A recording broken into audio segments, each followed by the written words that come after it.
one.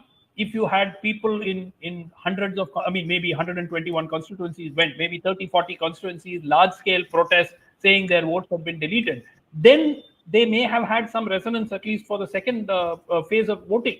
But that never happened. So the SIR seems to have gone off reasonably okay. The turnout has been, remarkably better than what it was earlier, or at least slightly better than what it was earlier. So I think that all of these blunted Rahul Gandhi's charge, and obviously the fact that they are fighting each other in 12 seats. I mean, in a close election, if this comes down to the wire, they will regret those idiotic friendly fights that they are having in 12 constituencies. You never know. And Rahul Gandhi disappears for weeks on end in the middle, starts the campaign late. So, I mean, if the MGB wins, I think the man of the match, without any doubt, will be Tejashwi Yadav. He is sort of probably would be seen to have carried Rahul Gandhi along. And if the MGB loses, the Congress will be seen as a weak link who has pulled down another potential winner has been pulled down by the association with the Congress. So I think that would be the way. So the Congress is in a no-win situation here. If they win, it's because of Tejashwi. If they lose, they have dragged Tejashwi down. So it's a problem. So in the meantime, we have more numbers, and the numbers look like this. NDA is ahead in 66 seats, the Mahagathbandhan in 39, the Jan Suraj Party in 3, and others in 1. Anurag Naidu, welcome this morning to the program. Now, I want to just get your first thoughts in. Obviously, these are very early hours.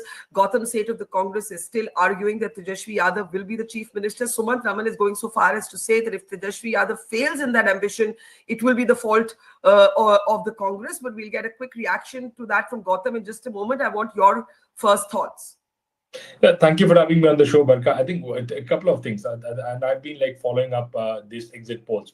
None of the exit poll has given any indicator where NGB is in a position to form a government. And what is most surprising for me is all the spokesperson of the Congress are piggybacking on Tejaswi's chances of pulling them through, but not speaking about the numbers in actual what Congress is expected to win. I think Congress has pulled Tejaswi down in the last election as well. With what we have seen, it was a very, very narrow, slender margins, and that was a good opportunity for Tejaswi personally.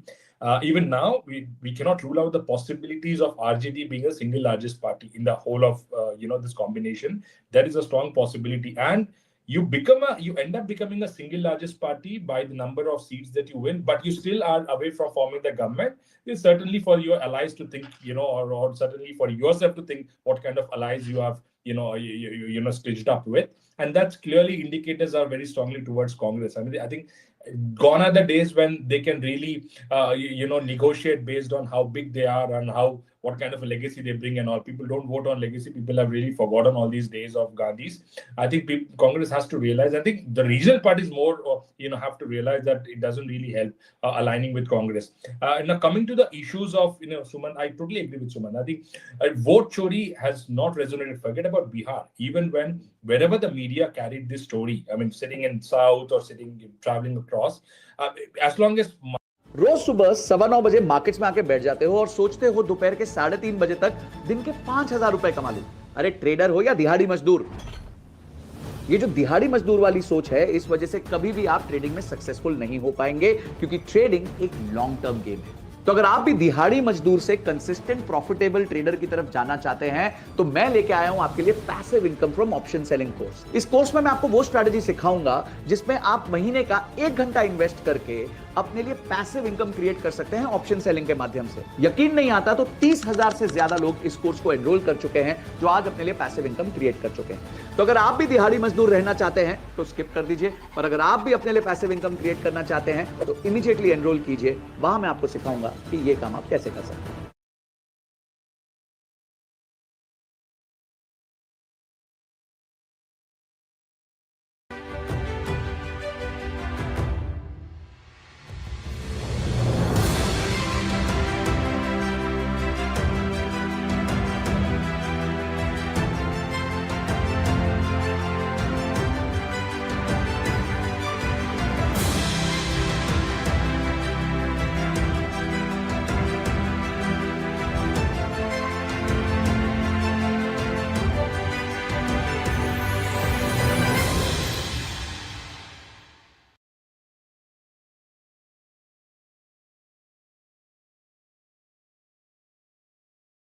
successful in getting that kind of a vote share, strongly speaks about the personality and the work and the image that Nitish Kumar has been able to form for himself. But larger aspect is Bihar traditionally, Barkha, and it's also a concerning factor, is that it is still combined with this groups of, now see the Yadavs consolidating almost 90-95% around, only Tejashwi, the Muslims consolidated only there, JDU having its own consolidation, BJP trying to do its best, but again, it's maxing out wherever it can do the best. So I think there is no change. There is no change in the kind of pattern. I would not expect a big change. I mean, end of the day, when you see the result, we can talk, Barkha. I really don't expect any big change. I mean, BJP has to make Nitish Kumar the chief minister. There's no choice. And they will not. And again, they can, all the possibilities of Todford. So I don't think things are changing in Bihar. It'll pretty much be the same. So you are expecting, I can see Vinod Sharma, by the way, in the backstage. Could we please add him there, because you have said that the BJP has no choice but to make Nitish Kumar the chief minister, and you're, Anurag, basically looking at a kind of status quo result. Smita, I want you to respond. Again, do forgive us, audience, if you see minor discrepancies on our screen, because the numbers are coming in very quickly. We're trying to update you as quickly as we can. The NDA is ahead according to latest figures in 75 seats, the Mahagathbandhan in 49, the Jan Swaraj Party in 4, and others in 1. And if you look at the breakup of this party-wise, can I have those numbers on my banners? Please, if I can look at the party-wise breakup, could I have that on the banners? Vinod ji, मैं यही बात कर रही थी कि BJP 38 seats में आगे, RJD 40, JDU 31 और जनसुराज पार्टी 4. ये अगर पार्टी वाइज की लीड्स हम देखें तो हम लोग ये बात कर रहे थे, अनुराग नायडू ने कहा बीजेपी के पास कोई ऑप्शन ही नहीं होगा नीतीश कुमार को मुख्यमंत्री बनाने के सिवाय अगर एनडीए की जीत होती है. इससे आप सहमत हैं? ऑप्शन हो या न हो जी, हाँ, ऑप्शन हो या न हो, पहले भी हमने आदरणीय नीतीश कुमार जी को नेता माना है जब कम सीट थे. वाजपेयी जी के समय का याद कीजिए, छोटा दल था जदयू, उसके बाद भी हमने उनको मुख्यमंत्री बनाया बिहार के विकास के लिए. पिछली बार भी हमारी दोगुनी सीटें थी, तो इसमें शक की गुंजाइश नहीं रह जाती है कि हम उनको नेता नहीं माने. 100 सीट पर हम लड़ ही रहे, 101 सीट पर, तो ये स्पष्ट था कि हम लोग को लगभग बराबर सीटें जो भी आएंगी तो मिलजुल कर सरकार बनाएंगे. और जब मिलजुल कर सरकार बनाएंगे तो हमारा पहला चॉइस, क्योंकि नीतीश कुमार ने करके दिखाया है, हमारे सहयोग से बिहार को आगे ले जाने का काम किया है, बिहार को मजबूत करने, बिहार को सुशासन और भ्रष्टाचार मुक्त बनाने का प्रयास किया है. तो नहीं मानने का सवाल कहाँ उठता है? ठीक है, चर्चा होती है, क्योंकि स्पष्ट रूप से नहीं कहा गया कि मुख्यमंत्री के उम्मीदवार है, हमारे चेहरा होंगे, लेकिन नेतृत्व है. जब नेतृत्व है, इसका मतलब चेहरा ही, आप माने या न माने, उसका मतलब नेतृत्व का मतलब इनके नेतृत्व में लड़ रहे हैं तो नेता यही होंगे, मुख्यमंत्री यही होंगे. तो इसमें कहीं कोई गुंजाइश नहीं थी शक की कि हम उनको नहीं मान रहे थे. और आपने आगे भी घोषित नहीं किया था, घोषित नहीं किया था शुरू में. बहुत, जब ये कैंपेन शुरू हुआ तो बहुत चर्चा हुई कि फटीग फैक्टर है, नीतीश कुमार से सब थक चुके हैं, and so on. Anurag, if you want to quickly respond, and then I'll go to Smita Gupta. Yes. Yeah, two quick points, Barkha. And it will be interesting to see all others BJP spokespersons throughout the day if they take the same line. It appears that they don't want to disappoint Nitish Kumar. And second, it also appears by the voting pattern, this is very important what I'm trying to tell you, Barkha. It does not matter for Bihar whether Nitish Kumar stays with NDA or Mahagathbandhan, because the voting pattern, even if he strips his loyalty, it is very clearly established that he carries his own chunk. His voters is going to always vote for him irrespective of where he stays. So the possibilities of he shifting the sides again back and forth and is totally open as long as the BJP does not give him the due respect. Now the respect starts flowing in. Now that is very important. You know, it was not when the campaign started, and naturally going by the nature of BJP, they try to build their own cadre, their own party, their own leader. But here now you see the tone. If this tone continues all throughout the day, I think the indicators are clear. They don't want to disappoint and upset Nitish Kumar. Yes, it's very interesting. And in the meantime, if I can be added back to screen, we have more numbers for you. The numbers are 85 for the NDA, 53 for the Mahagathbandhan, 3 for the Jan Swaraj Party, and 1 for others. Let me get a quick response from Gautam, Smita, just because of the way the numbers are looking. Can I have the party-wise breakup for a second on the banners? Because that would be very interesting to see. The BJP is leading in 40, the RJD in 43, the JDU in 30, the JSP in 4, and the Congress in 3 only at the moment, Gautam. Again, I will ask you if those numbers disappoint you, and also if you want to respond to Suman saying that if Tejashwi Yadav is not chief minister at the end of the day, it's because the Congress would have dragged him down. Do you want to respond to that? The Mahagathbandhan has fought a very strategically weaved up election, and we have the friendly fights also that Sumanji were talking about. You never know that those fights were to benefit the Mahagathbandhan itself. So it's our own strategy, it's our own strengths and weaknesses that we have catered to, and every party has the right to make those decisions. As far as him commenting on the Congress pulling down the Mahagathbandhan chances of winning, the Congress has only taken candidates on the seats where the Congress feels that the cadre there can, strengthen our winnability.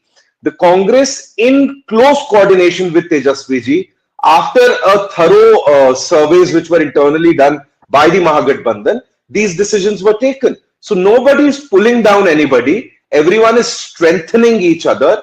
And we were basically fighting this election for the people of Bihar, for the issues that matter to them.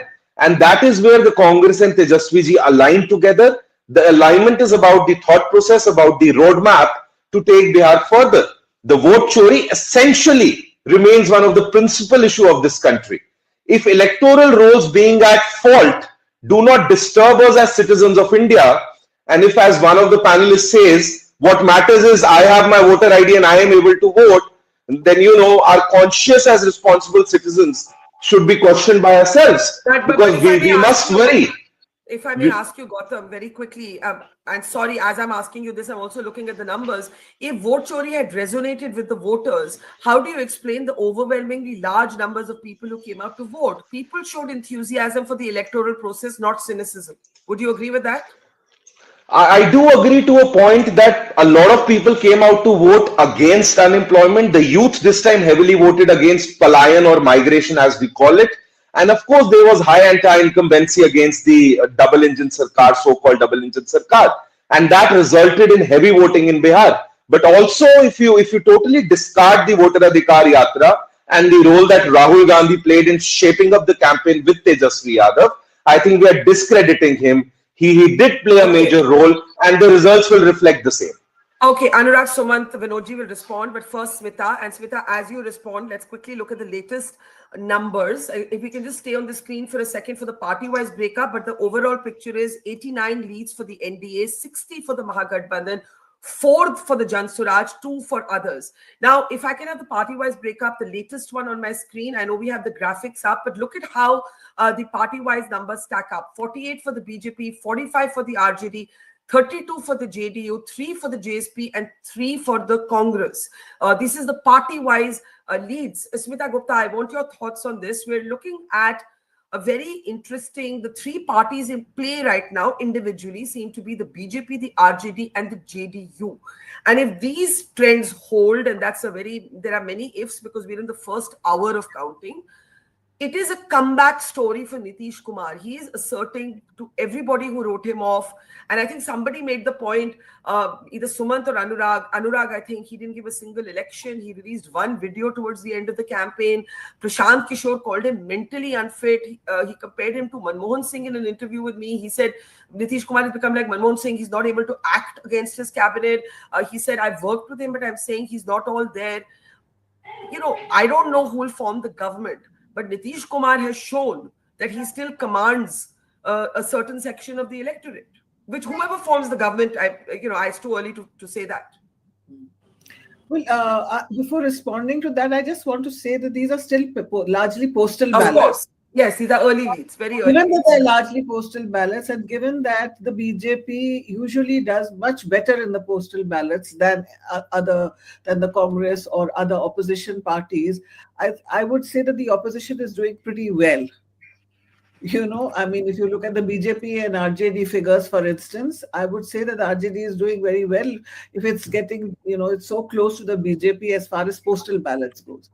Secondly, as far as the question on Nitish Kumar is concerned, it is true that Nitish Kumar is seriously ill. But Nitish Kumar also has his track record of close to 20 years. He has been a popular chief minister. And whether this is a sympathy vote, whether this is people generally like him, whether they know this is his last hurrah. One must also remember one thing, that Nitish Kumar, if he had contested, say, alone, he would simply have not got these figures. For Nitish Kumar, the politics of Nitish Kumar, he has always had to be either with the RJD or with the BJP. The RJD has a much stronger position compared with the JDU, and similarly the BJP versus the JDU. So he always has to be there, but it is his personal track record as, Sushasan Babu, his popularity with the women's vote. And I would say there's a huge sympathy factor this time also with him. And as far as journalists who went there, a lot of people, they weren't talking about BJP. They were saying Nitish. Sorry, before you respond, the JDU is now leading in 40 seats, the BJP in 52, the RJD in 49, the Jan Swaraj Party in 3, the Congress in 4. And in terms of the alliances, sorry, Smita, you can respond right after this, 99 for the NDA, 58 for the Mahagathbandhan, 3 for the Jan Swaraj, and 1 others. Now, go ahead, Smita. No, as I was saying, that Nitish Kumar this time, because of his track record and his general popularity with people, even journalists, if you see reports that, and even my conversations with the others, because I was unable to go, people were repeatedly talking about Nitish Kumar. They were not talking about the BJP, So it is, the people do know that he's unwell. So in a sense, that is why he has not been giving interviews. It's not because, he was, as we all know, Barkha, you and I, that Nitish Kumar was one of the most engaging politicians. So the fact that he's not talking to people is not because he thinks he's losing. It's because he's unable really to engage with people, and which is why we have seen him. Just sad, but that is the fact. And so therefore there is a lot of sympathy also, apart from his general popularity in this election. So that's an interesting thought, that you believe that he's not well, and this could be a certain degree of sympathy. Before Anurag and Sumant come in, Vinod ji, आपसे पूछना चाहूंगी, आपसे और गौतम से quick reactions to the latest numbers. NDA 101 seat में आगे है, महागठबंधन 63 seats में, जन स्वराज पार्टी 3 में, others in 1. और अगर हम इसके party wise breakup, if I could get party wise breakup, हाँ जी, BJP is ahead in 52, RJD in 54. तो अगर party wise देखें तो RJD अभी बाकी पार्टियों से आगे है. पिछले चुनाव में भी ये हुआ था, RJD was the single largest party at the end of the day.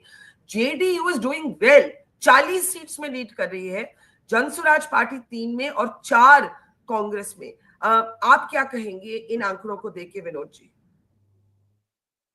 देखिए, अभी तो शुरुआती दौर है, अभी 1 घंटे के बाद स्पष्ट होने लगेगा, और निश्चित रूप से जनता का आशीर्वाद हम लोग को मिला है और आगे हम रहेंगे हमेशा, और निश्चित रूप से सरकार बनाएंगे, इसमें कहीं कोई दिक्कत नहीं है, और हम जनता पर विश्वास करते हैं, जनता के लिए काम करते हैं, इसलिए हमें कोई इस पर अभी के 1 घंटे के बाद इस पर स्पष्ट रूप से हम अपना व्यू दे पाएंगे. ठीक है, फेयर इनफ. आई थिंक हम सबको ही विनोद जी याद दिला रहे हैं कि ये अभी लीड्स हैं, 1 घंटे की काउंटिंग भी नहीं हुई, 1 पूरा घंटा भी नहीं हुआ है. गौतम, आप क्या इस बात से सहमत है कि अभी भाई थोड़ा वेट करिए, रुकिए? Absolutely, it's really early. I think it's only 8:48 in the morning, and we have to wait for at least 11, 11:30, 12 for some numbers to solidify. Before that, all of these are trends which will keep quickly going up, down, changing. So I do not think that it is anything for us to be disappointed or for the BJP to be excited about. We need to wait it out. Let's see how it goes. Anurag, I want you and Sumant to come in on the fact that if you look at the party-wise leads at the moment, the RJD is ahead of the BJP and ahead of the JDU at this point. The RJD is ahead in 56 seats to the BJP's 52, 42 of the JDUs. For me, it seems, just going again, मैं कोई conclusion draw नहीं करना चाहती. I don't want to draw conclusions from not even 40 minutes of counting. But if you look at this, you tally it with the exit polls, the RJD as a party is holding on. It's holding on. It's not a sort of a write-off by any standards. And Nitish Kumar is also holding on. So the the two regional entities, not the national parties, we'll discuss them separately, are in fact continuing to command some loyalty among their bases. And Barkha, there is one bigger story here, and the bigger story is BJP's vote consolidation. The numbers that BJP is showing up. Now, BJP do not have a fixed ground. Now, let's say there is a composition that votes for RJD. There are a set of people who vote for JDU traditionally, and that we are seeing that it just stays as it is. But BJP's votes were up for people to grab, whether it is JSP or Congress, anyone, and that's where people, I mean, you have to understand whether it is Congress or Jan Suraj, they have not been able to appeal or convince the people who were otherwise open to vote for, either, I mean, leaving the compositions of JDU and RJD. Now, that's something which is interesting, that BJP is also holding on to its, vote bank. And that, to me, I think, let's see, Barkha, if the numbers are, if we go by the trend, it is pretty much like what we had previously. Maybe the NDA would better its number a little bit and slightly, but the pattern remains the same. I think Congress is no brainer. I mean, 61 seats. I mean, the day they gave 61 seats to Congress, I think RJD lost it there. But you're saying the RJD gave too many seats to the Congress? 61 seats, Barkha. Who gives 61 seats? I mean, 61 seats where your leaders have no vision. Your people, there are no people who are even coming forward and taking your seats. And you, sitting in Delhi, you negotiate for 61 seats. And come on. I mean, who is the vote getter? And then you say, okay, Tejashwi, but Tejashwi is representing RJD, right? He's representing the Yadavs and the Muslims. But who is going to get votes for you? It's a no-brainer. Okay, so Anurag Naidu there saying that the RJD made a mistake in its seat sharing. It would have done better had it given the Congress fewer seats. It had a much better capacity for its strike rate was much better. Look at the latest numbers that we have at the moment. I need we have the party numbers on our screen and the alliance numbers. Let me start with the alliance numbers. 110 leads for the NDA, 77 for the Mahagathbandhan, 3 for the Jan Suraj, and 1 for others. I'd be very interested in knowing the party-wise breakup, if I may have it on our screen. 58 for the BJP, 60 for the RJD. The JDU seems to be right now stuck at 42. The Jan Suraj for 3. The Congress has improved its leads somewhat. It is now leading in 9 seats, right? Sumant Raman, come in on this argument that Anurag just made, that too many seats were given by Tejashwi Yadav to the Congress. That was a mistake.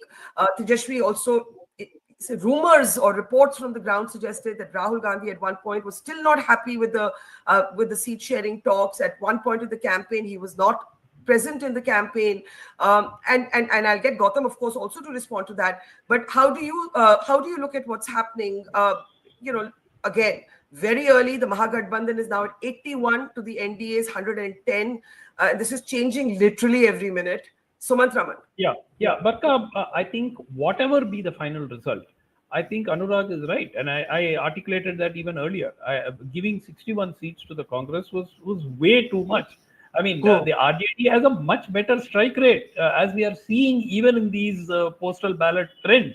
So clearly, I know Rahul Gandhi drove a hard bargain towards the end, and at one point, until the last day for filing of nominations, they were not sure which seats were going to be contested by whom and so on, and they did eventually end up having 12 friendly fights and all that. But my point is simple: the Congress simply does not have. Okay, here is RJD, which can say that, look, Yadavs and Muslims solidly back our party. Now, who is the vote bank of the Congress? The OBC vote has largely drifted, except in certain segments, and non-Yadav OBCs have drifted towards the NDA. The so-called upper castes are solidly with the NDA. So who is the Congress vote bank to say that, the Congress, yes, they will help consolidate the Muslim vote bank behind the RJD to some extent. But beyond that, who are the Congress voters? Where are they? What is that number? And I think that it was a strategic mistake. As I said, Barkha, if the MGB pulls this off, this is Tejashwi Yadav's victory. If the MGB fails to cross the line, it is clearly being brought down by the Congress. And you will see that if the MGB fails to cross the line, the Congress strike rate will be significantly lower than the RJD. If they do cross the line, the Congress strike rate will still be lower than the RJD's. but it will at least have created some, it would have got past the pass mark. And you can see now on your screen, the trends are narrowing. So I really would not, the leads are, the NDA are narrowing. I would not say, I do not even want to give any credence to these numbers until at least 11 o'clock this morning. Okay, that's a fair. Gautam, I want you to respond. So much is being said about how the Congress was given too many seats. Again, the BJP made this point repeatedly. The Prime Minister himself in one of his campaign speeches said that all was not well between the RJD and the Congress. Both Sumant and Anurag Naidu made the point about being the RJD being dragged down by the Congress. Why so many seats had been given to the Congress at all? Do you want to respond? See, Barkha, organizationally also, if you look at how the Congress approached these elections, it was about resurgence of our cadres on ground. It was about recreating that momentum which we had lost. Certainly, we had lost the momentum. There is, no lies to it. Certainly, we do not have the cloud that we once pulled off in Bihar in the late 90s or before that.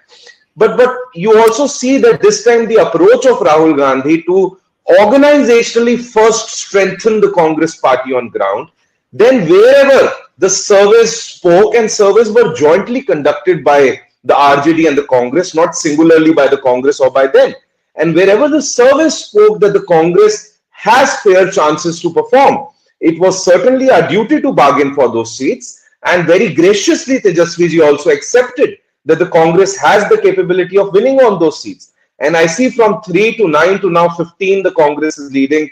Still early numbers. I am not getting happy on this. All I am saying is that wait it out. The Congress has very strategically fought these elections. These have not been the regular way that the elections were approached by us in the last decade or so. This one has been an organizationally uplifting movement also for the Congress party. Our in charge to the PCC president, everybody has very micromanaged these elections. They have not just been sat in an AC room in Delhi and led those elections. So you will see those changes happening on ground this time.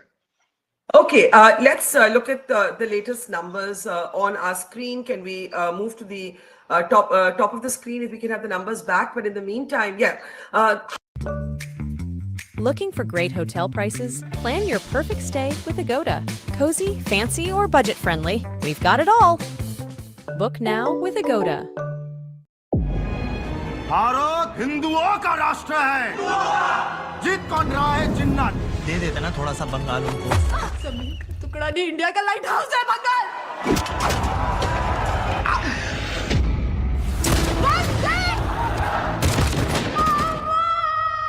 विश्व एक खेल है, लोग मरते हैं, देश जलता है, खेल चलते रहता है।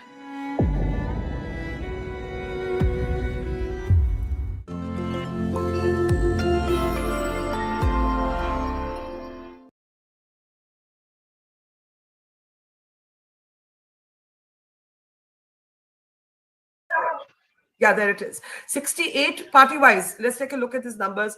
68 for the RJD, 58 for the BJP, 43 for the JDU, 3 for the Jan Suraj, 16 for the Congress. So the Congress has improved in its leads. Yes, go ahead, Sumant. But I think that, the Congress, I would be looking at the Congress numbers very carefully. 25, anywhere around 25 plus is where they need to reach to make the RJD be competitive, right? So if it's going to be 16, it's a good start for them, but we'd have to wait. These are very, very early trends. Second, at the moment, it clearly looks like the RJD, RJD is not a party that depends heavily on postal votes or does well in postal voting. And if the postal votes themselves are showing that the RJD is ahead of the BJP, and the first round is probably just starting now. So these trends are largely postal votes. And if the RJD is doing so well, I would think that there could be a potential surprise somewhere around 11 o'clock or 12 o'clock, because already you see the leads are now 25, 120 to 95. Which potentially could mean that we could see a change going forward as more votes are counted. Well, going by the leads, it's certainly a hard-fought, close election at this hour. At this hour, what it is safe to say is that it's not tilting one way, which is also very interesting because usually when there are huge turnouts, it's a unidirectional election. Going by the leads in the first hour, it is not a unidirectional election. Wait, Barkha, wait.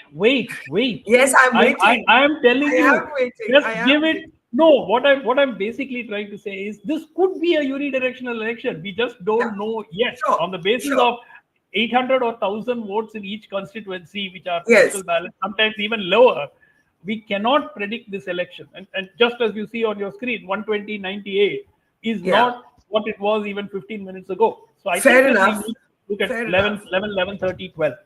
Vinod ji थोड़ी anxiety हो रही है, थोड़ा tension हो रहा है क्योंकि BJP और जेडीयू मिला के आगे है.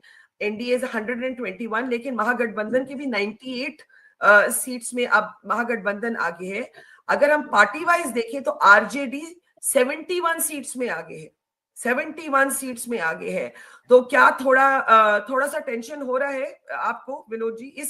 मैं मानती हूं कि जो महागठबंधन अपने लिए कहता है वो बीजेपी के लिए भी लागू है. that this is very early and this could change. लेकिन अभी टाइट फाइट चल रही है.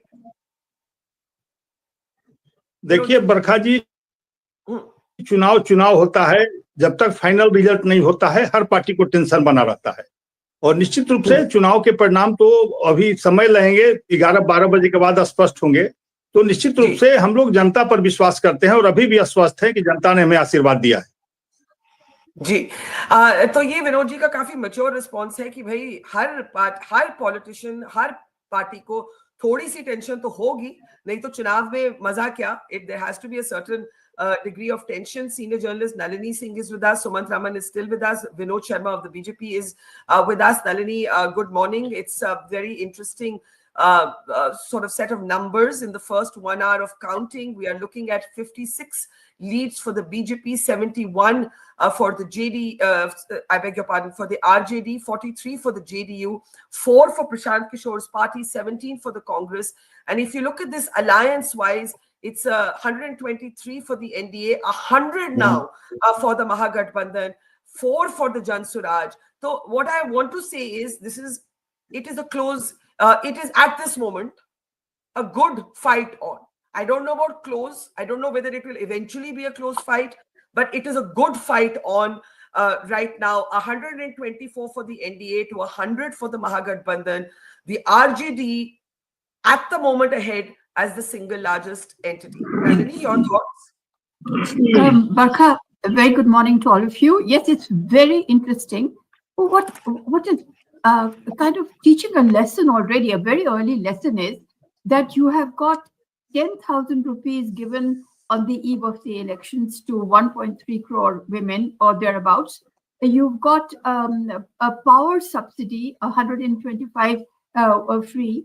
What's free? Then you've got old age pension rising from 400 rupees to 1,100 rupees. You know, what is happening is that this is actually the quintessential welfare, is what you can call it, a welfare state or welfareism. And if in that, within that, if Mahagathbandhan is getting 100 and NDA is at 124, it's teaching us something. And it's also, it's actually also upending everything that I had thought. Remember, Bihar is one of the most feudal states in the country. And the remnants of feudalism are very much there. And there, I had thought, perhaps wrongly, that the EBCs have been so dominated in the past by this feudalism that they are what is called in Hindi, bhiro, get scared easily. So they were scared by the Yadav domination. EBCs are actually going to vote for the NDA because of the looming Yadav, again, potential return or whatever. Now, I'm being proven wrong from what I can see. Feudalism, which you thought, something which I know about. Made an assumption you're saying you were wrong about. I think I was wrong about the EBCs. It looks to me, because when you see that they have still got 100 and the NDA has got 126, it appears that some chunk that I had thought was going to the NDA as a kind of solid entity seems to have cracked somewhere. What also has gone, look, for instance, Muslims and Yadavs would have gone in a major way to the Mahagathbandhan. But there, I thought that, whether VIP brings the Mallas, that's a marginal kind of issue at the CPI, etc., and the Congress party bringing the upper caste, that's also marginal. What was big for the taking is 36% of EBC. Now, has that 36% splintered? And if so, how come? Because most in this, the high poverty index state, when I've described the welfare handouts in the sense that it's gone to your account. It's not if it's being mediated by somebody, or to an extent it may be mediated, but largely gone. So what is actually at play? So Barkha, I'm saying that, if you maybe, if I had another half an hour or something, I might have rung up people in Bihar and found out. But at the moment, I'm also puzzled about it. So anyway, but it's not too much of it. May I just interrupt you? I'm so sorry. We have two sources that we're looking at for numbers. In one source, 229 leads are now available out of 243 seats. The NDA is ahead in 122 and the Mahagathbandhan in 104. Other source, not very different. The NDA ahead in 126 to the Mahagathbandhan's 103. So as I said, it's a tight, good fight underway at the moment. Some of them coming to you in a second. I just want you to look at the party-wise breakup. It's very interesting. 58 leads for the BJP, 75 for the RJD, 54 for the JDU, 3 for Prashant Kishor's Jan Swaraj party, 17 for the Congress, and 11 for the LJP. We haven't been speaking about Chirag Paswan's party that last time contested outside the fold of the NDA. How do you look at these numbers? Yeah. Is that for me, Barkha? Yes, Sumant. Yes. Yeah, Barkha, I think I honestly, at this point of time, I think that the MGB is probably doing better than what they may have expected based on the exit polls. I see, the fact that these are very early trends and they're still at 104 already.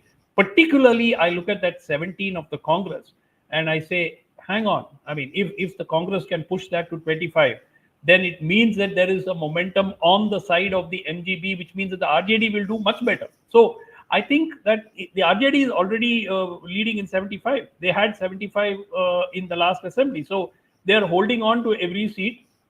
Potentially, then we are in a situation where this could go to the wire. But I don't think so. I think that you could see these trends change after a couple of rounds as they go on, which is why I keep coming back to hang on till around 11 o'clock. But this is an open fight. This is not over yet, whichever way you look at it. I think that the MGB, if I were an MGB supporter at 908, I would not be unhappy with what I'm seeing. Doctor Suraj Mandal Congress के नेता हमारे साथ हैं. नमस्कार सूरज जी, आपको आंकड़े जो हमारे लेटेस्ट आंकड़े हैं वो बताना चाहती हूँ. पार्टी वाइज देखें तो बीजेपी 57 सीट्स में आगे है, आरजेडी 75 में, जेडीयू 54, जनसुराज पार्टी 3, कांग्रेस आपकी पार्टी 18 सीट में आगे है और एलजेपी चिराग पासवान की पार्टी 10 सीट में आगे है. अगर हम इनको अलायंस वाइज देखें तो एनडीए 124 सीट्स में आगे है और महागठबंधन 104. The NDA is leading in 124 to 104 of the Mahagathbandhan. The Jan Swaraj, Prashant Kishor's party at 3. Party-wise, the RJD is significantly at this moment ahead. It was, remember, the single largest party even in 2020. सूरज जी, ये आंकड़े देखकर आपको क्या उम्मीद है, क्या आशंका है, क्या बोलेंगे आप?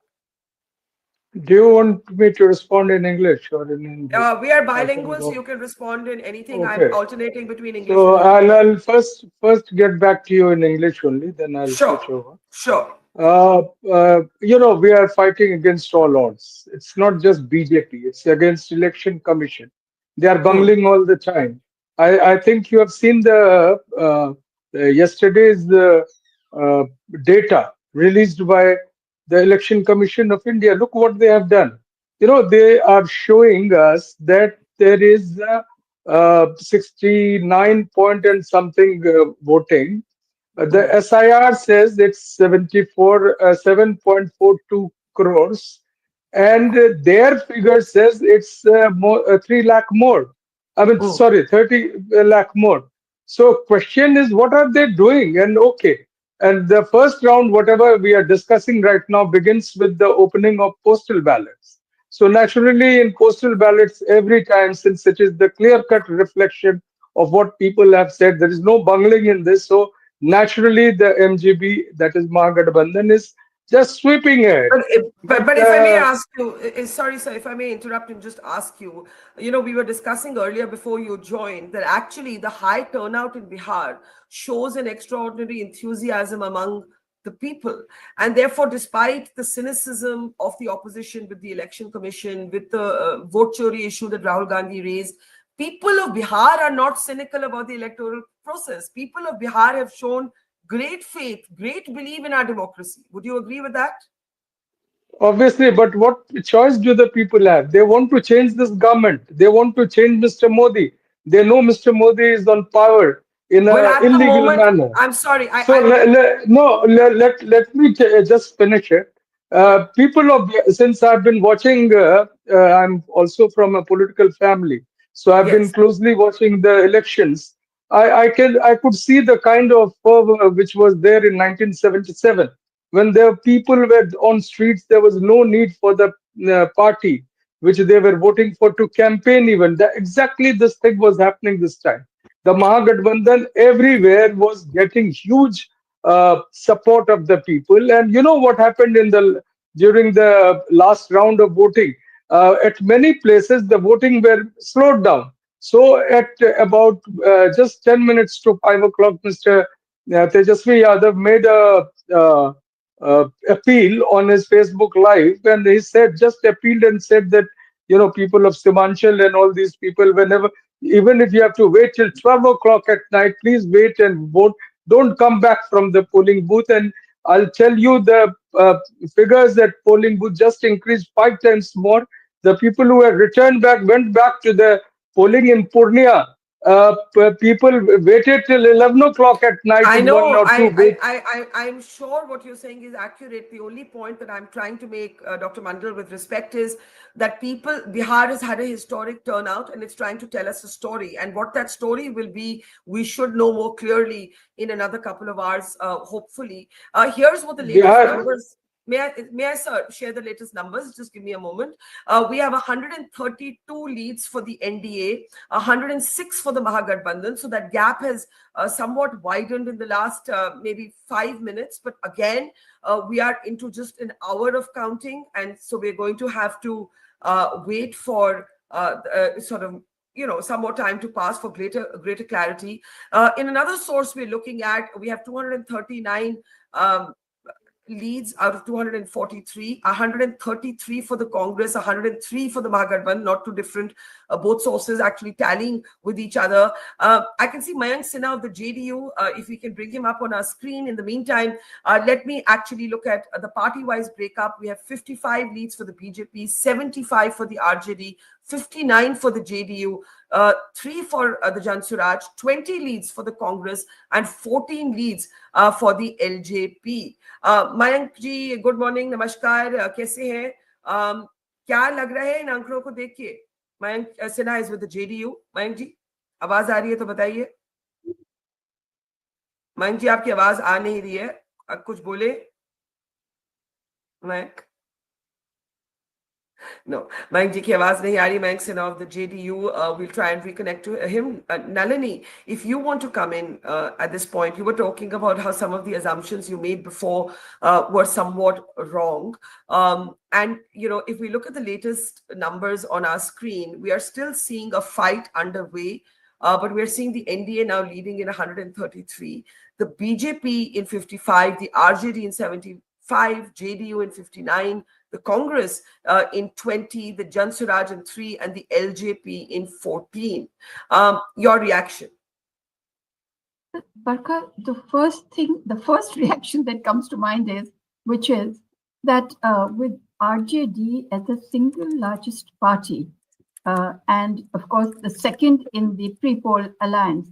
So obviously the NDA with the largest numbers as a pre-poll alliance will be called. But if these were other times, then RJD would have been called by the governor. That's the first thing that comes to mind, with 75 and 57, as you say, for the BJP. That's quite a huge margin. And within BJP, within the NDA, I wonder if there is a little bit of a competition between BJP and JDU on who will be the highest. But what is interesting is, Barkha, and I'm not wrong in this, that actually if we had the caste census with us, then it would be, and just look at the alliances, then it would have been quite unnecessary to have exit polls. Because you could, amazing thing is, 78 or 79 years after independence, we are still able to go to Bihar and say, this is how they will vote as far as the castes are concerned. So that also has not, one has not been able to. But Nalini, sorry to interrupt you, but at the moment, the NDA and the Mahagathbandhan as alliances, the NDA has widened its lead. It's leading in 134 to 105 for the Mahagathbandhan. But when you break that down into parties, it's a very interesting picture that comes up. The RJD is leading in 74 and the JDU in 60. So the two best performing parties at the moment are the regional parties of the state. The RJD in 74, JDU in 60, Congress 21 seats में 21 seats, LJP 14 seats में 14, and the BJP 55. BJP is ahead in 55. So, as an alliance, the NDA is ahead. And now, if we take a look at a very instructive graphic on your screen, this actually shows you how these parties fared, last time. So if you look at this, you will see that the JDU is leading in 60 compared to the 43 seats that it had come down to earlier. The LJP is more or less the same, 14 to 12. And then if you look at the BJP is right now leading in 55, and it had 74 seats the last time. Now, Mayank ji, I hope you can hear me. ये आंकड़े देख के आप क्या कहेंगे? हाँ, देखिए, नीतीश जी के काम पर जनता ने मुहर लगाने का काम किया है, और मैं बहुत ही बिहार की जनता को धन्यवाद देना चाहता हूं कि वो किसी के झांसे में नहीं आए और नीतीश जी के जो किए हुए काम पर उन्होंने मुहर लगाने का काम किया है और जनता दल यूनाइटेड और हमारे तमाम अलायंस पर भरोसा करने का काम किया है। तो ये आपको स्पष्ट दिखाता है कि जो लोग कह रहे थे वहां पे कि जनता दल यूनाइटेड का परफॉर्मेंस डाउन होगा, मैं वहां पिछले 2-3 महीने से था और मैं ग्राउंड में देख रहा था कि नीतीश कुमार जी के काम को लेकर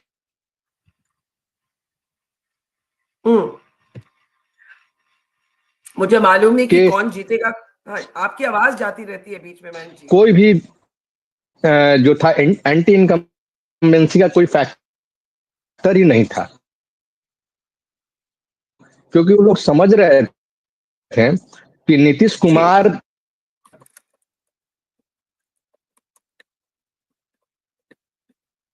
Okay, Mayank Sinha's connection is not working to us. In the meantime, 137 seats for the NDA, 102 for the Mahagathbandhan.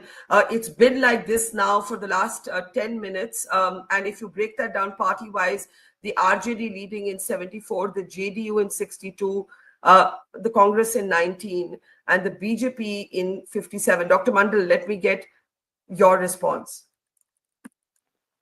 I just had a feedback also from some of the constituencies. The reflection is almost of the postal ballot, since the EVM count has not begun in many of the constituencies.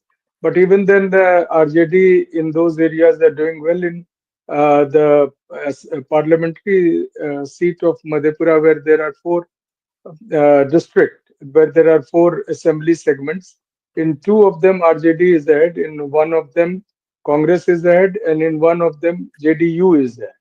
So it's almost the unexpected lines in that area, since I was there even to vote.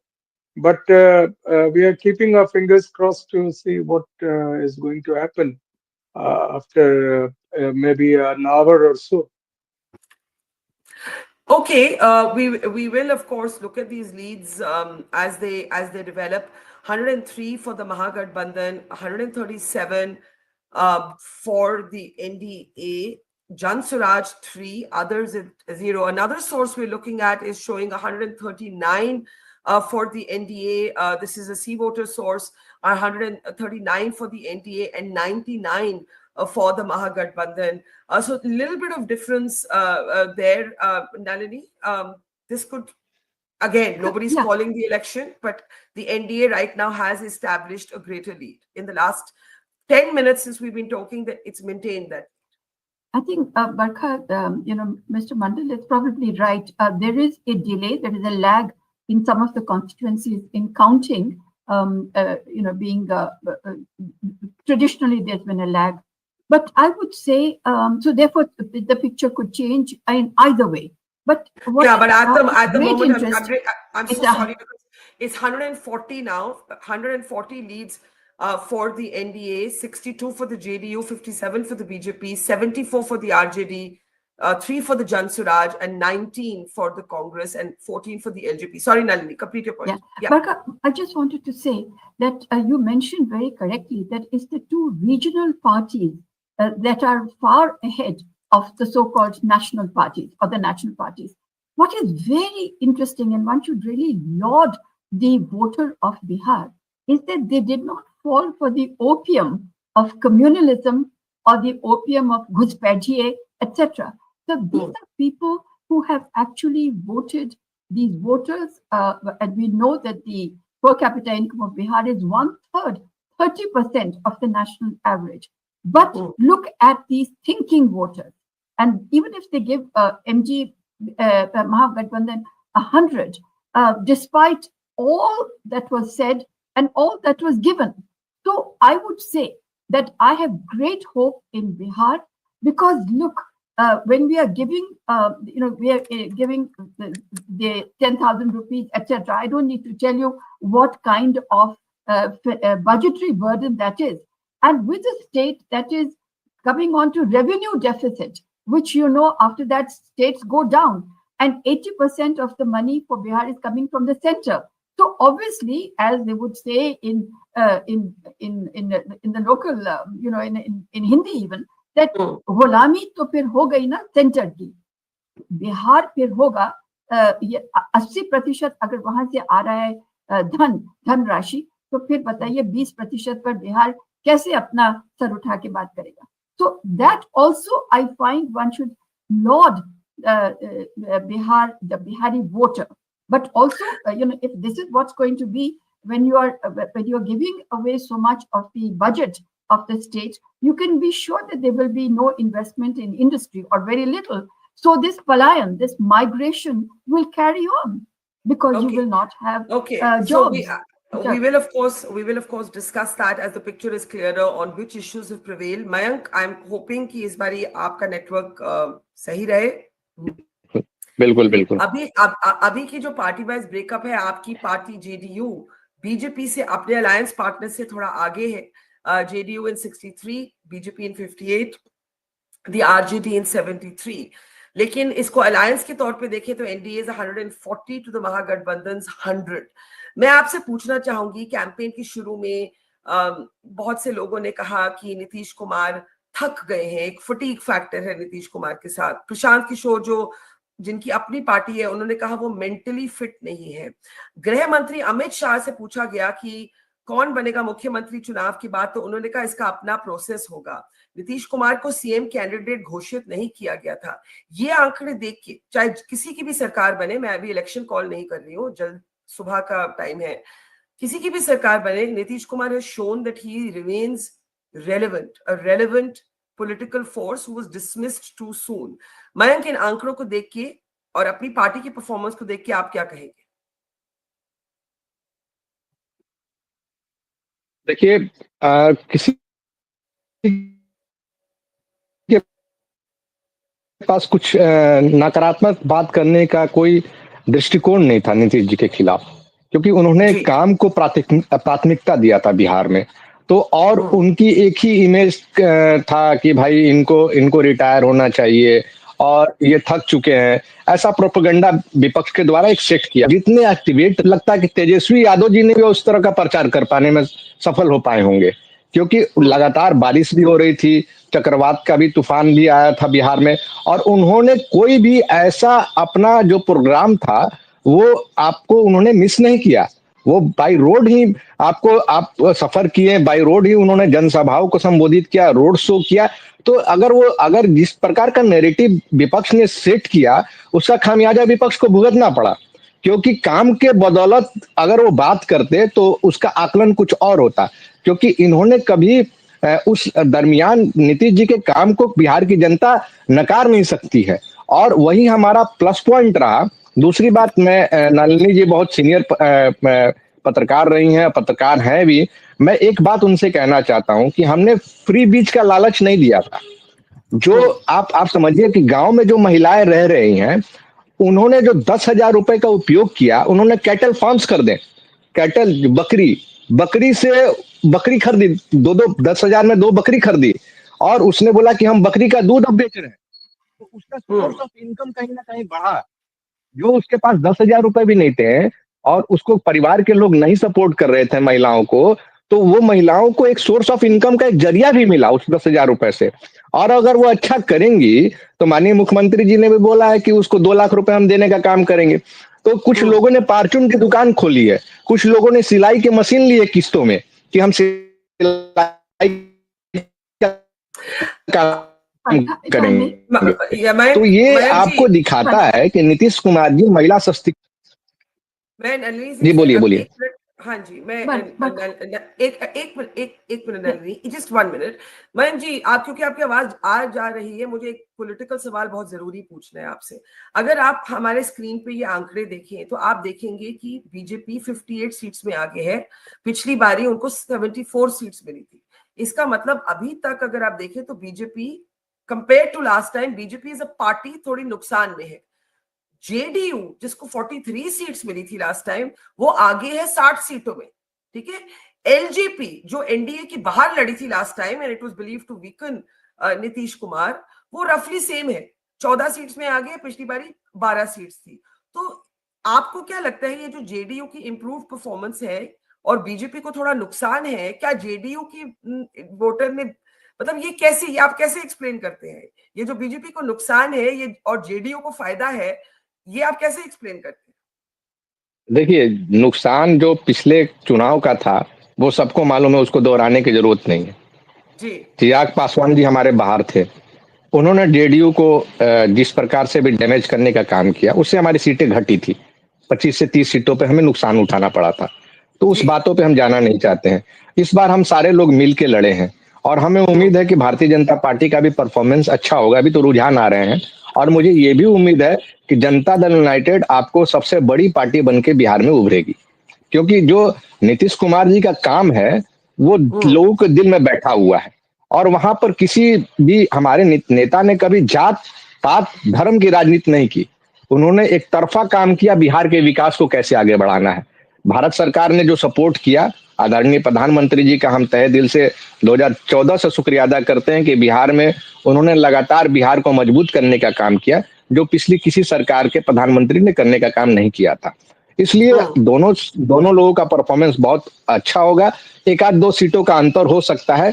JDU की जो recovery है इस बारी Chirag Paswan NDA के fold में है, पिछली बारी नहीं थे, उससे नुकसान पहुंचा। आप उस बात को ना भी दोहराना चाहें तो अगर मैं आपसे पूछूं कि जेडीयू को जो 17 सीटों में आज के चुनाव में अभी तक फायदा हो रहा है और बीजेपी को उतनी ही लगभग सीट्स में नुकसान हो रहा है, इसको आप कैसे देखते हैं? इसमें तो JDU will become the more dominant, अगर ये रहे आंकड़े तो JDU will become the more dominant partner in the NDA. बिल्कुल उल्टा हो गया पिछले चुनाव के मुताबिक।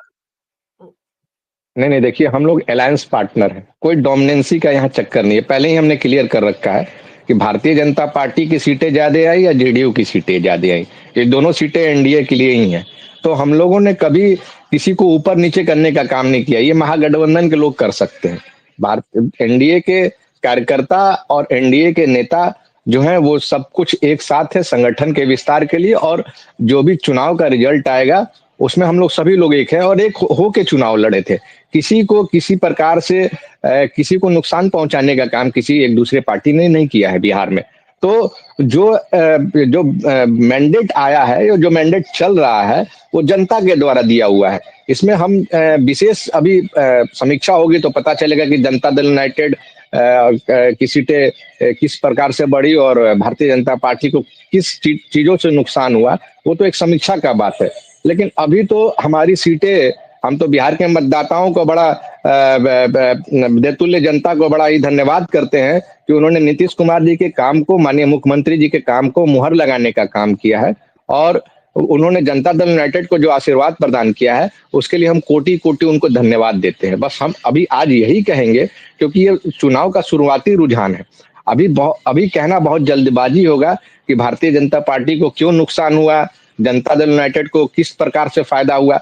हमारे जो मैनेजमेंट टीम थी वो हर विधानसभा पर अपने कार्यकर्ताओं को बूस्ट कर रही थी और हर प्रखंड के लेवलों पर अपने पदाधिकारियों को बूस्ट कर रही थी कि नीतीश कुमार जी के काम को घर घर तक पहुंचाने का आपको काम करना है, जिसके लिए पार्टी लगातार पिछले 6 महीने से काम कर रही थी। तो उसका फायदा मिला है। Sorry, मैं interrupt कर रही हूँ. Before Dr. Mandal and Nalini respond, we are looking at two sources for our numbers. C Voter has this automated numbers update, which I want to share with you. The gap has widened, 147 leads for the NDA to 90 for the Mahagathbandhan, in leads that are now available for 242 out of 243 leads are available. Another source that we're looking at, not very different, 147 for the NDA and 92 for the Mahagathbandhan, 4 for the Jan Swaraj. The numbers are changing on our screen as we speak. 150 on our C Voter source, 150 leads for the NDA to 87 for the Mahagathbandhan. Before Nalini Singh responds, Dr. Mandal, are you getting a little nervous? Thodi si tension ho rahi hai? No, there's absolutely no tension. We know that I told you beforehand that we are fighting against the election commission, which is a great vote chore. Now, anyway, the figures what you have shared, the more loyal of them, the election commission of India's figure is quite different. They are putting BJP much ahead of JDU, 25 right now, 16 for JDU, 10 for RJD, etc., 3 for Congress. Anyway, we heard very good stories. बहुत अच्छी कहानी सुना रहे थे कि नीतीश जी की इतनी थी तालमेल भारतीय जनता पार्टी के साथ, और विकास तो हम लोग देख ही रहे थे किस तरह से पुल रोज गिर रहे थे। खैर, उसके आगे भी हम बताते हैं कि 10,000 रुपए ठीक चुनाव के पहले आप देकर बकरी खरीदने के लिए और क्या क्या खरीदने के लिए, बड़ी अच्छी बात है। लेकिन उनकी ड्यूटी कहाँ लगाई? इलेक्शन के बूथिंग पोल्स पर इनकी ड्यूटी थी, जो हमारे जीविका दीदी थी। अब ये किस लिहाज से था इलेक्शन कमीशन को, अभी तक इसके बारे में कोई एक्सप्लेनेशन उन्होंने नहीं दिया है। इसके साथ ही वो कई जगह हम लोगों ने वीडियो शेयर किए हैं, जो ये सो कॉल्ड जीविका जी जो दीदी जो हैं वहां पर किस तरह से प्रेरित कर रही थी अपने सहयोगियों को और दूसरी वोटरों को कि वो भारतीय जनता पार्टी को या जनता दल यूनाइटेड को वोट दें। लेकिन इसके साथ ही एक महत्वपूर्ण बात और है कि अभी हम लोग देख रहे थे कि पिछले कुछ दिनों में किसी भी प्रधानमंत्री के किसी भी रैली में नीतीश जी साथ नहीं गए। ये अभी कहानी हमें सुना रहे हम, चलिए अच्छा है जब, लेकिन जो जितनी रैलियां हुई आप देख रहे हैं, रोड शो हुए, वहां ललन सिंह गए थे।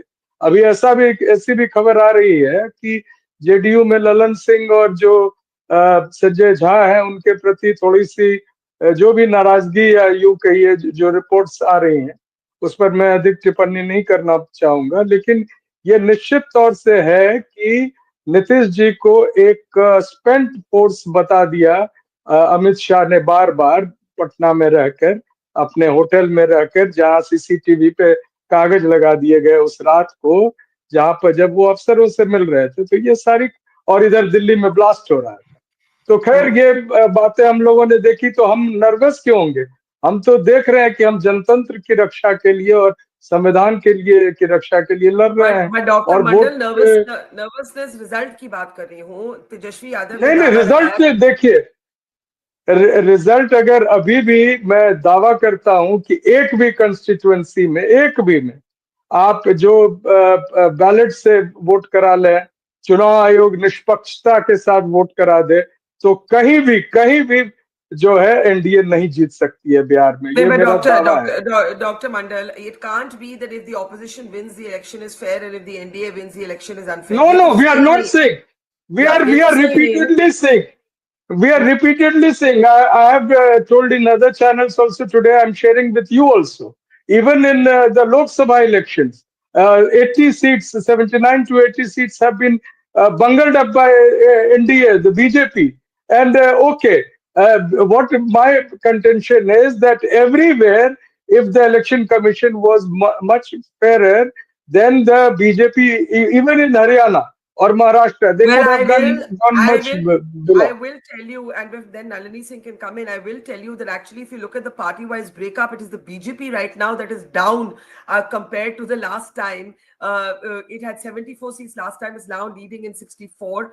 Okay, the numbers seem to have changed a bit. The RJD is in 63. The JDU, the story of the election seems to be the JDU, Nitish Kumar's party, written off by everybody.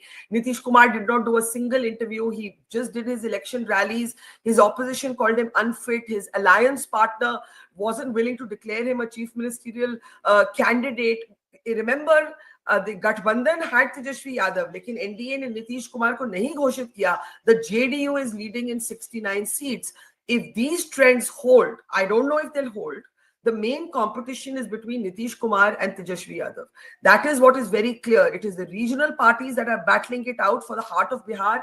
69 of the JDU to 63 of the RJD. The NDA has now widened its lead, 152 leads for the NDA to 87 of the Mahagathbandhan, 4 for the Jansuraj party. Dr. Mandal, please let Nalini Singh respond and then Mayank of the JDU to respond after that, because it's a very, very interesting. 1 minute. I'll just, one point just I wanted to tell you. Okay, all right. Yeah, you were saying national parties. BJP contested 101 seats. Congress party contested almost the half of that. That was what you should also tell your viewers. Fair enough. But for all the emphasis I was making, Nalini, was that the one politician who was written off, he was written off by the media, he was written off by his opposition, he was possibly even written off by his alliance partner. Dr. Mandal gave us a few examples, even if Mayank can't speak freely about them. Amit Shah very clearly said that the chief minister will be decided after the election. At the moment, you could argue it's the Mahila welfare scheme. You could argue somebody else said, I think you said, or somebody else, is it sympathy? I don't know. I don't know what it is. But the Nitish Kumar, जिन्होंने एक interview नहीं किया पूरे campaign में, एक video release किया बस चुनाव से 2 दिन पहले, बस. His party is leading in 69 seats. At the moment, the JDU is leading in more seats than any other party. It's going up and down. It's changing. But at the moment, Nitish Kumar ki JDU sabse aage party hai at an individual level. If these numbers hold, the story of the election will be Nitish Kumar. Nalini. Absolutely right. And I would say that here, Nitish Kumar has become synonymous in the minds of the weakest in Bihar with the fact that there's somebody to look after us. Koi to hai. So I would say that, all the benefits that I was listing earlier, people are actually connecting that with Nitish Kumar, not with any other party, or to much lesser extent with other parties. So I think, but I also agree with you that Nitish Babu did not appear on television, did not have social media. But I would say one thing, that not only that, during COVID times, I remember that Nitish Kumar was actually housebound for months and months. Young developers can't clearly differentiate between artificial intelligence, machine learning, and data science. In the early stages of my career, it was a bit confusing for me too. To pursue a career in any field, you need to be familiar with the profiles and roles in that field. Join our free masterclass to gain a deep understanding of data science, machine learning, and artificial intelligence. Learn which skills are most important for your career path, and also how to ace your interviews and make your way to a top tech company. Click on the link below to join us.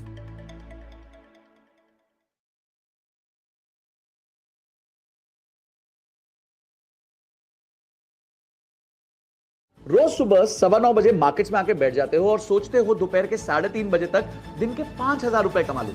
अरे trader हो या दिहाड़ी मजदूर, ये जो दिहाड़ी मजदूर वाली सोच है, इस वजह से कभी भी आप ट्रेडिंग में सक्सेसफुल नहीं हो पाएंगे, क्योंकि ट्रेडिंग एक लॉन्ग टर्म गेम है। तो अगर आप भी दिहाड़ी मजदूर से कंसिस्टेंट प्रॉफिटेबल ट्रेडर की तरफ जाना चाहते हैं, तो मैं लेके आया हूं आपके लिए passive income from option selling course. इस कोर्स में मैं आपको वो स्ट्रेटजी सिखाऊंगा जिसमें आप महीने का 1 घंटा इन्वेस्ट करके अपने लिए पैसिव इनकम क्रिएट कर सकते हैं ऑप्शन सेलिंग के माध्यम से। यकीन नहीं आता तो 30,000 से ज्यादा लोग इस कोर्स को एनरोल कर चुके हैं, जो आज अपने लिए पैसिव इनकम क्रिएट कर चुके हैं। तो अगर आप भी दिहाड़ी मजदूर रहना चाहते हैं तो स्किप कर दीजिए, और अगर आप भी अपने लिए पैसिव इनकम क्रिएट करना चाहते हैं तो इमीडिएटली एनरोल कीजिए। वहां मैं आपको सिखाऊंगा कि ये काम आप कैसे कर सकते हैं।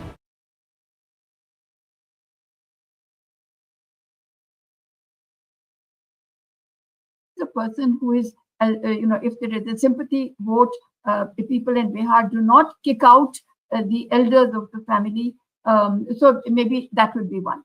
But, still, I would say that we have to talk about, when Mayankji was saying that, is it not something we want, that the poorest woman should have 2 goats, or she should have a sewing machine, etc. I would say the answer is yes, yes, and yes. But the point is, what happens जब आपका खजाना फिर खाली हो जाएगा? When you've got, when you've done with this money and you've given it, then again, who are you going to look up to? To the center? So you become a state which is tied to the center. Sorry, I'm sorry. I just have some very interesting data. The JDU is leading in 71 according to the C voter data that we have. It contested 101 seats. The BJP is leading in 64. It contested 101. The LJP is leading in 16 and it contested 28. The Hum party is leading in 3 in the RLM. And then now let's look at the Mahagathbandhan in the same way, because this also, as Dr. Mandal said, strike rate should also be measured against how many seats a party has contested. Can I look at the Mahagathbandhan scorecard, please? I saw it. It's just before. Yeah, there. The RJD contested 143. It's leading in 64. The Congress contested 61. It's leading in 18. Right? So I just wanted to also give you this context. And again, if we go back to the NDA scorecard, it is the JDU. If you look at, can I go back to the NDA scorecard, please? The NDA scorecard. The NDA scorecard, please. The next slide. The NDA scorecard. Yes. The JDU contested 101. It's leading in 71. The BJP contested as many seats as leading in 62. So this is very important. The JDU is at the moment outperforming the BJP. That's all I wanted to sort of make that point. Before Mayank responds, Nalini, if you want to come in on that, and then I'll get Mayank of the JDU to respond. Yes, I think it just confirms, Barkha, about a leader who has become synonymous with looking after the person who is the last in the row, last in terms of survival. And I think that when I was talking to people, they said, what more do we want? We've got all this. What more do we want? That is a fantastic assumption and a perception of the voter at the bottom end. And this is the EBC that we were talking about. I would just say that so this is the formula, but we as journalists must talk about looking at it from 30,000 feet above. The question is, if you are not investing in something which will give you GST returns, if you're not having construction that gives you the registration fees, etc., where does a state government earn from? So it earns from these sources. So if it earns, then it invests. If it invests, then the youth stays back in Bihar. I'm just saying that the families are getting fractured, and we are seeing only one generation. Wait until it becomes another 10 years or so. This is a sociological phenomena that will take place. I'm only saying that. It's not something we should talk about today. But certainly there is something. Before Mayankji responds, the latest leads from C Voter, we have 243 out of 243 leads. The NDA ahead at 151. The Mahagathbandhan in 86. From another source, slightly different, 154 for the NDA, 83 for the Mahagathbandhan. But the NDA has for a while now, at least I think, Nalini, since you joined us, maintained this wide lead. The BJP is now leading in 65, the RJD in 62, the JDU in 70. It is if these leads hold, and there's a big if, because we're not calling the election, but if the leads hold, then the JDU has been the big story of the election. Prashant Kishor leading in 4, and the Congress 16, the LJP 16.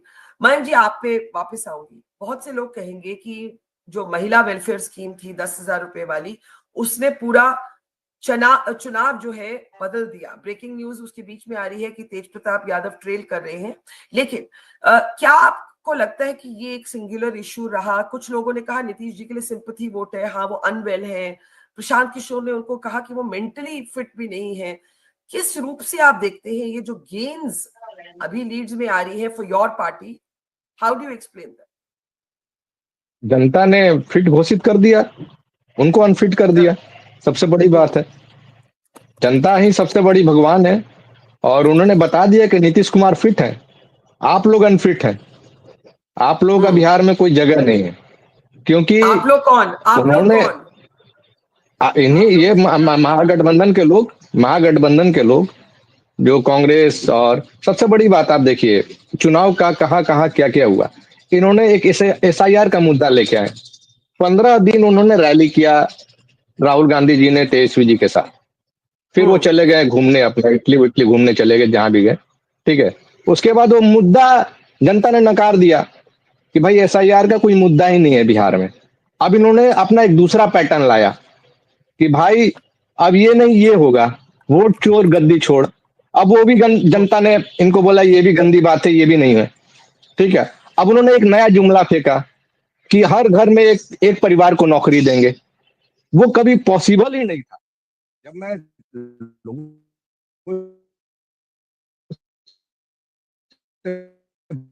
आपकी आवाज चली गई मैंग जी, बात कर रहा था, आपकी आवाज चली गई बिहार में. हाँ, तो बोले कि अगर ये कहते कि जो सरकारी नौकरी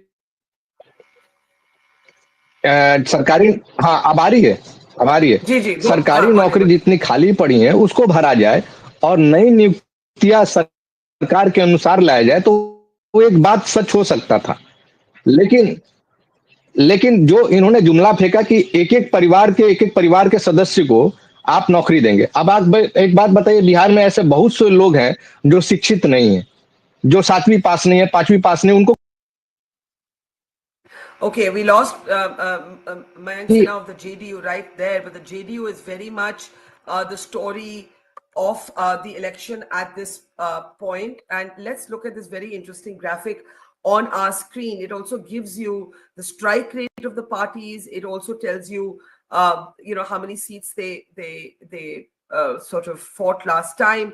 If you look at the BJP, it's leading in 64 seats. It contested 101. The JDU is leading in 71 seats. It contested 101. The LJP is leading in 16. It fought 28 and so on. So this is a very interesting thing. Mayank ji, आपका बाकी party तो अच्छा कर रही है, लेकिन internet नहीं अच्छा कर रहा. इसका भी कुछ करना पड़ेगा। अब हाँ, इस बार हम भारत सरकार के लोगों से बात करेंगे कि भाई हमारा इंटरनेट अच्छा किया जाए। तो अच्छा, आप बोल रहे क्योंकि थे, बताइए। मैं ये कह रहा था कि देखिए, जो तेजस्वी जी, जो राहुल जी चल रहे थे रैली में 15 दिन तेजस्वी जी के साथ, एसआईआर का मुद्दा लेके आए, फिर वो चले गए घूमने चले गए, अपना एसआईआर का मुद्दा डंप हो गया, बिहार की जनता ने उनको नकार दिया उस मुद्दे को लेके। फिर उन्होंने दूसरा मुद्दा लेके आया, वोट चोर गद्दी छोड़। बिहार की जनता ने बोला ये सबसे गंदी बात है, ठीक है, इस पर तो हम लोग थोड़े से भी राजी नहीं है। फिर उन्होंने एक तीसरा मुद्दा लेके आए तेजस्वी जी ने, लोगों ने बोला ये तो बड़ा खराब जा रहा है फीडबैक, तो उन्होंने बोला कि अच्छा एक अच्छा जुमला फेंकते हैं। तो उन्होंने सबसे बड़ा जुमला फेंका कि हर घर में नौकरी देंगे एक परिवार को सरकारी। अब एक बात बताइए, बिहार में ऐसे बहुत सारे लोग हैं, बहुत सारे परिवार के लोग हैं जो शिक्षित नहीं है, जो 5वीं पास हैं या फिर नहीं पढ़ पाए हैं किसी परिवार में गरीबी के कारण, तो उनको आप कहाँ से नौकरी दीजिएगा, किस प्रकार का? तो उन्होंने, जनता ने बोला कि सारी बातें जो है, ये सारी बातें बेवकूफ बनाने वाली बात। यहाँ पे मयंक जी बिल्कुल उलट गए, वापस नकार दिया। और जो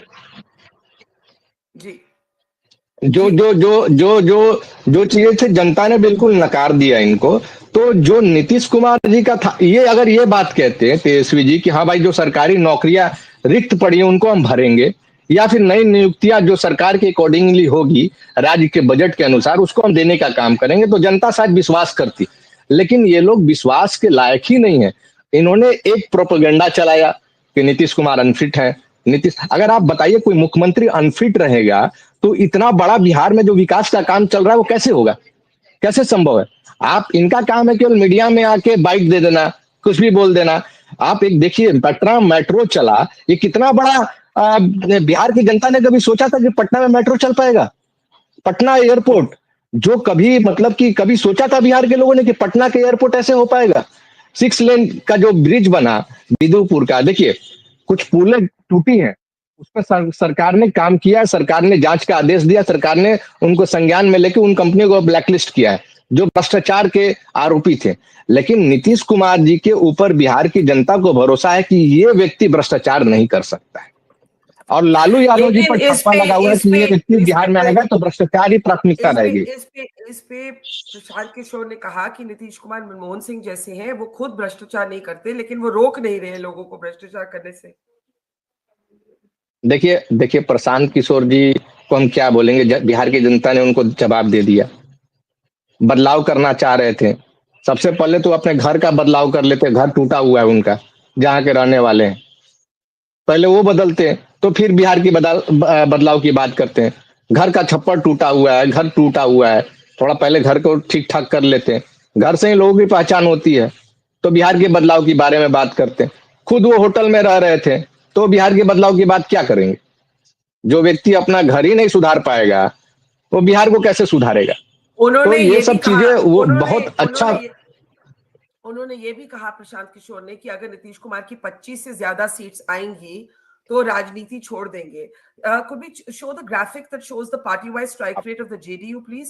अभी the JDU is leading in 71 seats. तो मयंक जी, इस पे आप क्या कहेंगे? प्रशांत किशोर ने कहा कि अगर नीतीश कुमार की 25 से ज्यादा सीट्स आएंगी तो वो राजनीति छोड़ देंगे। At the moment, the JDU is leading in 71. क्या कहेंगे आप मयंक?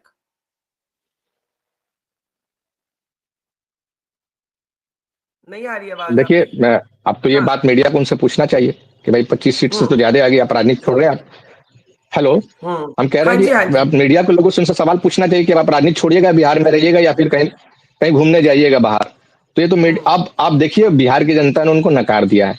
प्रशांत किशोर जी बातों के बहुत ही धनी व्यक्ति हैं, अच्छे वक्ता हैं, अच्छे प्रवक्ता हैं, लेकिन जो बातें, वो अच्छे एनालिसिस्ट भी हैं, वो चुनाव लड़वा सकते हैं, लेकिन अपनी पार्टी को उन्होंने चुनाव सही से नहीं लड़वाया। मैं आपको बहुत एग्जाम्पल देता हूं, मैं घुमा हूं, मैं आपको बता रहा हूं कि जन सुराग एक कॉर्पोरेट बॉडी की तरह काम कर रहा था।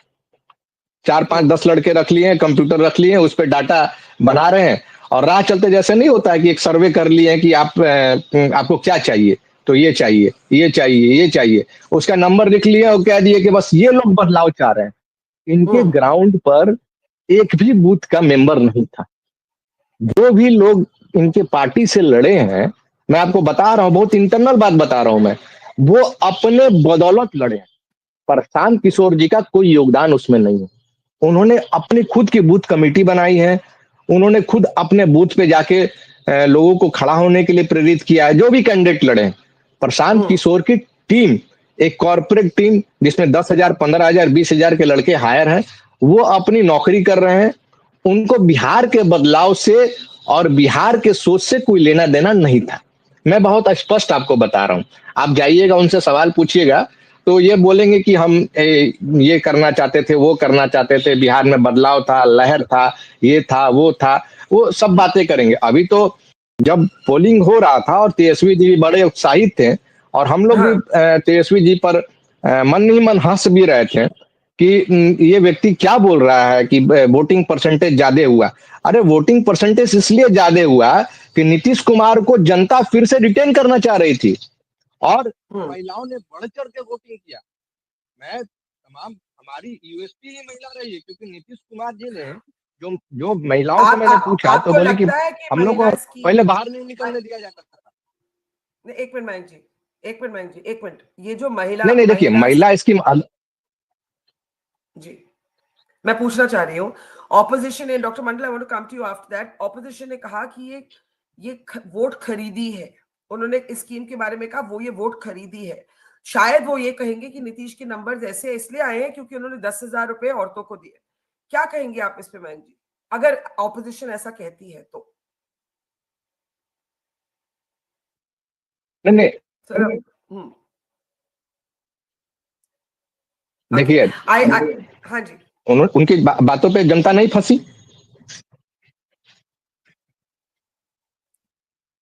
बोलिए मयंक, बोलिए। अच्छा मयंक, आपकी आवाज शायद नहीं आ रही, प्लीज रिकनेक्ट करें। इतनी देर में मैं एक minute, Dr. Mandal, let me get a last comment from you on what the numbers look like as we move on to our next segment of analysts. At the moment, the lead for the NDA has stayed, and the real story of this election is Nitish Kumar, written off by the media, by his opposition, and even by his key ally, the BJP, in the first phase of this campaign. The BJP is leading in 63 seats, the RJD in 59, the JDU in 73 seats, the Congress in 18. Alliance-wise, the NDA is ahead in 155 to the Mahagathbandhan's 82. This number has not shifted for the last 30 minutes odd. I'm not saying I'm calling the election, I'm just saying it hasn't shifted. Dr. Mandala, a last comment from you. I think the figures are should be shifted because we have lots more to for the counting, even the time and number of votes which is coming. The Election Commission site says that JDU is 51 and BJP is 48, and accordingly RJD and their given the Election Commission numbers are a bit different. We've been looking at those numbers as well. They count a little bit more slowly. We'll maybe have a look at the EC numbers as well. No, they take the official feedback from the district magistrate, that is the returning officers of every booth. But अभी हम सुन रहे थे कितने बेशर्मी के साथ ये Janata Dal United के हमारे प्रवक्ता बोल रहे हैं कि वो सरकारी, अरे सरकार आपकी है, आप नौजवानों को जो नौकरी मांगने जा रहे हैं, सड़कों पे दौड़ा के मार रहे हैं, पीट रहे हैं, और यहाँ पर आप भाषण दे रहे हैं और राहुल गांधी के बारे में बोल रहे हैं कि ये कहाँ गए, नहीं गए, इटली गए। अरे आपके प्रधानमंत्री कहाँ गए? यहाँ दिल्ली में ब्लास्ट हुआ था और अपने मित्र अडानी जी के लिए पहुंच गए भूटान। और सबसे बड़ी बात, जिनका बैग हमेशा पैक्ड रहता था विदेश जाने के लिए, अब किसके डर से वो थर-थर करते हैं कि सभी बड़े जो सम्मेलन है उसमें जाने से इनकार कर दिए। ये सब जरा देखिए और फिर बात कीजिए। राहुल गांधी के अपने जो उनके अपने पहुंच है बड़े यूनिवर्सिटीज में है, जहां पर जो डिग्री छुपाने वाले लोग जा नहीं सकते हैं, उनकी हैसियत नहीं। और साथ ही मैं बता दूं कि अभी जो महिलाओं की बात आप कर रहे थे, महिला एक डिस्टिंक्ट आइडेंटिटी नहीं है। It has got its identity also amongst the social structure of the state. It is identified with the people and community. That is, even the castes reflect there. But there is one community, that is the youth, which has gone ahead everywhere, every survey. They have reportedly and categorically stated that they want a change. And I think ultimately, whatever the result might come, it will reflect a change. At least we are sure, even in spite of the fact that Election Commission of India is doing repeated bungling. There is no going back on SIR and vote sure. My friend should know we are still on it. And even recently, Rahul Gandhi has exposed, and every time he exposes, even the small children have started calling the great leader of this country vote sure. So that should be remembered. Thank you. Okay, Dr. Mandal, I thank you for your time today. Mayank Sinha, I'm going to request you to stay on with us. Nalini, if you have a final word in this hour, and then we will connect with you later. I just want to give you the overall picture. The NDA is now leading in 156 seats to 81 of the Mahagathbandhan and 3 for the Jan Swaraj party. Could I have the party-wise breakup, please, on my screen? Party-wise breakup, yeah. The RJD is in 59, the BJP in 65, but the JDU is ahead in 72 seats at the moment. And I've been saying this for almost an hour now. It is the JDU that is very much the story of this election. Nalini Singh, a final comment from you. Barkha, finally, I would actually like to ask the Congress party. See, it is 130 years old, plus or minus, versus a party that's 3 years old. So the Congress party seems to be leading in about 16 or 19. And this JSP, Jan Swaraj party, is already leading in about 4. So, they are fighting. Congress party will now fight for the 4th place amongst the parties. 4th place. And JSP might be fighting for the 6th place.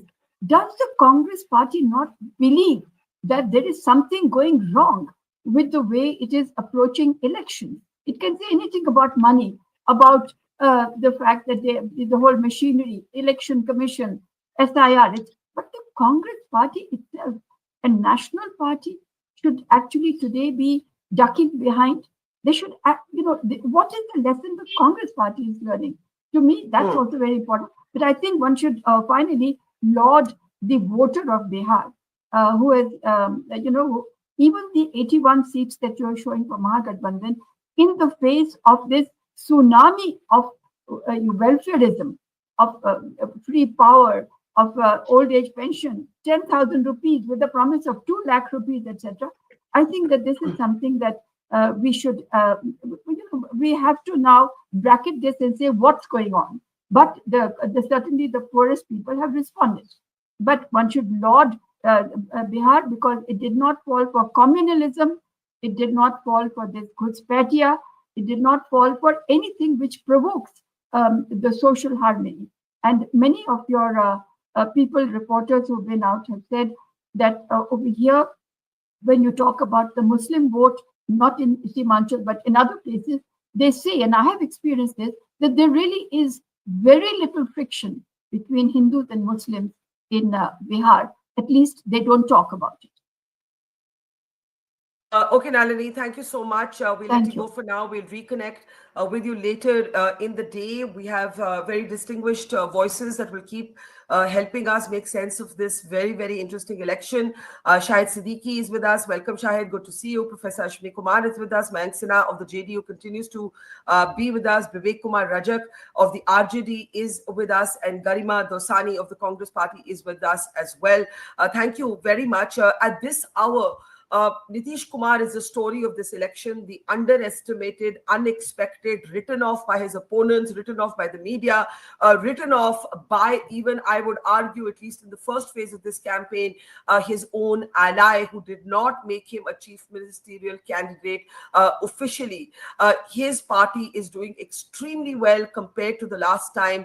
And at last count, the JDU was leading ahead of all other parties. Can I have the party-wise breakup on our screen? In the meantime, this is what the alliance figures look like. The NDA is now leading in 157 to the 80 of the Mahagathbandhan. We also have the C voters automated figures, only slightly different. The NDA leading in 155 to the Mahagathbandhan's 81.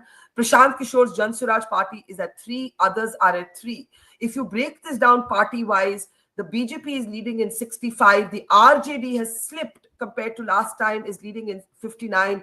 The JDU is leading in 72. The JSP, the Prashant Kishor's party, in 4. The Congress in 17. The LJP in 17. Remember, the LJP did not fight with the NDA the last time. It was seen to be a move by the BJP to weaken Nitish Kumar. This time, the LJP is in the fold.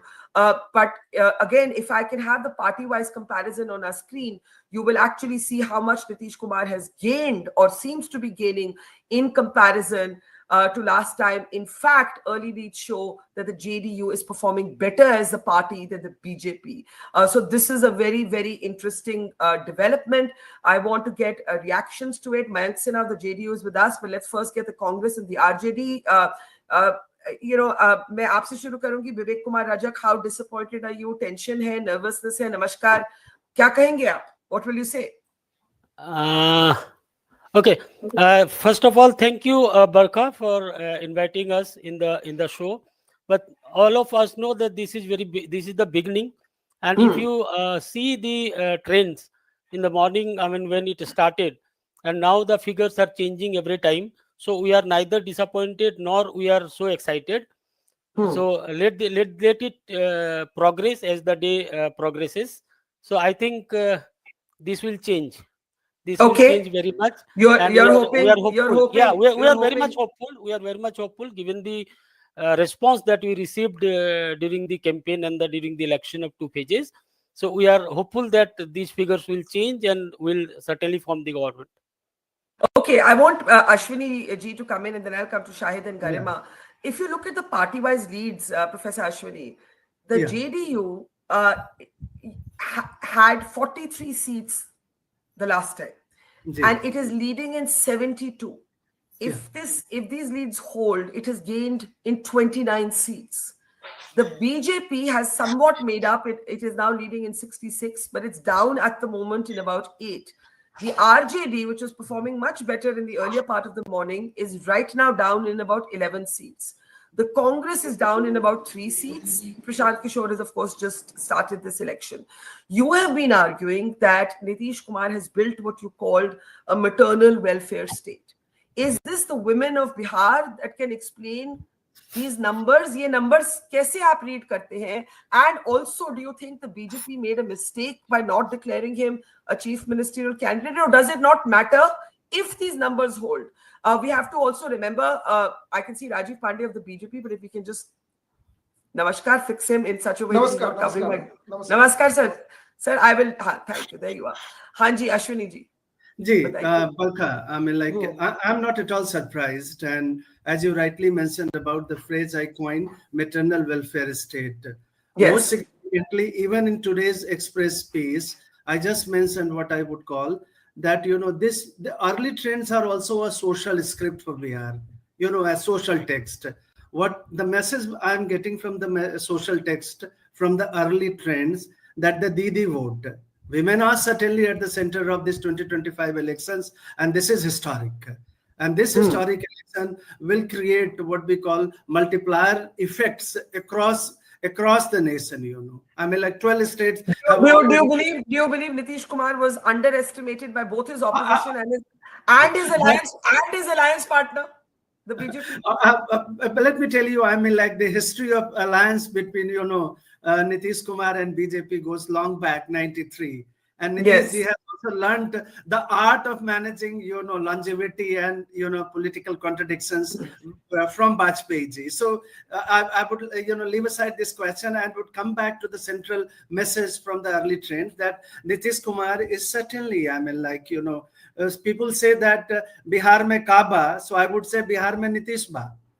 So if you look at it, the way Nitish Ba in Bihar is galvanizing, the very narrative of this social text.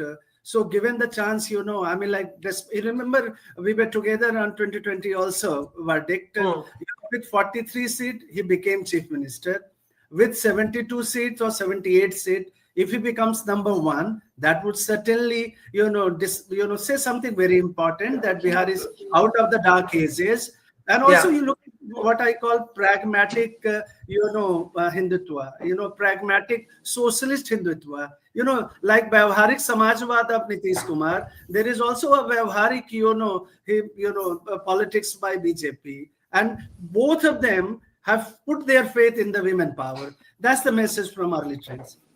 Yeah, let's get reactions from Shahid Siddiqui, Rajiv Pandey, and Garima. Shahid Siddiqui, aapse shuru karti hu. If these trends hold, right now the NDA is ahead of the Mahagathbandhan with a significant lead that hasn't actually moved for the last 1 hour. And the real story, as I have been saying, is Nitish Kumar. Nitish Kumar was called mentally unfit by Prashant Kishor. The BJP did not declare him a chief minister candidate. He did not do a single interview in this entire campaign. He released a recorded video towards the end of the campaign. Is this the Mahila 10,000 rupees scheme? Is this something else? We don't know. But what we know is, the weakening of Nitish Kumar last time hui thi, that has been corrected. JDU has shown that it is still relevant as a political force, and it is relevant because of Nitish Kumar. Would you agree, Shahid Siddiqui? Kumar understands Bihar better than anyone else. He may be old, he may be not so well, and he may be unwell, but he understands the ground level realities of Bihar. He understands the mindset of the Biharis, and then the way he has used social power, the women power, to galvanize his party and to re-emerge time and again is really amazing. And people may have written him off. In fact, I saw him in the India meeting in Mumbai, and I thought he is not present there. His mind was not there. But I think he's always prepared for the worst, and he's planning things in a way where no other leader can compete with him. He is an extremely pragmatic leader. He's an extremely realistic leader. He is ready to change sides. He's ready to change his ideology. He's ready to change anything. But he knows how to take the voters with him, and that's the strength of Nitish Kumar. It may be his last election, but he is going to the chief minister. I don't see anybody be able to replace Nitish Kumar right now. Shahid bhai, can I ask you? You said that when he was with the India Alliance and you had interacted with him, even you questioned whether he was all there. But now, do you feel that many people either underestimated him or read him wrong? Yes, people have been underestimating him because he was not speaking his mind all the time. As you said, he has not given any interview. He was not coming out very openly, but he was planning. He was Tana Bana kaise bunna hai, that he knows. So that's what he was doing, and that he has done very well. He is a social architect, and Lalu and his party has failed there.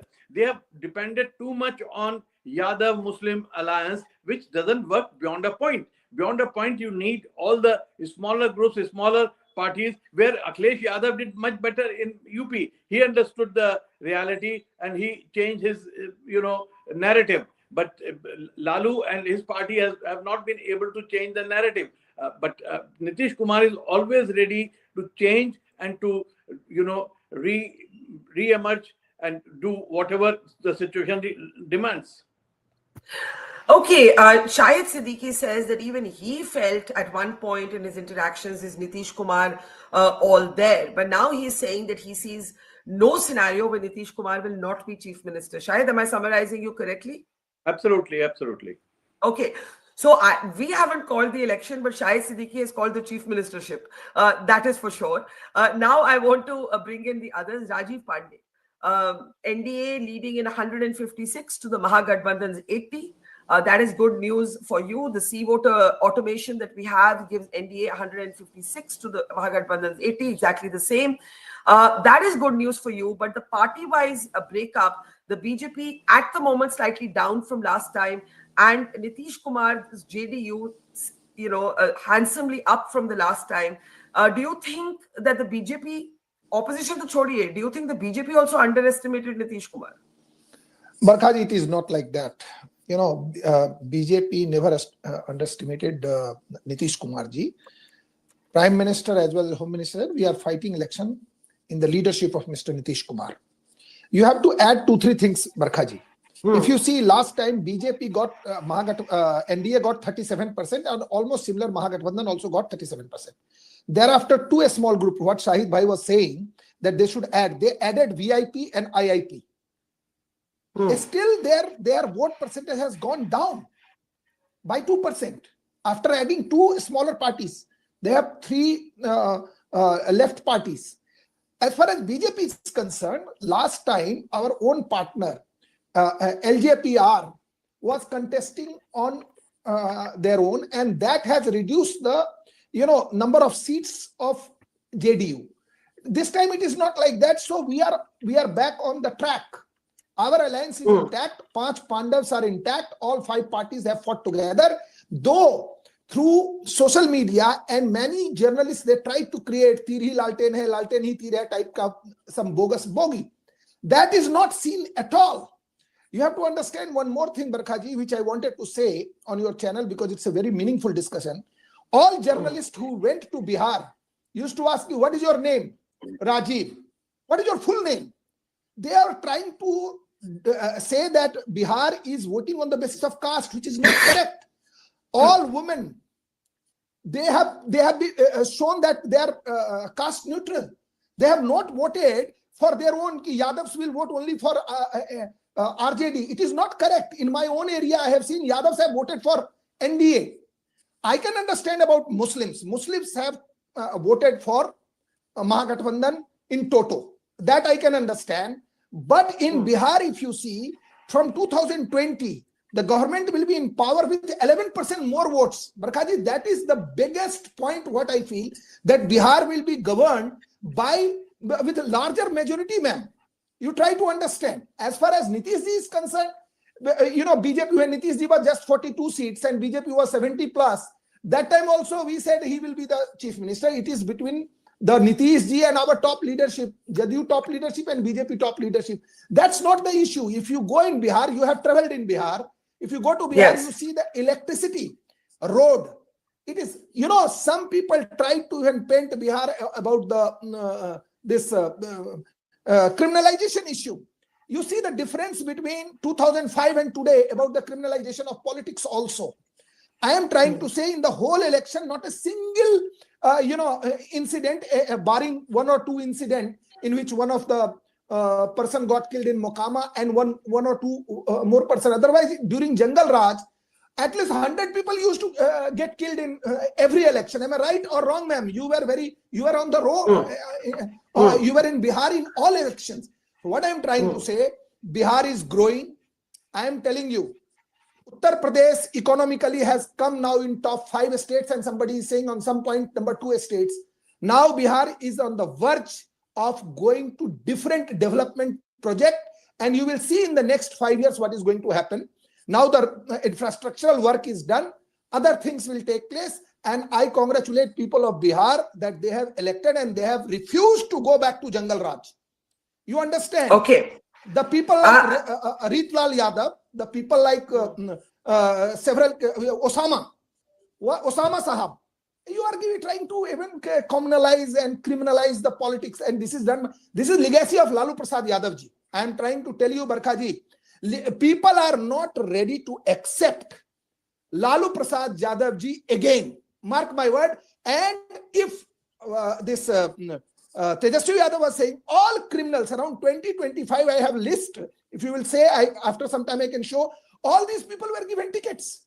In Darbhanga Gramin, the same person is given tickets who is considered a big criminal. Ritlal Yadav's prachar is being done by Lalu Prasad Yadav. So that's, Bihar has rejected that. Bihar has rejected criminals. Bihar has rejected Jungle Raj. And one more thing, they tried to make it this SIRA issue. People have rejected. People have supported SIR. Now this election was a referendum on SIR also. You understand? Opposition tried SIR, why not anybody who is no more now, his name should be deleted? Why, if anybody we find even 5 votes from not Indians, why not their name should be deleted? Where is SIR agenda? Okay, SIR okay. is I think rejected. it's a very good question. And at the moment, I want to say the NDA is ahead in 160 seats. The Mahagathbandhan has fallen to 76. The Jan Swaraj party, Prashant Kishor's party, in 2, and others in 5. If you do a party-wise breakup or breakdown, the BJP is leading in 67 compared to the 74 it won last time. The RJD is down to 51 leads compared to the 75 it won last time. The JDU is leading in 72, with showing a gain of 29. These are leads, but that's what the figure is. The Congress is the same as the last time, 19 to 19, and Prashant Kishor, of course, is contesting for the first time. Now, I want Garima ji to respond. At the moment, while I am not officially calling the election, Shahid Siddiqui, who is no fan of the BJP, has called the election to the extent that he has said Nitish Kumar will be the next chief minister. Do you agree? Do you concede that point, Garima ji? Good morning to all the viewers, and hi, Barkha.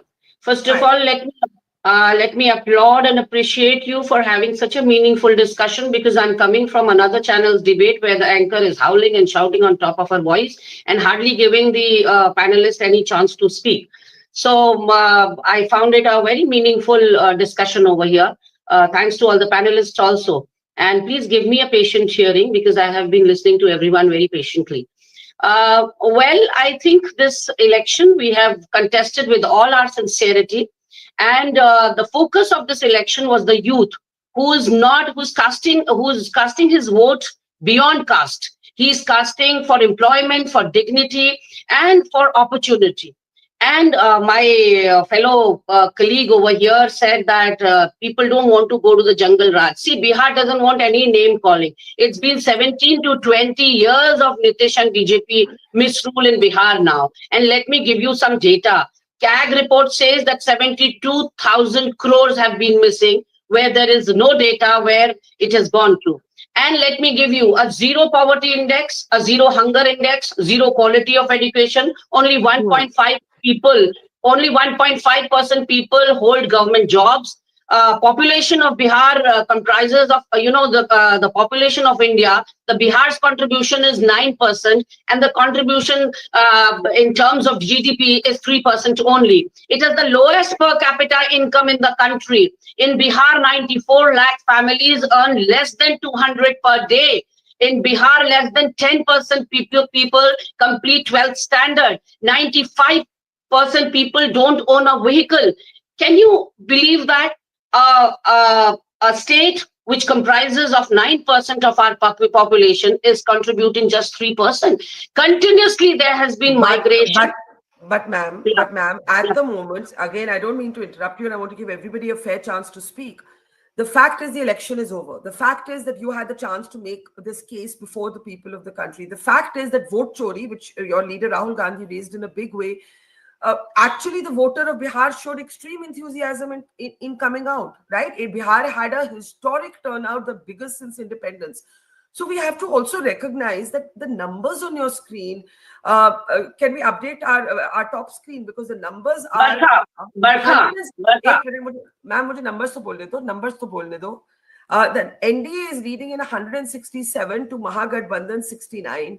The JSP is now down to 1 and others are 6. Now, please respond, but quickly, ma'am, I want to give the others a chance to speak as well. See, Barkha, I'll be very optimistic. These are not the final numbers. These are the initial phases. We are talking at 10 o'clock in the morning.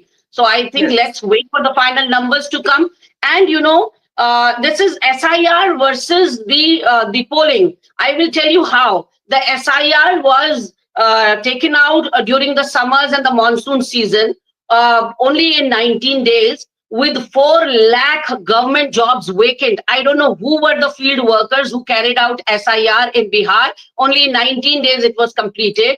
And the lakhs of voters that has been deleted in SIR, process, that will also be a decisive factor. And why I'm saying it is vis-a-vis polling, the polling for the first time in Bihar has happened after Chhath and Diwali, when people have come back for Chhath Puja to Bihar, for Diwali to Bihar, and they have casted the vote. So where mass deletion of voter was happening, where targeted addition of voters was happening, where there was floating voters who have voted in multiple states. So I would attribute all this to your figures to that. But here I would like to make a last bottom line statement that you bet and have me again on your show. RJD will be the single largest party in Bihar, and Tejashwi Yadav, as everybody in Bihar have voted in the exit polls, the most popular chief ministerial face. And also about Nitish Kumar, you were again and again posting this question to everyone, that why Nitish Kumar was not made the chief ministerial candidate. The reason is his several political flip-flops. He has lost his credential, and Nitish Kumar, if he would have done something substantial for Bihar, if he would have had some important establishments or achievements to pose, he would not need the crutches of BJP every time. Ma'am, let me speak now. You have said that I can ask you this maybe in an hour from now, and we'll test it, or maybe 2 hours from now. But at the moment, the NDA is comfortably ahead. I just want to say that. The NDA is comfortably ahead. 1-1.5 घंटे से ये gap कम नहीं हुआ है, ये बदला नहीं है. The NDA is leading in 167 to the Mahagathbandhan 69. I know, Rajiv ji, you want to respond. Just 1 more minute. If you do this party-wise, the BJP has also now improved its tally. The BJP is now leading in 72, almost the same as its 74 wala performance last time. So the big hit right now, I'm not calling it, but right now has been to the RJD, which is down in 31 seats compared to its 75. 1 minute, Rajiv ji. And the JDU is showing a gain of 29 seats. Now, please respond, Rajiv Pandey of the BJP. Just wanted to tell one thing, Barkha ji. I think Congress party understood Bihar better than RJD. They were saying, give me more seats. Now, if you see, their seats are reduced by 10 seats. And what is if RJD and Congress would have not fought, they would have not even opened account. They are saying that we have, because of the voting percentage and all these things. Now, this is not the time. This is not election meeting is going on, Barkha ji. Now, the mandate is given by the people of Bihar, and mandate is clear. The gap is increasing. Now it is NDA is 165. BJP, I am telling you what is my information. BJP will touch 80 seats, ma'am. Minimum 80 seats BJP will win. Let the final result come. And RJD should go down below 40 or 35 seats. People do not want RJD at all. I am telling you, if Congress and RJD would have fought separately, not a single seat they would have won. So that's why Congress was holding. That is my understanding about the Bihar. And whatever vote is right now with Mahagathbandhan, there is left parties who have cadre votes. That is adding in the vote of Mahagathbandhan. Left parties have cadre votes. Congress party has Muslim votes. So otherwise, where is RJD? These RJD seats, they have fought on 143 seats, ma'am. 143, and they are down like by more than 31 seats. No, I did not disturb, ma'am. I didn't disturb anybody. 1 minute, all of you. Other people are also on this show. They also have only one line. Barkha ji, I want to go to Shahid, Ashwini, and Vivek. Yes, please. I'll just conclude what I am trying to say. Bihar has voted for Susasan. 1. Bihar has voted for SIR. 2. Bihar has voted for larger development, and I am saying on some points development has taken place, and you see the kind of migration. If you ask me personally, you go to village, you will find that 30 years back the situation of village economy, and today it is completely different, Barkha ji. I invite you to my village in Madhubani, which is on the border of Nepal. Their CPI is fighting. If CPI would have not fought, the NDA would have won by 50,000 votes. So they have some cadre votes. I am trying to tell you, Mahagathbandhan and Lalu Prasad Yadav's party is rejected in toto. That is my final point at this moment, ma'am. Okay. I want to actually just go back to the numbers for a second, and then I want to get Shahid and Ashwini. If we take a look at these automated numbers from C voter whom we are partnering with on this live broadcast, it gives you a very interesting point on the strike rate. So the BJP contested 101 seats and it is leading in 74. The JDU contested 101 seats and it is currently leading in 70. This is going up and down for the BJP and JDU. And so on. Can I also see the Mahagathbandhan scorecard also? Could you go to the Mahagathbandhan scorecard? In the meantime, while it's coming up, the Mahagathbandhan scorecard, you now have the RJD contested 143 seats. It's leading only in 52. The Congress contested 61. It is leading in 12. So we have to also see performance vis-a-vis how many seats were contested. Shahid Siddiqui, let's bring you in. The gap is very significant. Again, we have learned the hard way that elections go up and down. हम लोग सब बहुत सीख जल चुके हैं इससे, तो we are being very careful. But the BJP, which I was saying just 10 minutes ago to Rajiv ji ki, "Arey, JDU might outperform you." The BJP right now is the single largest party. So badal raha hai. The BJP is in 74, the JDU is in 70. But again, I will still say Nitish Kumar is the story of the election because it's a massive gain for him. It's a massive, massive gain for him compared to the last time. The RJD has fallen. You know, 1 ghanta pehle I was saying, अच्छी लड़ाई है. Whoever forms the government, close fight hai. Ab close fight nahi lag rahi, nahi dikh rahi.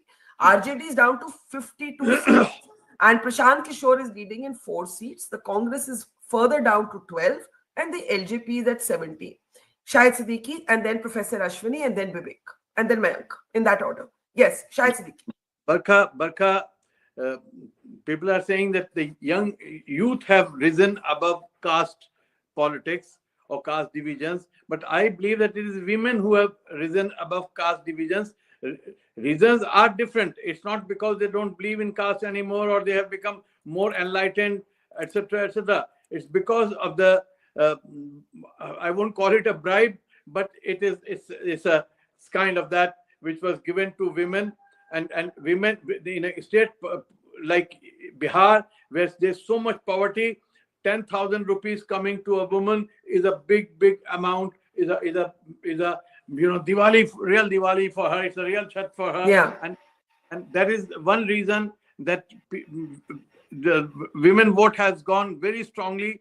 Even the Yadav, and in some cases I have heard Muslim vote also have Muslim women have also voted in some cases for. So do you think it's the Mahila welfare scheme alone, or do you think Nitish Kumar's reputation?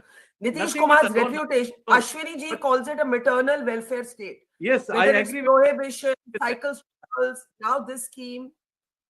Yes, I agree. I agree with Ashwani ji. It is one of the major factors which has gone into that. Apart from that, the management of elections, because unfortunately I did not visit Bihar this time. I was out of the country. But whatever I have heard is that the management of the election by RJD has not been very transparent and very good. The tickets have been given on matters or not just of winnability, but for other considerations, which has also hurt them. Congress has not been able to make an impact. Congress, whether in UP or in Bihar, has failed to make an impact, despite the hard work done by Rahul Gandhi. And unfortunately, for the Congress, they don't understand that they have to rebuild the party on the ground. They try to rebuild the party at the top. Rahul Gandhi cannot carry the party on his shoulders state after state. It is the workers at the ground level, workers who have to be, galvanized. Not just galvanized, they have to be created. There's hardly any ground level party for the Congress, especially in the Hindi cow belt. So they want to just, continue on the soldiers of Rahul Gandhi or Priyanka Gandhi, that they cannot go far. You can get the large, huge meetings, but they cannot turn into votes. In order to turn into votes, you need the workers pool both level workers. Shayad, the way you're speaking, I think you have accepted, even though we've not officially called the election, that this is going to be an NDA government in Bihar. It is looking like that to you. Reality, Barkha. Let's face the reality and see that the way election is going, I don't see any big change. I mean, it's wishful thinking. So I'm here as a political analyst. As a political analyst. Sure. And as a political analyst, you are saying that you believe that it is an NDA government in Bihar and Nitish Kumar is the next chief minister. With more seats, yeah. And nobody can touch Nitish Kumar right now. Nitish Kumar on himself may decide to go at some point, but I don't see that happening real soon. Maybe a year or two, he may try to make a decision, because he must also realize that he is not getting younger. But look at the leads right now. We really, Vivek ji, the BJP is leading. Rajiv ji, please, thoda dhyan dein in figures ko. The BJP, could we update the graphic on our screen, please? The BJP is leading in 72, the JDU in 75, the RJD is down to 41, and the Congress is down to 7. So it is a very different scenario from the morning. सुबह में 1 घंटा 1.5 घंटा में लग रहा था अच्छी लड़ाई चल रही है. राजीव जी, I'll just let Vivek ji of the RJD come in. Vivek ji, you were hopeful when we started. कुछ बदला नहीं है, वो वहीं पे अटका हुआ है, बल्कि RJD अभी गिर रही है.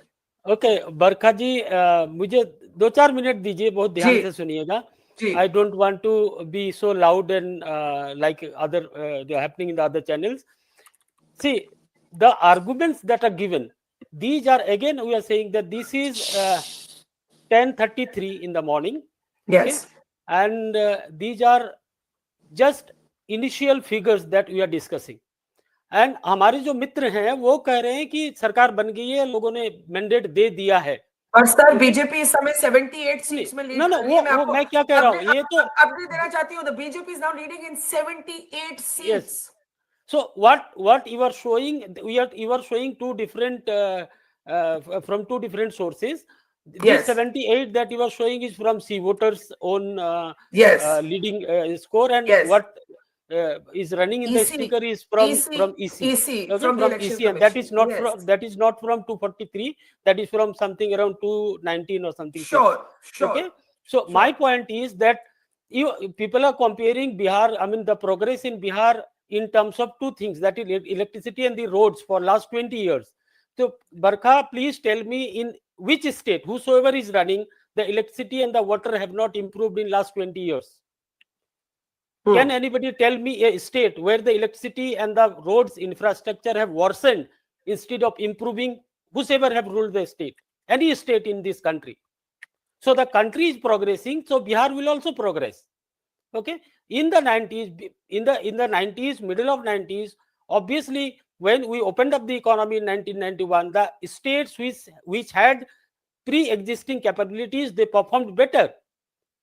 So Gujarat, Maharashtra, they did better in terms of attracting the investment when the economy was opened up in 1991.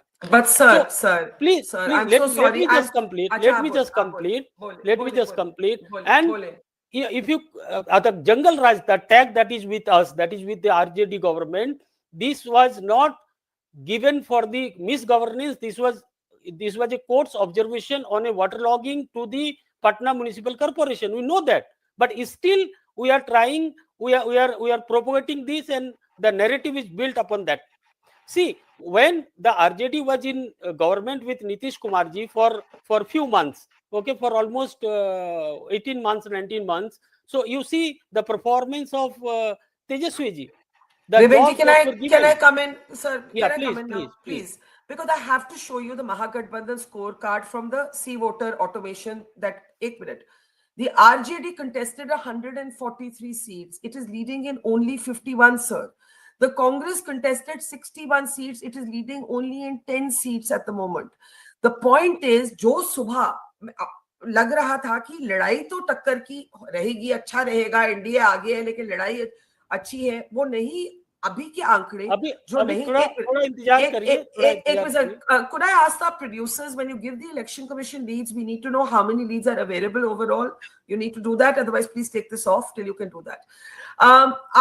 आप ये बताइए मुझे विवेक जी कि ये जो लीड्स हैं ये तो कुछ और ही कहानी बताती है ना, आप तो फिलोसॉफिकल बातें कर रहे हैं। ना, मैं क्या कह रहा हूँ कि ये जो फिगर्स हैं, देखिए ये जो फिगर्स हैं, ये फिगर्स आप देखिए कि कितना परसेंट वोट काउंट हुआ है अभी, ये देखना जरूरी है ना मैम। अगर आप ये नहीं देखेंगी, खाली ये नंबर्स जो आ रहे हैं, इलेक्शन कमीशन अभी भी 230 का ही लीडिंग का दिखा रहा है, 243 का नहीं दिखा रहा। From 219 they have now just revised it to 230. So are giving a number कि जैसे वो सैनी साहब ने कहा था कि हमारे पास व्यवस्था है, गिविंग अ नंबर कि आरजेडी 40 से नीचे होगा, बीजेपी 80 प्लस होगा, 83 होगा, व्हाटएवर एग्जैक्ट नंबर जो ये दे रहे हैं हमारे साथी। ओके, इलेक्शन कमीशन अच्छा एक minute please we have to focus on the numbers and not get lost in the rhetoric. Okay, the point is, the NDA is leading in 168 to the Mahagathbandhan's 70 seats. That is the number. Barkha ji, can I just get let me just say the number and I'm coming to you right after that. The election commission is giving leads for 232 seats. Please go back to the election commission banner. Out of not the whole state yet. In this, the BJP is leading in 73 and the JDU is leading in 77. This is according to the election commission, which is not given leads for the whole state yet. Ashwini ji, please respond. Yeah, Barkha, let me come in here. I mean, like, without getting into the rhetoric and the manifesto kind of a talk here, I think that the leads are pretty much clear here. Based on that, we would not be surprised for even a landslide victory for NDA. Quote, I mean, like, we are expecting now, based on the leads, landslide victory. And secondly, if you just look at the internal, dynamics of these leads and within NDA versus Mahagathbandhan, I mean, like, the numero uno position of BJP seems like emerging neck and neck with JDU. The BJP, if you look at, what I have been referring and talking and writing about is also, interestingly, there is something bigger, thing happening in Bihar. BJP is also leveraging Karpuri Thakur's equity within equity socialist. And that's why Jan Nayak, that we can't see, is invisible along with the women. So there are two things here, women-led and also supported and galvanized by the great Jan Nayak and the socialist leader, and both BJP and JDU benefiting from that. I'll stop. Okay, Rao Rajiv Pandey, then Mayank Sinha of JDU. Ma'am, first I would like to say, Jan Nayak Karpuri Thakur ji, sir, is talking about that. If you remember in one of the debate in 1974, he talked about removal of Article 370, like Mayawati ji. Mayawati ji also support BJP agenda of removal of Article 370. So the issue is, BJP is not averse to any leader who is talking about the country like Lalu Yadav. Lalu Yadav for himself, his wife, his son. I predicted, I was in Bihar for 10 days in the election, that RJD will not cross 40 and Congress will not cross 15 and other left parties will be decimated this time. That is my understanding. I want to congratulate Rahul Gandhi at the national level for moral victory and Tejashwi Yadav ji for moral victory in Bihar. They will keep only getting moral victories. They will in the evening will say, we have done, we have improved this, that. Bihar has rejected both of them. For on national point, the way Rahul Gandhi is being treated by the people of this country, same way in Bihar, Tejashwi Yadav is being treated. Tejashwi Yadav was a creation of media and they pumped money like anything to YouTubers and other things. We were on the ground, so we realized this. And time and again, I am telling you, Barkha ji, this will go, BJP will cross 40, not because of any other things. The way what we have done. The people say, why you are talking about Jan Nayak? We will talk about Jan Nayak. If anybody is good, why you are talking about Patel? We'll talk about anybody who has done good for the country. We'll talk about, he may be a Congressee. My friend is talking about P.V. Narasimha Rao. Sometime I say, when I read the book Half Line, that P.V. Narasimha Rao was the first prime minister from RSS.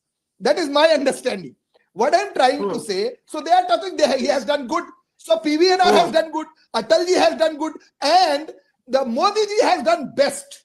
You see, the country is, how can a leader win so many elections? Madam, you should do this research, PhD on this, from Gujarat to India to Bihar to Tamil Nadu to Karnataka to Maharashtra. Because of the pro-people, Barkhaji, pro-people, only job BJP is in hand to work for the people of the country. And second point is very important, ma'am. The way SIR was raised, people realized that Congress party is trying to import vote. They import leaders, we know that. Left parties and TMC imported voter in West Bengal. We know this. But people of Bihar is very sajag. They are very smart people. They realize this, ma'am. And this is vote for SIR also in the national level. I am telling you this. Now you will see in West Bengal, SIR will be with more vigor. Because anybody who is outsider, his name should be a strike off from the voter list. That is my submission, ma'am. Okay, according to the Election Commission, which has leads for 233 out of 243 seats, the BJP is leading in 73, the JDU in 79, the RJD in 40, and the Congress in 6. This is the Election Commission data. We are simultaneously also looking at C-voter data, which is showing us the BJP leading in 78 and the JDU leading in 70. And I don't know how many leads we have on C-voter. If somebody can confirm whether these are all the leads. If you go to the overall scorecard, the real story, Shahid Siddiqui, and I don't know where Ashwini went. C-voter is giving 243 out of 243 leads, 173 for the NDA, 67 for the Mahagathbandhan. That gap is now very, very wide. It's very wide. And Shahid, since you've been here, the needle hasn't moved. And if Nitish Kumar is a big story, the BJP maintaining and probably slightly improving its performance from last time is also a big story. But the real story is going to be if the RJD comes down in the manner. Can I go to the Mahagathbandhan card? The RJD seems down to 49 seats. सुबह नहीं लग रहा था ऐसा है, लेकिन अब काफी देर से ही ऐसा सिचुएशन है. Shahid Siddiqui and then Garima ji. Barkha, you see, the Mandal card helped RJD and Samajwadi Party to emerge in Bihar and UP in 90s. And they continue to use this card, but it has lost its relevance. They have to reinvent themselves. Akhilesh Yadav has been able to reinvent the Samajwadi Party in Uttar Pradesh. Unfortunately, Tejashwi Yadav didn't try to do that. He didn't try to reinvent. He is still working on the same old formula of Mandal and Muslims. That doesn't work anymore. You have to, the world has changed in last 2-3 decades. Politics has changed. BJP has been using the social welfare card, communal card, religious card, caste card, every possible card to win election. I think it's the most organized, most polished election winning machinery in the world. I don't see any other machinery so organized, so polished. They know how to win at any cost in any way. They will go to any extent to win elections, and that's why they have been winning elections after elections.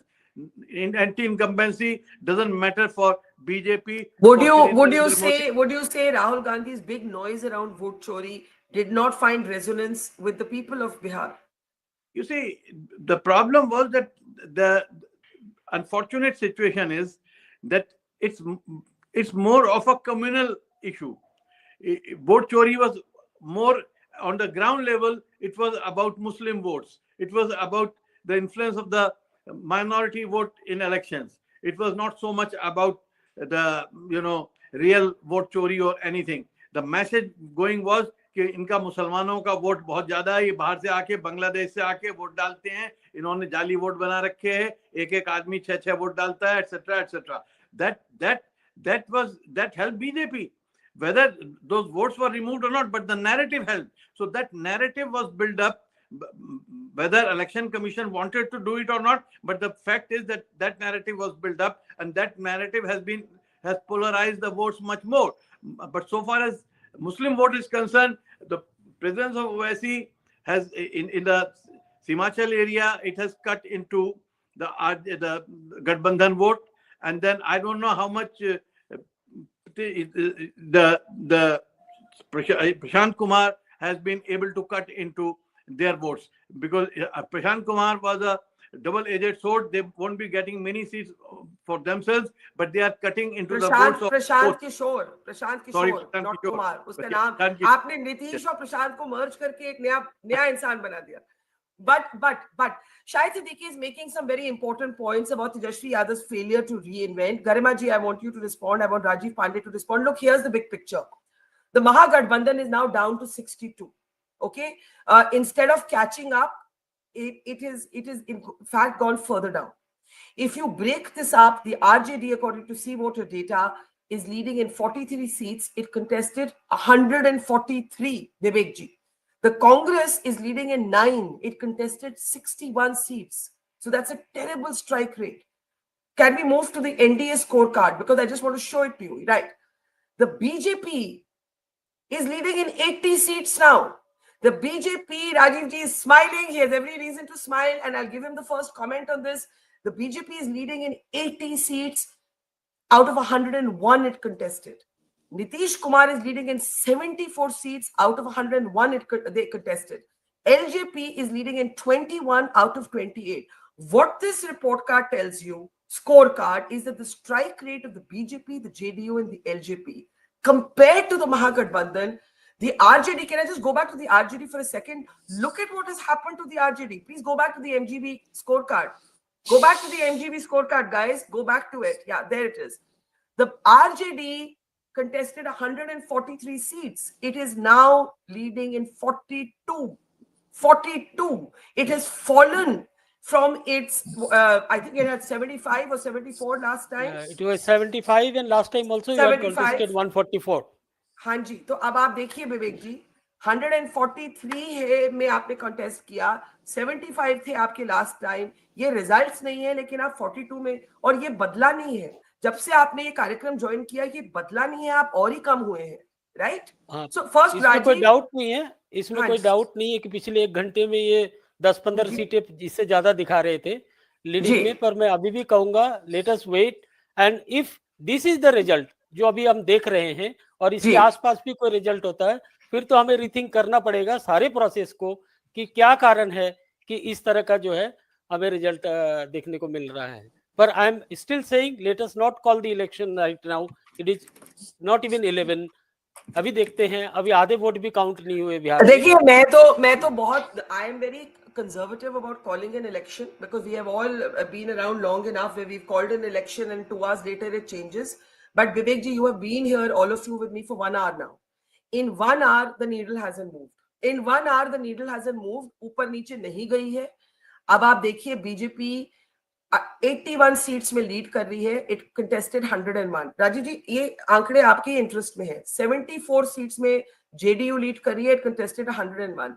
LJP is leading in 21. It contested 28. Right? Mahagathbandhan का score card मैं आपको बता चुकी हूँ. Rajiv Pandey, then Garima, then Shahid Siddiqui. Rajiv. Barkha ji, देखिए एक बात आप समझ लीजिए. जब मेरे ओपनिंग कमेंट में 2 बातें थी कि BJP will go beyond 80 and RJD will be below 40. That is my understanding because I was there.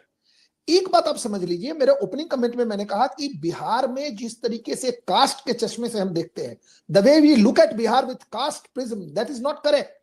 My opening comment was that women और youth, how which youth will accept Lalu, Tejashwi and Rahul Gandhi for the development of this country? We have seen 10 years Rahul Gandhi has controlled the government of Manmohan Singh ji. What has happened? 3 years almost with he was deputy CM. What he has done? He just 36, but he has even 2-3 FIRs, charge sheet.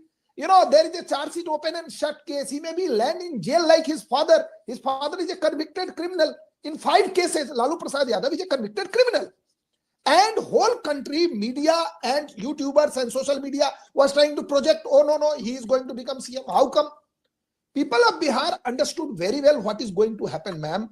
If they come back, then what will happen? So let's not go into the debate. Right now, the number is clear that people have given vote for Susasan and SIR. If you want me to decode this election, it is for Susasan. People are more safe, feeling more safe under NDA Sarkar led by Mr. Nitish Kumar ji.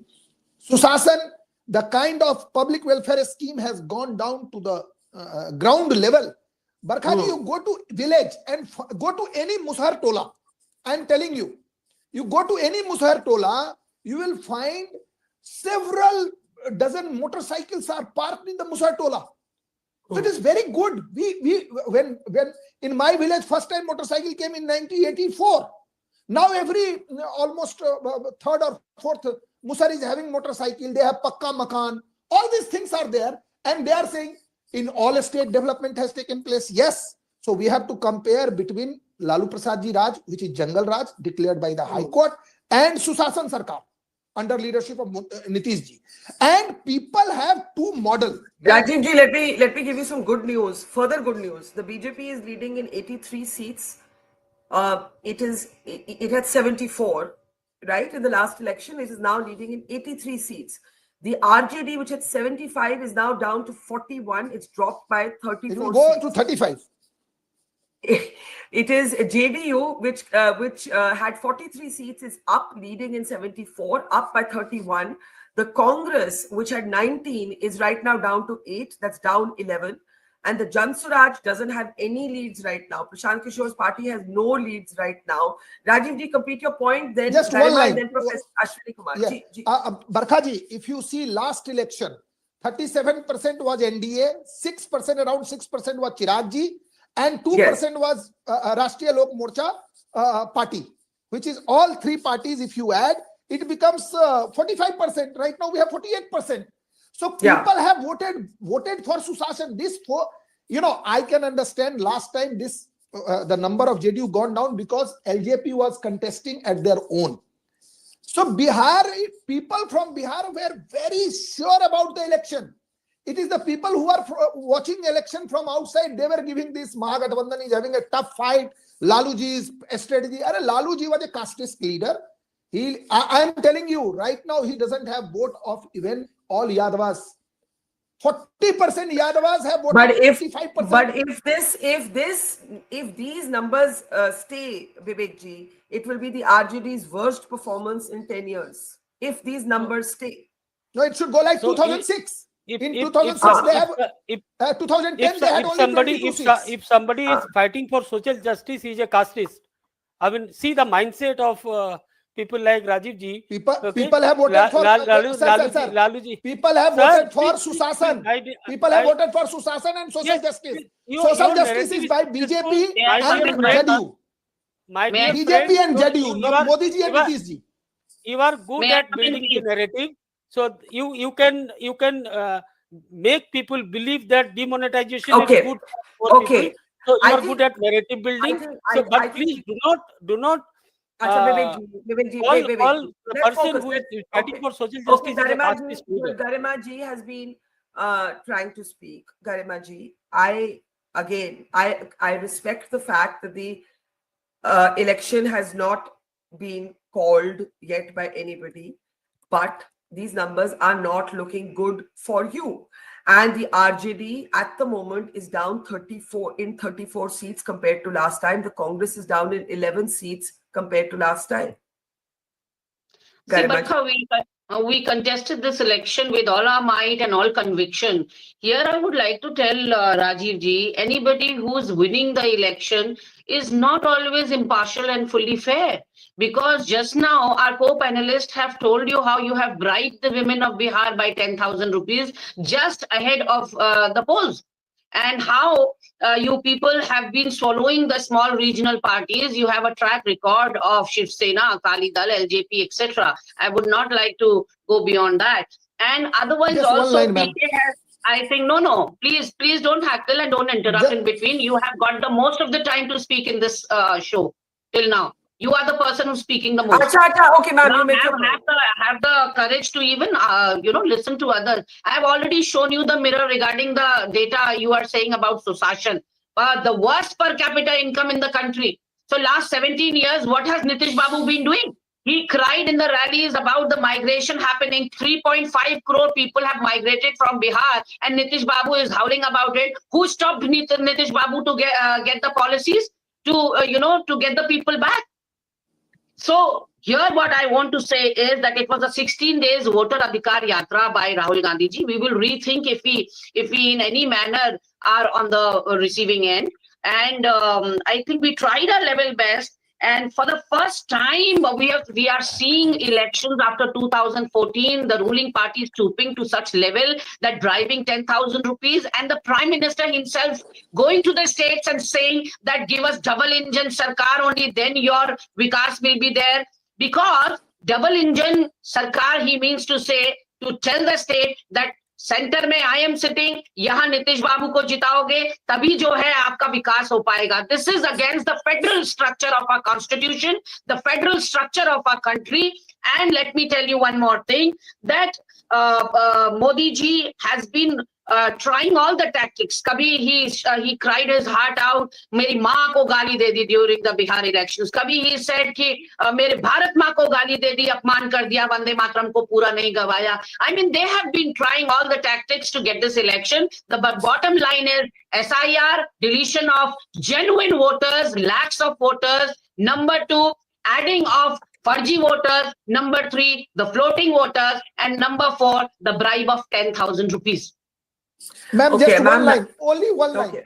Ma'am, in bribe, I am a lawyer. In bribe, both parties are considered as bribe giver and bribe taker. So right now on your channel, people or Bihar is abused by the madam. That BJP has given bribe, NDA has given bribe, and people of Bihar have accepted. No, don't say this.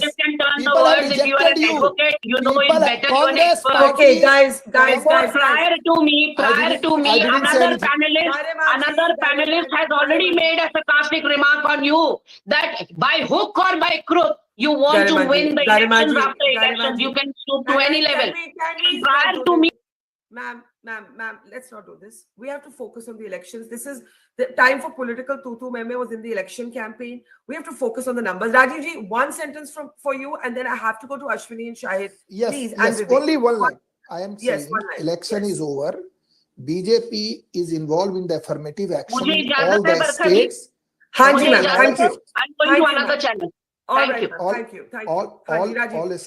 All states, BJP has done affirmative action, and BJP is winning election. If they find that it is bribe, all the best to Rahul Gandhi and all the best to Bihari Rahul Gandhi. Both of them will get moral victory by the evening. BJP and NDA is moving towards 2010 results, ma'am. It may be 2006. At that time, it was 2006 and 22 seats. RJD was reduced to 22 seats because people of Bihar cannot give a chance to a party which ruled Bihar through jungle way. People will not give chance. Mark my word, by the evening, everything will be clear in 2 hours. For last 1.5 hours, I have seen from 160 to 186. So 26 seats added. So maybe more than 200 NDA will go. That is my understanding. Thank you, ma'am. Well, the NDA is leading in 186 seats and the Mahagathbandhan is down to 55. And while Vivek Razak of the RJD is still hoping that this could be different, at this point, from C voter, we have 243 out of 243 leads, and the NDA is leading on 186. The Mahagathbandhan is actually down to 54 seats. Could we go to the scorecards, please? The RJD, look at what's happened to the RJD. The RJD, according to C voter, is now leading only in 39 seats of the 143 it contested. The Congress is leading in only 8 seats of the 61 seats it contested. Can I go to the NDA scorecard? The BJP is leading in 83 seats of the 101 it contested. The JDU is leading in 75 seats of the 101 contested. Aarti Jairat and Nilanjan Mukhopadhyay are with us. Good morning and welcome to both of you. What looked like at least a respectable, hard-fought fight in the morning has not looked like that now for the last hour and a half. The needle has not moved except in one direction. The news has got worse and worse. for the Mahagathbandhan.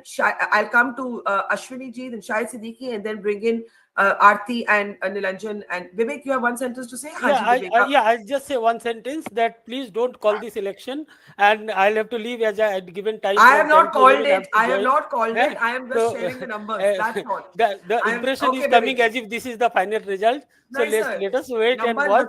And thank you for calling me, giving us a chance. And I have to join another channel. Please, thank you. Thank you so much. Thank you, sir. Thank you, sir. Good luck to you. Professor Ashwini. I'm not calling it, but the leads are reflecting a massive win. The leads.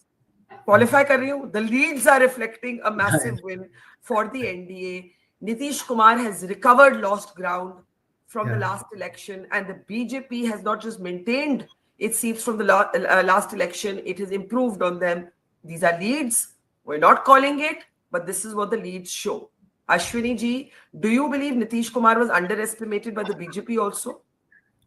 I guess, it's very clear that, given, the whole narrative, perhaps fake news or false narrative about Nitish Kumar being so sick, even people questioned his mental health, which was very offending and humiliating to the citizens of Bihar, particularly women. If you see the Shraddha and the deference towards Nitish among women of Bihar, particularly lower caste, OBC, Dalit women, if you just visit their houses, Barkha, you have done Bihar so well, like visited almost all the hamlets of, Bihar and villages. So I think I would not be surprised, as I been talking about and writing, that women and migrants and Bihar is on the cusp of a historic shift, both political, demographic, and also ideological shift. Bihar is not a place, if you just look at the social and political history of Bihar, where, polarization has ever worked. And that's why you can see this alliance, what is called Rainbow Alliance, which used to be Congress party's, ideological and political, understanding of how India would look like. It seems like, I'm remembering the great, British civil servant who said, Bihar becoming heart of India. Once again, the trends are setting up a different kind of political model, which may become, heart of India once again. So this way, there are very different... What would you say to a Prashant Kishor who said, if Nitish Kumar gets more than 25 seats, I will leave politics, Ashwini ji? I think, that was a rhetoric, but I'm sure that Prashant knew he's very intelligent and, he has been part of the victory of, various leaders and political parties across political spectrum. And I'm sure that he will reconsider. Let's give him credit for one thing. I mean, like in terms of setting the narrative in Bihar, the Palayan and Rozgar. Unfortunately, he did not see what we call undercurrents, and how would subalterns, would respond to that narrative. It seems that subalterns have responded to that narrative, perhaps reading for Nitish Kumar rather than for, Prashant Kishor. And he misread Bihar completely, He misread Bihar completely. Well, let me introduce our guest, Dr. Vandana Bharti of the Jan Swaraj Party is with us. Professor Ashwini Kumar was just saying that Prashant Kishor misread Bihar completely. Ashwini Shahi of the BJP is with us. Shahid Siddiqui is still with us. Shahid, I don't know if you have to go, but give a last comment before you go. If you do, Nilanjan Mukhopadhyay, senior journalist, Aarti Gerard, senior journalist, is with us as well. The NDA, the leads are reflecting a landslide win. The leads, I'm saying it again and again, the leads are reflecting a landslide win for the NDA. The NDA is ahead in 186 to the Mahagathbandhan's 55. Could we just do the report cards of the two alliances, please, from C Voter? Could you please move that? Yeah, the RJD is leading only in 37 leads compared to the of the 143 seats it contested. The Congress is leading in only 8 seats of the 61 seats it contested. If you compare this with the NDA scorecard, the BJP is leading in 81 seats in the 101 it contested, and the JDU is leading in 78 seats of the 101 it contested. This data coming in, automatically updating from C voter. Shahid Siddiqui, I wasn't sure if you were trying to say you have to go. If you do, please give a last comment, and then I'll open it up for the others. Yes. Yeah, Barkha, I'll be leaving, but yes. My last comment is that it's unfortunate for Bihar that things are not really changing. As previous professor was saying that it's a new narrative, it's a new Bihar which is emerging. I don't see a new Bihar emerging. It still remains it's more polarized than before, from casteism to communalism, but things are not changing on ground. The socio-economic conditions are not improving the way they are improving in some other parts of the country. So Bihar, although this double engine government may come back, but things don't seem to be changing much. And its writing is on the wall. Nitish Kumar will be back because of so many reasons, but I don't think Nitish Kumar is in a position to bring about any socio-economic revolution on ground, or even the central government, the Modi government is interested in really bringing about that change in Bihar. So Bihar still remains where it is, and that is the unfortunate part. Elections will come and go, but migration will take place, joblessness will take place, youth will not have a better future, women may get their 10,000 rupees, but life will not change for them in the rural areas.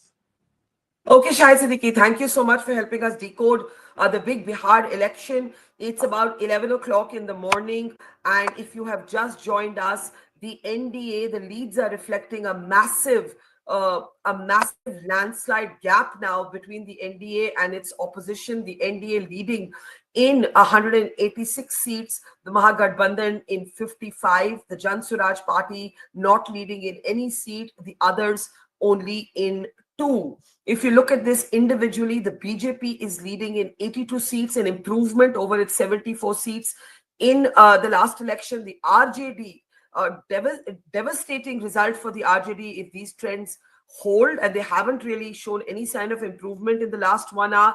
The RJD is leading only in 37 seats. It had 75 the last time. It was the single largest party the last time.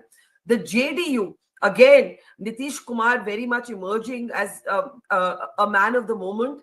He is improving in leads. His tally by 34 seats compared to last time. The Congress is down in 11 seats. It had 19 seats the last time. Right now, it's leading only in 8. The Jan Swaraj Party is not leading in any seat right now. Right? And the BJP, at the moment, it has improved its vote share, it has improved its leads. And of course, for the JDU, it has been an even more dramatic improvement. Ashwini Shahi, आपसे शुरू करती हूँ, and then Dr. Bandana, and then we'll come to our analysts. क्या लग रहा है, BJP के लिए तो अच्छी न्यूज़ है, लेकिन नीतीश कुमार ने भी दिखा दिया कि जो भी लोग उनको राइट ऑफ कर रहे थे, वो बिल्कुल गलत थे, चाहे वो मीडिया में हो, चाहे वो ऑपोजिशन में हो, चाहे वो बीजेपी में ही क्यों ना हो। अश्विनी जी। बरखा जी, आपको इस रुझानों के लिए बहुत बहुत बधाई। और एग्जिट पोल के दिन हम लोग बैठे थे, मैंने कहा एग्जिट पोल इससे बेहतर आएंगे, और वो बिहार की जनता ने दिखा दिया नीतीश जी के ऊपर भरोसा। रही बात नीतीश जी के ऊपर अविश्वास करने की, तो भारतीय जनता पार्टी में किसी ने विश्वास नहीं किया। हम लोग एक होकर चुनाव लड़े। हाँ, विपक्ष ने जरूर उनके स्वास्थ्य और सेहत को लेकर बहुत कुछ कहा, वो दिखाई दिया। मीडिया के लोगों ने जो है वो सब करना शुरू किया, लेकिन और आज भी आप 2 जगह बांटकर हमको वो कर रही है कि नीतीश कुमार जी ये कर रहे हैं, भारतीय जनता पार्टी। हम एक हैं, 5 हम लोग लड़े थे, 5 लोग मिलकर लड़े थे। मैंने उस दिन भी बताया कि हम एक जो है मुट्ठी की तरह बंद हैं, हम एकदम से एकजुट होकर लड़ रहे हैं और इसका बेहतर रिजल्ट आएगा। हम कहीं अलग नहीं हैं। रही बात, अभी देखिए किस तरीके से नैरेटिव फैलाने की बात थी। अभी शाहिद जी जो है बैठे थे, उन्होंने कहा बहुत ये गड़बड़ है, ये नहीं होना चाहिए, ये बिहार में कुछ चेंज नहीं होने जा रहा, बहुत कुछ कहा उन्होंने। मगर बिहार की जनता ने, जिसने 90 का वो दशक देखा है, वो जलालत की जिंदगी वो अब नहीं जीना चाहता है, वो अपने पैरों पर खड़ा होना चाहता है, अब एक खुशहाल बिहार देखना चाहता है। तो नीतीश कुमार जी के बातों में उनको भरोसा है, माननीय मोदी जी के नेतृत्व पर भरोसा है। उनको नहीं, अभी देखिए किस तरीके से, मैंने उस दिन भी जिक्र किया था, शायद आपको याद होगा कि लाठी निकालना शुरू हो गया था, लोगों को लाठी निकालो, कट्टा निकालो, सब शुरू हो चुका था। जनता बहुत प्रबुद्ध है बिहार की, और बिहार की प्रबुद्ध जनता ने, माताओं ने, बहनों ने सब बता दिया कि क्या करना चाहिए, कहाँ हमको अस्थायित्व तो मिलेगा। आपके लिए न्यूज तो बहुत बढ़िया है, मैं मानती हूँ, लेकिन आपने नीतीश जी को इतना लगाव है तो मुख्यमंत्री कैंडिडेट क्यों नहीं घोषित किया? ये बार बार मीडिया चर्चा कर रही है, मेरे समझ में ये नहीं आ रहा है कि आप लोग सुनना क्या चाहते हैं, कहलवाना क्या चाहते हैं हम लोगों से। किसी एक बरखा जी, मेरा हम्बल रिक्वेस्ट है कि आप किसी भी हमारे एक नेता का बयान दिखा दीजिए कि जिसमें कहा गया है नीतीश जी मुख्यमंत्री नहीं होंगे। जरूर उसका प्रावधान बताया गया है कि हाँ विधायक दल की बैठक होगी, उसमें नेता चुना जाएगा, और ये कहा गया कि नीतीश जी के नेतृत्व में चुनाव लड़ रहे हैं हम। अब इसके अलावा क्या हो सकता है? नीतीश जी कल मुख्यमंत्री थे, आज भी हैं और कल भी रहेंगे। मैं ये इसमें कहीं कोई शंका ही नहीं थी। देखिए, एक सुनिए ना, बरखा जी बस 30 सेकंड और दे दीजिए। अच्छा। अभी देखिए, लोकसभा के चुनाव हुए, लोकसभा के चुनाव होने के बाद कुछ मीडिया के लोग, कुछ विरोधी दल के लोग जो आहत हुए थे हारने से, उन लोगों ने चंद्रबाबू नायडू को भगाया। 6 महीने तक तो भगाते रहे, नीतीश जी को भगाते रहे कि भाजपा से हट जाएंगे, ये गिर जाएगी, बैसाखी की सरकार है। नहीं हुआ, इंटैक्ट रहे हम लोग। अब फिर शुरू हो गया है, नीतीश जी उधर चले जाएंगे, ये हो गया। मतलब भाजपा को किसी तरीके से कमजोर करने के लिए कुछ भी बोल दो। नीतीश जी ने कई बार स्पष्ट किया है कि अब मैं कहीं नहीं जाने वाला हूं, और मैं एनडीए जो सबसे पुराना गठबंधन है, 25 साल हो गया। अच्छा, बरखा जी, अश्विनी जी, मैं बस ये अपडेट देना चाहती हूँ that the JDU is currently at the moment it's a tussle between the BJP and the JDU, who are both partners, who will be the single largest party. Nitish Kumar's party right now is the single largest party in leads. The NDA is standing at 194. At this rate, it could well cross 200. The Mahagathbandhan is down to 46. The BJP is leading in 81 seats, but Nitish Kumar's Janata Dal United is leading in 84 seats. It is an extraordinary performance. We have Imranul Haq of the RJD, but I want to get Dr. Bandana in. Prashant Kishor had famously said to me and others, if Nitish Kumar gets more than 25 seats, I will leave politics. We will assume that was a rhetorical statement. Let's get your response to the fact that the Jan Swaraj party so far is showing no seats, no leads in any seat. How disappointed are you? Of course, we need to see the vote share, but right now, no conversion to seats. नमस्कार। अभी जो professor साहब बोल रहे थे जी, हम लोगों ने खासकर जनसुराज जहां भी गए, उन्होंने जमीनी स्तर पर काम किया और हम लोग जनता के दिल को जीते। देखिए, बेरोजगारी मुद्दा है, पलायन मुद्दा है, भ्रष्टाचार मुद्दा है, और जिस जंगल राज की दुहाई ये लोग पानी पी पी कर दे रहे थे अभी बीजेपी के लोग, वो जंगल राज आपने थोड़ी दिन मंगल राज देखा होगा इनका कि कैसे दुलार चंद की हत्या हो जाती है। व्यवस्था, ये अराजकता इनको नहीं दिखाई देता है। और आश्चर्य की बात यह है कि बिहार की जनता को भी यह नहीं दिखता है। जब जनता अफीम खाकर सो जाती है तो उसको ना तो शिक्षा का दिखता है, ना बेरोजगारी का दिखता है, ना उनके साथ हो क्या रहा है वह दिखाई देता है, क्योंकि इन्होंने फ्री बीज बांट कर जनता को ऐसा बना दिया है कि तुम कुछ मत करो, घर से मत निकलो, तुम्हें कुछ करने की जरूरत नहीं है। स्त्रियों को भी 10,000 दिख रहा है, लेकिन उनके बच्चे बेरोजगार है। उनके बच्चे जो IIT से पास आउट है बरखा जी, वो शिक्षक बनने के लिए मजबूर है। वो बिहार जहां IITian और IAS का गर्व माना जाता था, वहां IAS का भी इस बार का आप रिजल्ट देखिएगा तो 1 से 20 तक में गुजरात के, मैं किसी प्रदेश का वो नहीं कर रही हूँ, लेकिन गुजरात के बच्चे सबसे ज्यादा है और बिहारियों का जहाँ की सबसे ज्यादा होता था वो सबसे कम है। तो आप शिक्षा की जो इनकी व्यवस्था है बेपटरी फ्री बीज, बच्चों को पैसा दे दो। कन्या उत्थान में ये 50,000 देते हैं, जो भी BA पास कर जाएगा सबको 50,000 दे दो। क्यों दे दो भाई?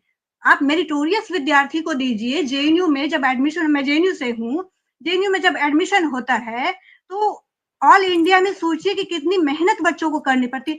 मेहनत, इन्होंने बिहारियों की उस मेहनत पर डाका डाल दिया। पढ़ने की जरूरत नहीं है, कॉलेज आने की जरूरत नहीं है, यूनिवर्सिटी आने की जरूरत नहीं है, बस इनके घर तक पैसा पहुंचा दो।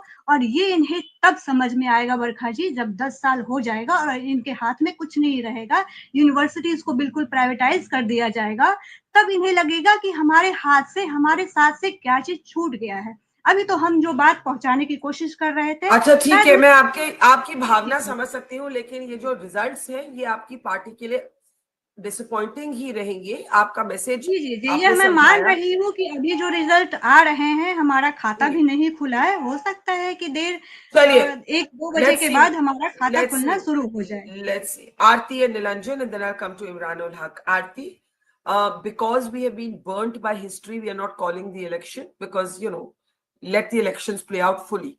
But at the moment, for the last 2 hours, nothing in the numbers have moved to show an improvement for the Mahagathbandhan. If anything, it's only gone the other way. Look at the numbers. The Mahagathbandhan together is at 45. That's the RJD by itself was at 75 last time, just for a comparison. And can I have the strike rate for the opposition parties also on the screen, please? It would be interesting to see. The NDA is at 195 to the Mahagathbandhan's 45, right? If you look at the individual parties, the JDU is leading in 84. Aarti, your reaction? Oh, it's been quite an exciting election, Barkha. I know that it's too early, and you're right, absolutely, about being burnt by history. So we maybe should hesitate before calling these elections. But Barkha, the way the voter turnout was, Bihar posted a historic voter turnout this time. And, over the last 1 year, I have noticed a trend, whether it was Haryana or Maharashtra, where the voter turnout has been 7 to 8% more than the previous election. The incumbent government has won, and won decisively. Maharashtra was a huge sweep, you remember. They wiped the floor with the opposition. The opposition just disappeared from the landscape. So I would not be surprised if the same thing happens now in Bihar. The other thing is that because, Bihar traditionally has posted very narrow margins between the victor and the runner-up. 500, last time particularly, it was very narrow. 500, 1,000, 700, 2,000. But this time, because the voter turnout is so high, I think the margin of victory will be huge. And I'm told already, the winning candidate, the leading candidate, is ahead by 5,000, 6,000, 7,000 votes in constituency. So I don't see this trend really reversing. It would reverse if, you had a difference of 500 or 1,000. But if the trend is just increasing, then I don't see this reversing. And it looks like the NDA is headed to a huge victory. But for me, really, this is all about Nitish Kumar, because he had been written off by everybody, including his partner in the BJP, whatever Ashwini ji may say. I mean, the very fact that they refused to endorse him as chief minister, whereas in the past they have always declared him as chief minister. The very fact that they did not put up posters with Nitish Kumar's face, I'm talking about the BJP. The very fact that the PM did not hold a single rally with Nitish Kumar. Even in 2024, he held a roadshow in Patna with Nitish Kumar. This time he did not. And, you just look at the BJP campaign. It's been very, very interesting because they started off by sidelining Nitish, making him invisible. And then suddenly, as they found that on the ground, Nitish Kumar remains popular, he's, got a solid and loyal following. And in fact, questions about his health make people even more sympathetic that they should support him at this stage. The BJP's whole line and attitude changed. Suddenly, Nitish Kumar became visible. And they said that, of course, Nitish Kumar will be the chief minister after the election. And we started talking about his welfare schemes and the women vote and all that he's done for women. And suddenly Nitish Kumar became the flavor of the elections. Yeah. So what do you it's think just changed? incredible how it changed But what do you along think the way. changed? What do you think changed? Do you think it was the Mahila scheme the alone? mood, I think the mood on the ground. I mean, clearly this man who has been the dominant person in Bihar's politics for 20 years, he has created a caste paradigm. He's crafted this caste paradigm and frozen it. And it remains frozen. Still, that caste paradigm, I mean, Shahid Siddiqui is absolutely right. I don't think things are going to change in Bihar. That caste paradigm remains frozen. Nitish Kumar has a loyal support base amongst EBCs and Mahadalit groups and a section of women, a pretty large section of women, I would say. And wherever he goes, he takes that vote with him, and whoever he allies with will form the government. He proved that in 2015. But Aarti, and he's proving it again now. I agree, but Nitish Kumar's utterly handsome performance does not explain fully the devastation to the RJD. The RJD, if you now look at the comparison on your screen, is down in 42 seats. It had 74 seats the last time, and it is now in 30, is leading only in 32. The Congress is down in 13 seats. Nilanjan, your thoughts? Nilanjan? I will be speaking, on the assumption that the present trend becomes the final result. And I have also been peeping, besides the figures that you are showing on the channel, I have also been peeping into the Election Commission website. So my first reactions are that this is essentially a mandate for status quo or pro-incumbency as far as Bihar is concerned. I also see the resurrection of the Tina factor in a big way. That even if people want a change, the Mahagathbandhan did not emerge or did not position itself as a very credible alternative to what is there in Bihar at the moment. I will go into the reasons also. There's also this very important factor of the Nitish factor. Even though at this particular moment, the BJP is leading over the JDU as far as the Election Commission data is concerned. And it might well let's have the Election Commission party-wise data on our banner, please, if we can, as Nilanjan talks. Please, can we have it? Yeah, Nilanjan. Could we please have the Election Commission banner on, please, party-wise, Nilanjan? Go ahead. Yeah, here. Just, you're right, the BJP, according to the Election Commission, but it's important to say that the EC leads are only available for 239 out of 243. The BJP is leading in 82, the JDU in 80, the RJD down to 33, the Congress 5. Nilanjan. Yeah, I wouldn't be surprised that eventually if the BJP is a few seats ahead of the JDU, I would not at all be surprised. Despite this, I will say that what worked for JDU is that Nitish Kumar was seen as a benign uncle. Somebody who has actually given a lot, and he really he's not done any harm to them, even if he has not been able to do anything great in the last 10 years. He did definitely work as a very effective chief minister as far as law and order and flyovers in Patna city. Patna city, even if development stops there, people have generally tended to get very happy when they see a few flyovers in Patna. That's a city, where, one side of my family is there. I call myself proudly the son-in-law of Bihar.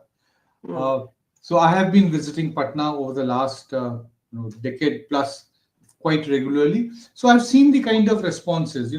Development in Bihar stops at Patna or a few select highways between Patna and some big cities of Bihar.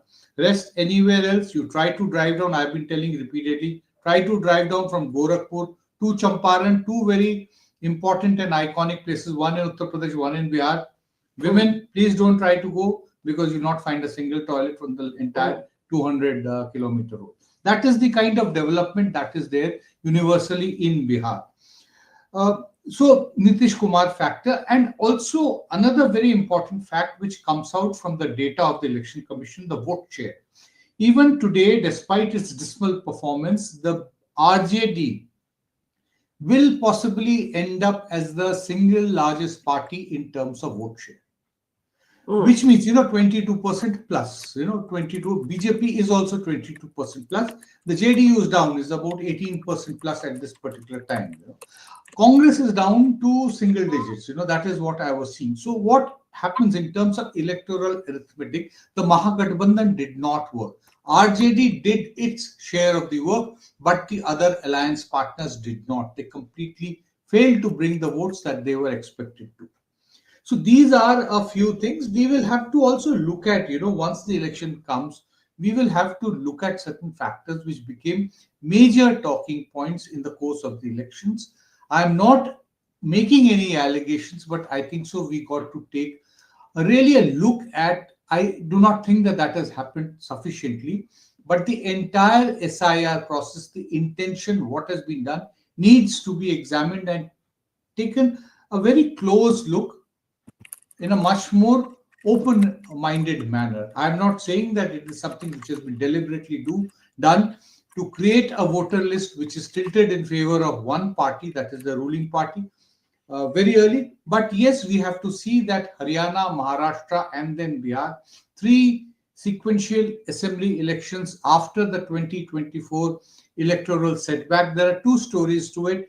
Either the BJP has got its entire electoral formula, which went completely haywire during the parliament elections, if they have been able to get it completely bang on once again, or then there are other factors that which we need to really examine and study. It's very important because we will be having elections in very important states in early April, May 2026, which is Kerala, Tamil Nadu, Puducherry, Assam, and Bengal, which are going to be very important and possibly set the tone for the next parliamentary elections. Okay, if I could please request my producers to give me 2 slides together. The first, which looks at the comparison of the seats for the NDA, and the second consecutively, which looks at the numbers for the Mahagathbandhan. May I please request for those on the screen? In the meantime, I want Imranul Haq to come in with his reactions. How disappointed are you?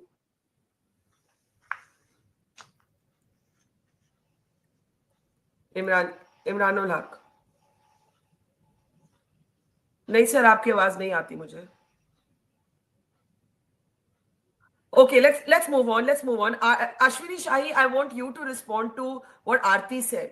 कि नीतीश कुमार को मोदी ने उनके साथ joint rallies नहीं की, उनको घोषित नहीं किया गया. ये तो आपको No, you are getting, ma'am. No. हाँ, एक minute. Are you getting? Hang on, sir. Ashwini Shahi, please respond. जी देखिए, मैंने पहले भी कहा कि ये नैरेटिव जो है एकदम बेमानी है, क्योंकि भारतीय जनता पार्टी और जनता दल यूनाइटेड, हम और तेजस्वी जी की चिराग पासवान जी की पार्टी और उपेंद्र कुशवाहा जी, ये 5 दल मिलकर हम चुनाव लड़ रहे थे और सबने अपनी अपनी ड्यूटी अपने अपने तरीके से निभाई. अब कोई ये कहे कि प्रधानमंत्री जी की रैली में नीतीश जी नहीं गए, नीतीश जी की रैली में प्रधानमंत्री जी नहीं गए. हम लोगों ने जो अपने क्षेत्रों में रहकर जिस तरीके से काम किया मजबूती से, कि हम एक भी रहे और अपना काम भी करते रहे, वो आपके स्क्रीन पर ये रुझानों के रूप में दिख रहा है. वरना 70 किलोमीटर जो है दूर न जाकर टेलीफोन से संबोधित करना पड़ रहा है एक युवा व्यक्ति को, और जो बीमार व्यक्ति है वो हेलीकॉप्टर से 3 रैली कर ले रहा है, हेलीकॉप्टर छोड़कर गाड़ियों से 3 रैली कर ले रहा है. तो अंतर ये है, हमने मेहनत की है. अब उसमें कुछ भी जोड़ा जाए कि प्रधानमंत्री जी नहीं गए और वो नहीं गए, ये बेमानी चीजें हैं. जी, मैं ये कहना चाह रही हूँ, और इमरानुल हक शायद आप इस बात पे आना चाहेंगे. सी वोटर के मुताबिक तेजस्वी यादव ट्रेल कर रहे हैं 3000 वोट से. 3000 वोट से ट्रेल कर रहे हैं स्वयं. इमरानुल हक, अगर आपको मेरी आवाज आ रही है तो ये जो रुझान जी, आपकी आवाज साफ आ रही है. मेरी आवाज आपको आ रही है मैम? जी. If I can switch to the RJD slide. Yes, RJD अभी yes, के रुझानों के मुताबिक, हाँ जी सर, मुझे बोलने दीजिए, इज डाउन इन 44 सीट्स. बोलिए. देखिए मैम, तेजस्वी यादव ये तो जी शुरुआती रुझान है और बहुत सारी चीजें करेक्ट होती हैं टाइम के अकॉर्डिंग. मैं कुछ चंद पॉइंट्स पर आपको बताना चाहता हूं कि बिहार की बदहाली 22 साल में इस हद तक हुई है और इस तरह से हमारी महिलाएं, युवा सबकी हालत कमजोर हुई है कि वो धोखा खाने के लिए भी तैयार हैं। इवन कि ये 10,000 की जो रेवड़ी आम भाषा में कहिए, सपोर्ट कहिए, उसको लेने के लिए उनके जो मेल हैं वो जो है माइग्रेशन से बाहर होते हैं मैम। यहाँ इंडस्ट्री नहीं लगती, यहाँ श्रमिक ट्रेन चलती है। ये एक मतलब प्लैंड वे में हमारे बिहार के लोगों को कमजोर और इससे बहुत तकलीफ होती है। जनता का मैंडेट सर आंखों पर, लेकिन इससे बिहार के डेवलपमेंट का आगे का कोई रोड मैप नहीं दिख रहा है मैम। फिर वही 5 किलो अनाज, फिर वही पलायन। जो बेचारे आए हैं उन्होंने वोट दिया है, फिर वो चले जाएंगे।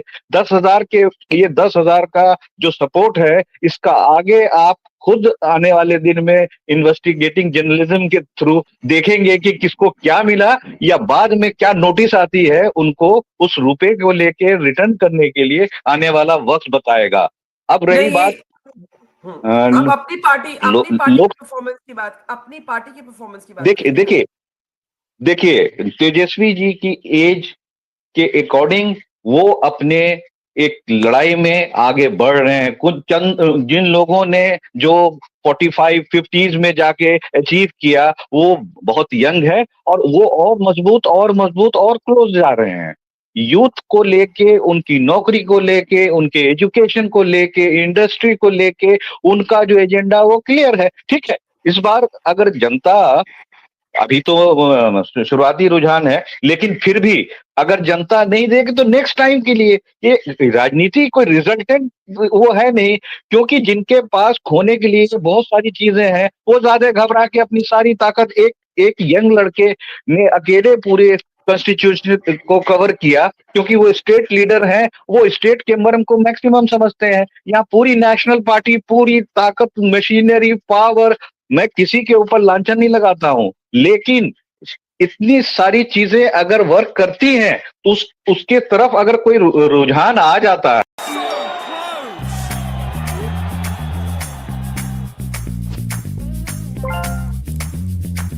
भाई हमसे पहले कैसे फ्लिक्स बस करना है यार।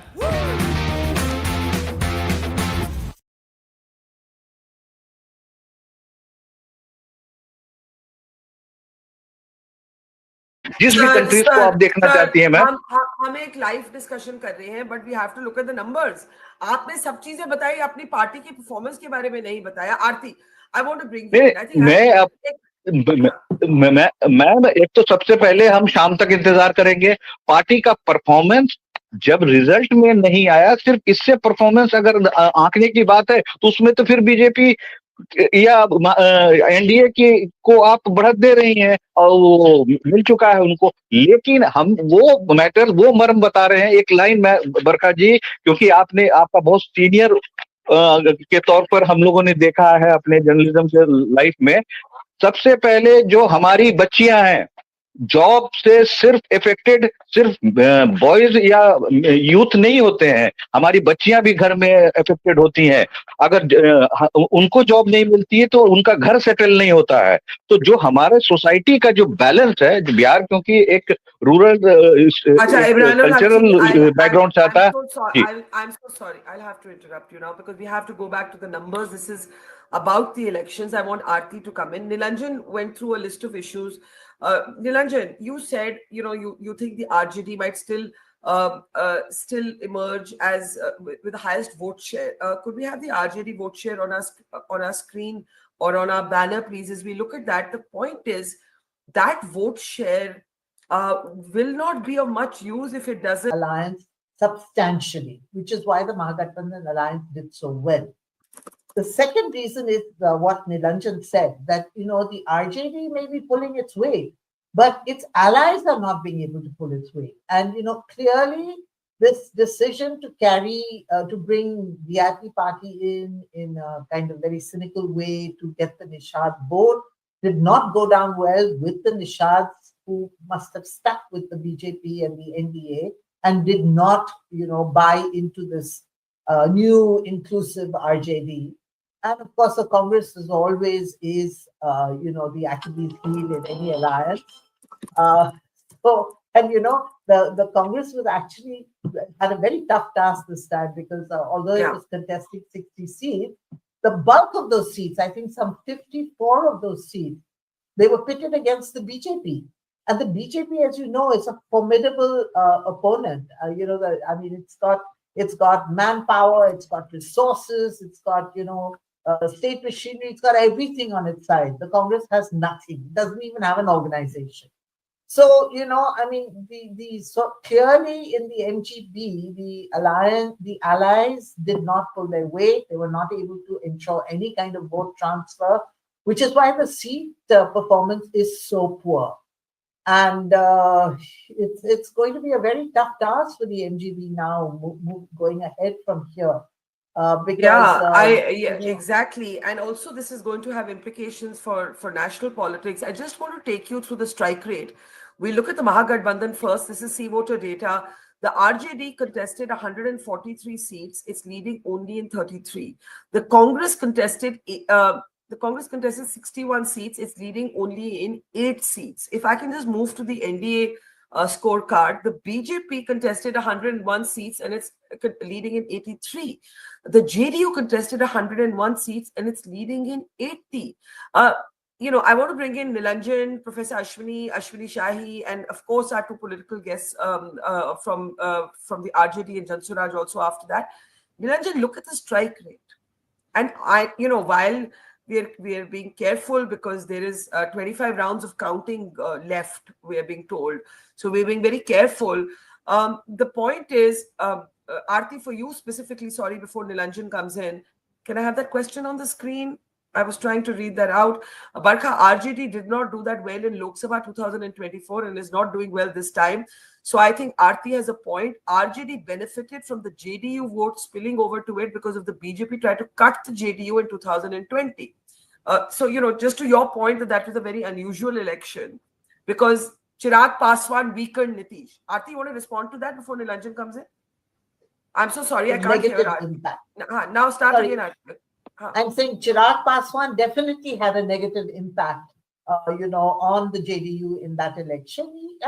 He was going all over Bihar targeting, Nitish Kumar. And, it's very interesting, Barkha.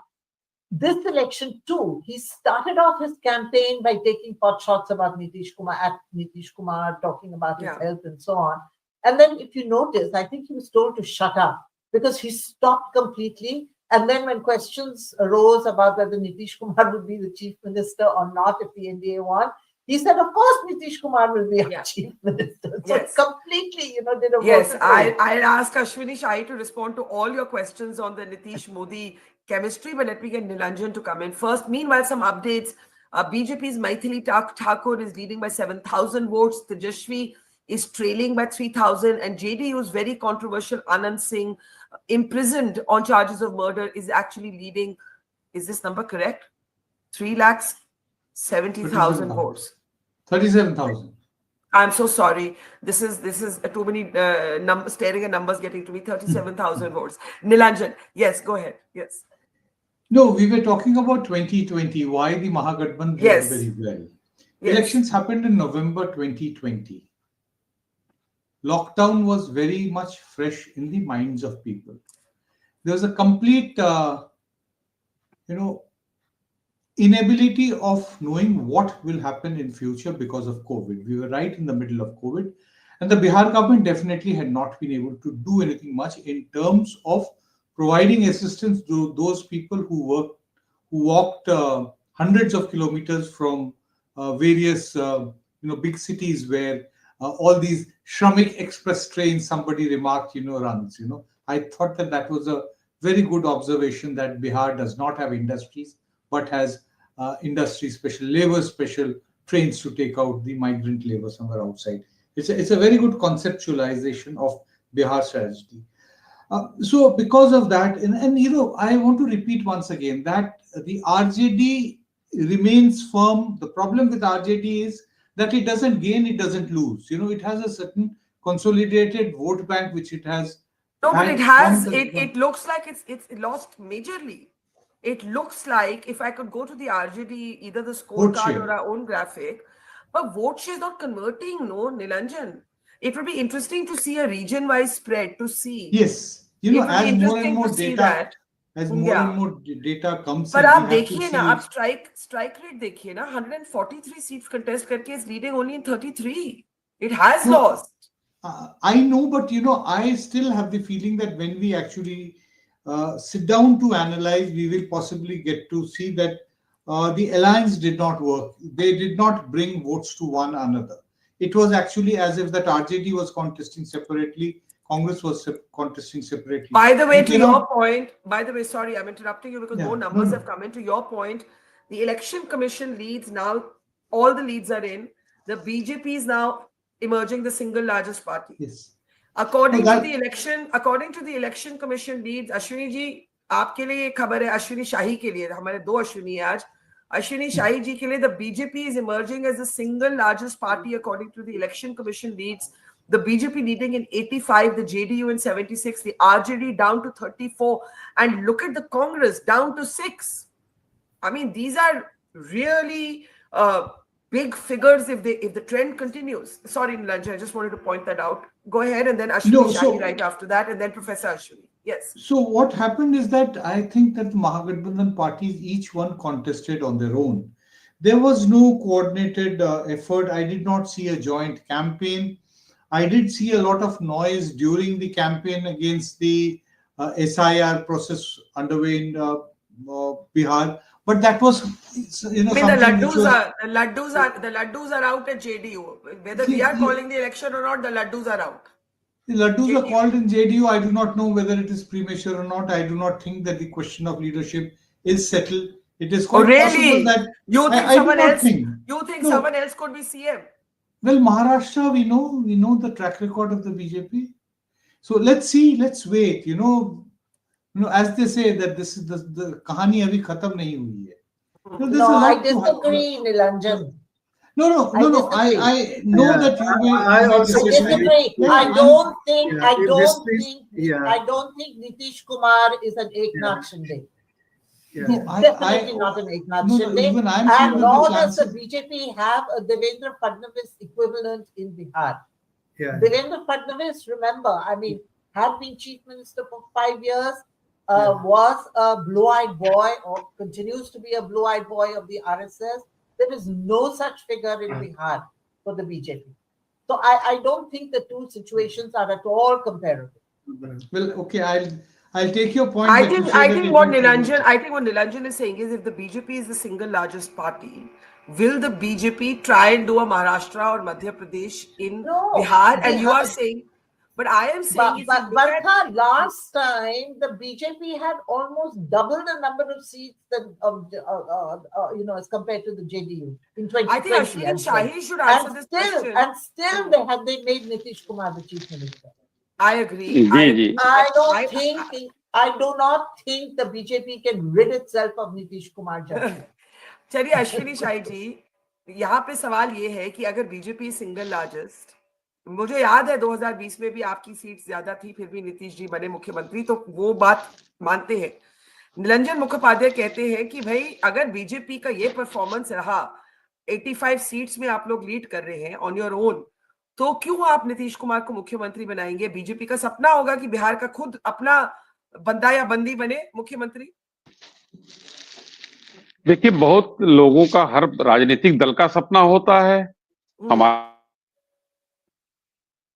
के साथ चुनाव लड़ रहे हैं तो फिर ये सपना हमको किनारे रखना पड़ता है. हमारा जो नेतृत्व है हम वही करेंगे.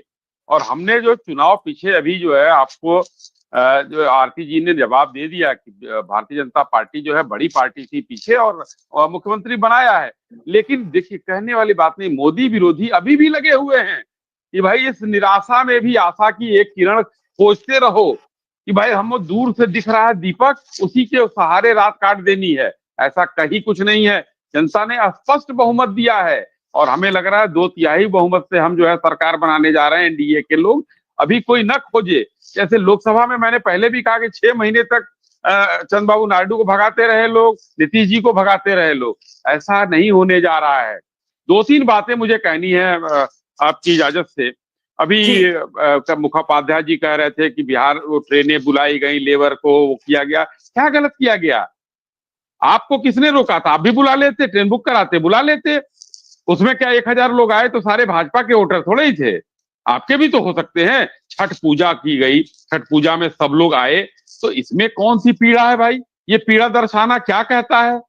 दूसरी बात कह रहे हैं जो है वहां के लोगों को किस तरीके से, कई चैनलों पर मैं सुबह से चल रहा हूं, 10,000 रुपए दे दिया गया। भाई 10,000 रुपए की स्कीम पहले से चल रही है। 50,000 रुपया महिलाओं को दे दिया गया। अभी वो जनसुराज की नेत्री कह रही थी, पहले से साइकिल और सब कुछ हम देते आ रहे हैं, उन्हीं योजनाओं को हम आगे बढ़ाए हैं। और इन्होंने तो देखिए, हारने की ये हताशा है कि बिहार की प्रबुद्ध जनता को एक प्रबुद्ध दल की नेत्री ने अब टीम खाकर सोने का बता दिया। जनता को गाली देना चुनाव हारने के बाद शुरू हो गया इन लोगों का, या अफीम खाकर। जेएनयू की है, ये अच्छी बात है। अरे जेएनयू में आप लोग पढ़ते हैं, हम ही लोगों के टैक्स के पैसे पर पढ़ते हैं, कोई ऐसी बात नहीं है।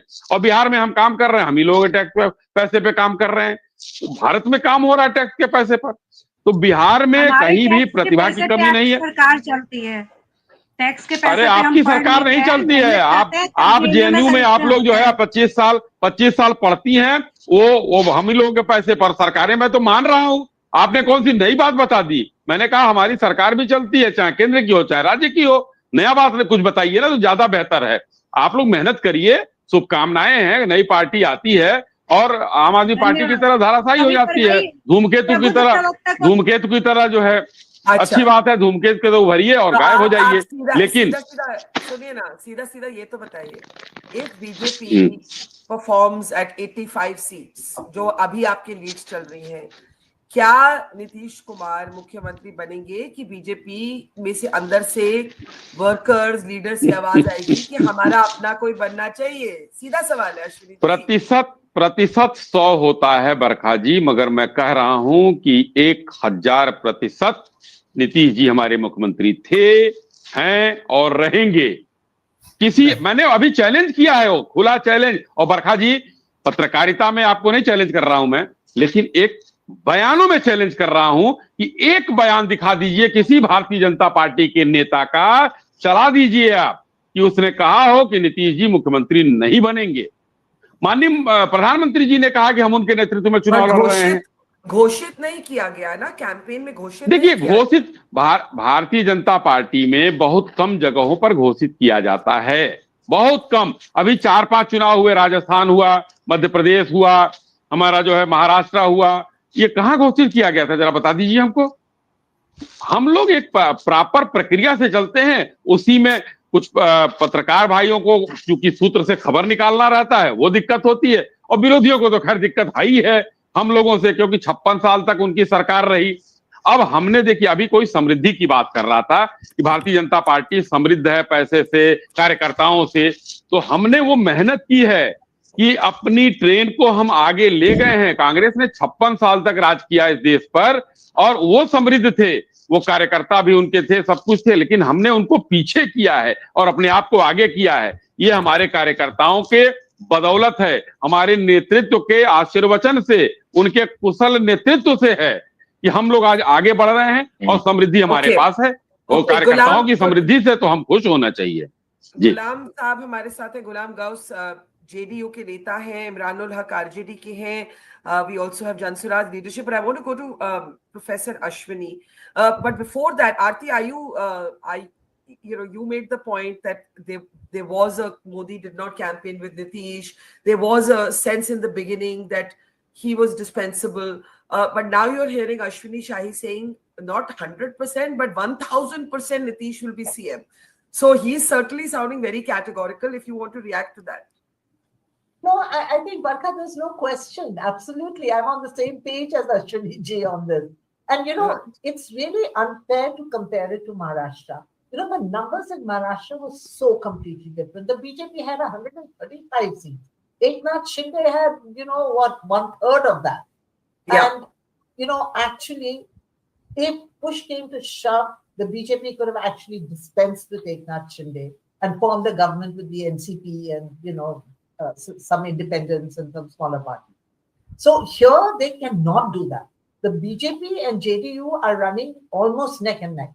So there's no question of them dumping, the JDU, and there is no question of Nitish stepping back and accepting to be anything other than chief minister. I would be really, really surprised. We need to talk about because, what this means. Nitish also does not have a succession line. There is no man, no person, in the second round who he would like to promote to, become the next chief minister of Bihar. So it's, this is Nitish Kumar's party, and Nitish Kumar will demand his pound of flesh. And remember, Barkha, he has the biggest lever of all. He can do what he did in 2015. He can change sides. He can change sides. Paltu Kumar, he can change sides. It's a huge bargain. I don't think the BJP would risk it. I think especially because he himself has done well. It would be a different issue if he hadn't done well. He's done very well for himself. Professor Ashwini, I want to bring you in. You coined the phrase maternal welfare state. We wait for the granularity of the data to show was this women, was this across Bihar? We don't have those details yet. But through this speculation, will he be chief minister? Will he not? Nilanjan saying the leadership issue is not settled. Aarti and Ashwini ji saying bilkul settled hai, 1000% settled hai. What do you see Nitish doing? I think he would expect to be chief minister. By the way, we're all assuming this is now an NDA government, even though we've not officially called this election yet. But it's 187 for the NDA to 53 of the Mahagathbandhan, and it's been 2 hours since I've been watching this gap, and nothing has moved in terms of the gap closing. Professor Ashwini. Yeah, based on not just on my research and extensive work that I have done on Bihar, but also on my lived experiences, growing up years during emergency, and also the Mandal revolution, etc., etc. So I've seen, Laluji, Nitishji, Ramvilas very closely, and I also want to reflect a little bit on, their art of possible, or their art of leadership. Nitish is a very unusual politician. Let us recognize that. I'm remembering, classic words of, Sankarshan Thakur, who called him political alchemist. Let's not undermine Nitish Kumar. He may be facing challenges here and there in terms of, political negotiation, party affiliations, shifting here and there, I called him elsewhere, 3 years back when he shifted allegiances in terms of shifter. He's India's classic politician whom neither journalist nor analyst or political scientist have paid enough attention to, his art of, shape-shifting and his political pragmatism.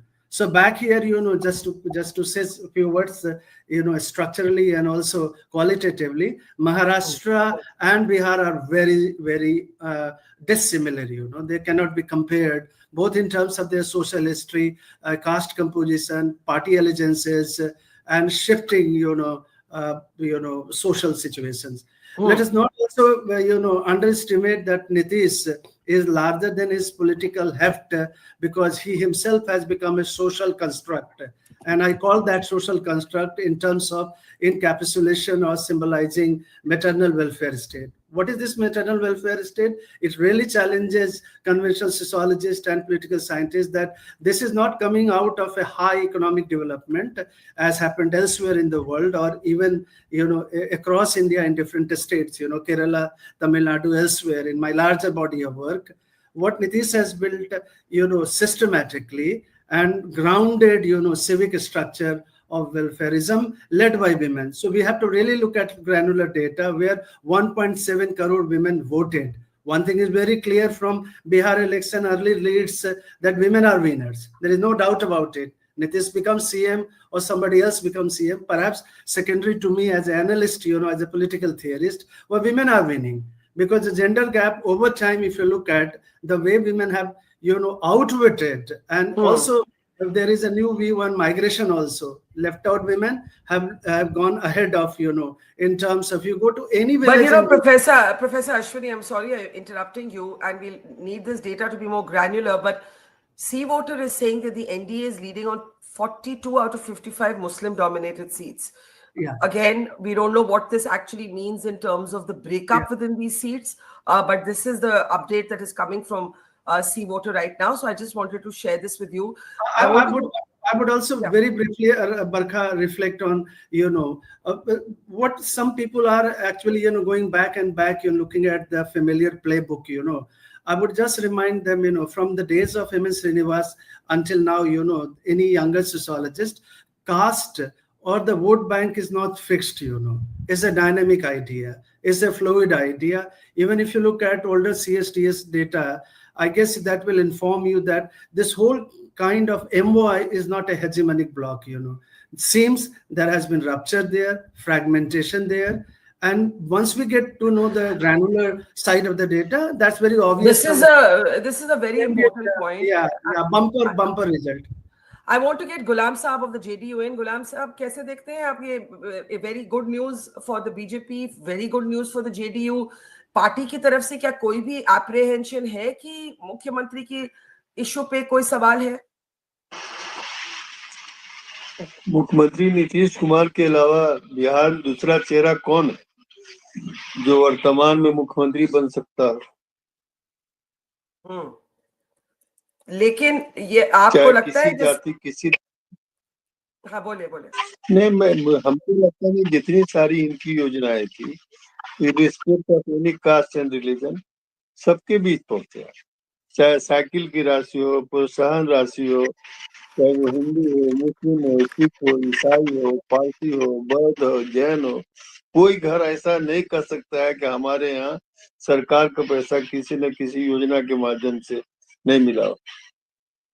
इसीलिए लोगों ने विश्वास किया है नीतीश कुमार के नेतृत्व पर और जनता ने अपार समर्थन दिया है और इसको सब लोगों को कबूल करना चाहिए, जनता के निर्णय।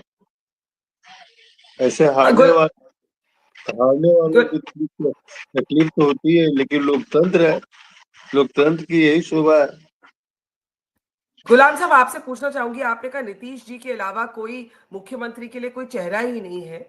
आपको लगता है कि इस चुनाव में नीतीश जी को अंडर एस्टिमेट किया था? प्रशांत किशोर ने कहा 25 सीट से ज्यादा आएंगे तो मैं राजनीति छोड़ दूंगा। बीजेपी ने भी मुख्यमंत्री घोषित नहीं किया उनको एज अ कंटेंडर।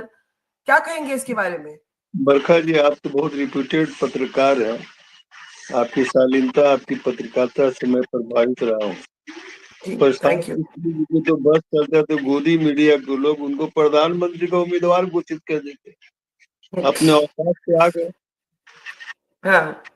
हुआ खड़ा करना पैसे के बलबूते पर मैनेज करना, मैं नहीं करना चाहता था मैं भी पत्रकारिता के लिए बहुत दिनों तक, लेकिन इस तरह से गिरा हुआ स्तर जो इस बार हुआ कहा नहीं जा सकता। तो प्रधानमंत्री के उम्मीदवार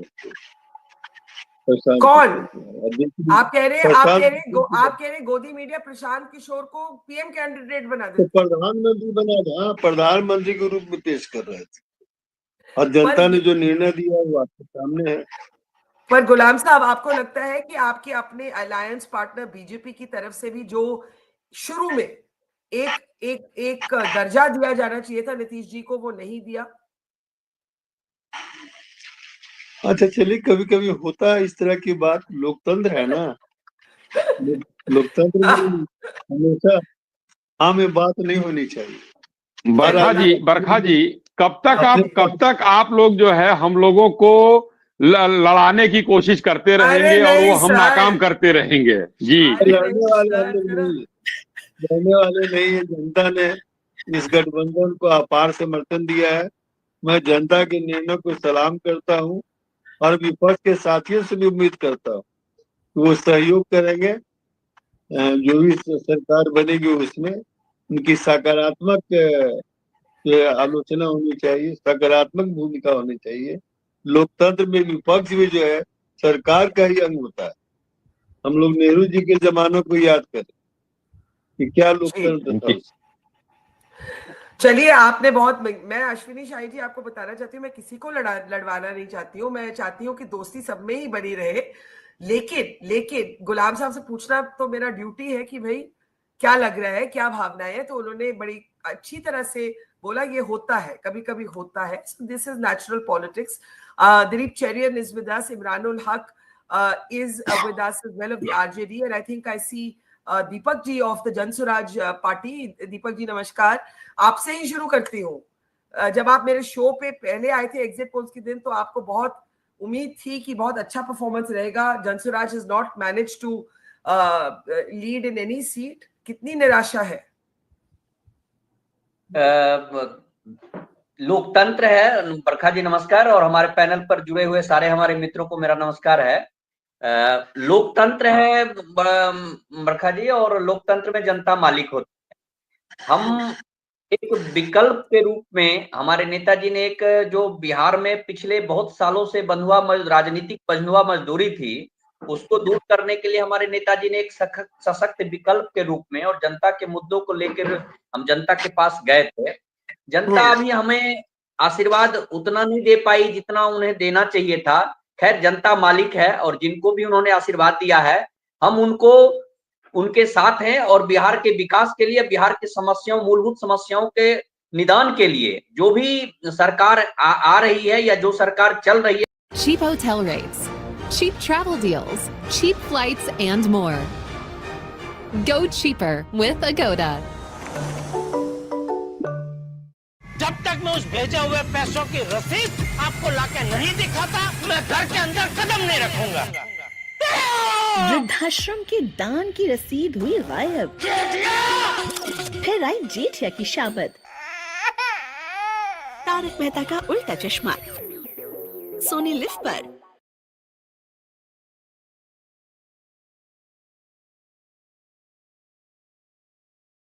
सहयोग करेंगे, लेकिन यदि आपने अभी कहीं कहा टाइगर जिंदा है. अभी नहीं, हम तो हैं. हमारे नेताजी ने कहा है कि बिहार के विकास के लिए, बिहार में बदलाव के लिए, बिहार की सारी समस्याओं को सुलझाने के लिए हमारा तन मन धन सब भी सर्वस्व भी न्यौछावर हो जाए तो भी हम बिहार की जनता के लिए हमेशा यहाँ रहेंगे. पर दीपक जी, प्रशांत किशोर ने कहा था कि अगर नीतीश कुमार की 25 से ज्यादा सीट आए तो वो राजनीति छोड़ देंगे. यहाँ पे एक मिनट ना, यहाँ पे गुलाम जी हैं जेडीयू के, वो बोले कि कुछ मीडिया का बस चले तो वो तो प्रशांत किशोर को पीएम कैंडिडेट बना देते. तो आप क्या कहेंगे दीपक जी? देखिए, हमारे नेताजी ने बिहार में बदलाव के लिए ईमानदार और निश्चल प्रयास किया है, और बिहार की राजनीति में एक अच्छे राजनेता का प्रादुर्भाव हुआ है, और देश की राजनीति में भी एक अच्छे नेता का प्रादुर्भाव हुआ है. आज के समकालीन नेताओं में जो हमारे नेताजी हैं प्रशांत किशोर जी, सब में तुलनात्मक अध्ययन किया जाए, आप उनको देश के अग्रणी और राज्य के अग्रणी नेताओं में मान सकते हैं और परख सकते हैं. और बिहार की मूलभूत समस्याओं को सुलझाने के लिए, बिहार में बदलाव के लिए, बिहार को आगे ले जाने के लिए पक्ष और विपक्ष दोनों को हमारे नेताजी जैसे प्रखर राजनेता की जरूरत है. उनका क्या बयान है वो अलग बात है, लेकिन देश की जनता, बिहार की जनता और हमारी पार्टी कभी भी प्रशांत किशोर जी को, इतने अच्छे प्रखर राजनेता को कभी भी हम लोग नहीं राजनीति छोड़ने की बात करने देंगे, और वो बिहार के हित में और देश के हित में नहीं होगा. हमें एक ऐसे प्रखर और अच्छे राजनेता की जरूरत है जो अपनी बातों को और जनता की समस्याओं को बेबाक और मूल रूप से सबके सामने रखता है, और उसके लिए प्रयास और प्रयत्न कर रहा है. वो अपना सारा सर्वस्व लगा के बिहार में बदलाव के लिए उन्होंने कहा है कि हम प्रयास करते रहेंगे. पहले भी हम बिना विधायक के विपक्ष में थे, आज भी हम जो भी हमें चीजें मिलती हैं बिहार की जनता की तरफ से, जो ही हमें आशीर्वाद मिलता है, जितना ही % वोट शेयर मिलता है, उसके साथ हम बिहार की जनता की सेवा के लिए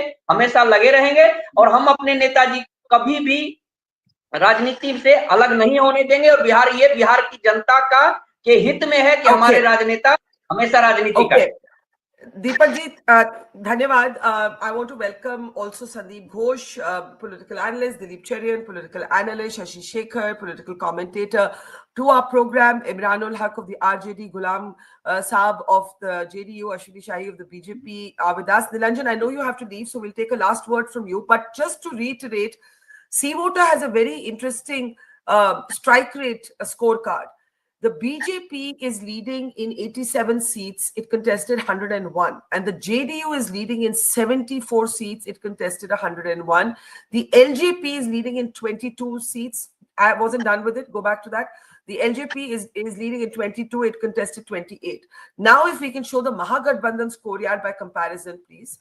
Look at what's happened to the RJD. The RJD is leading in 33 seats. It contested 143.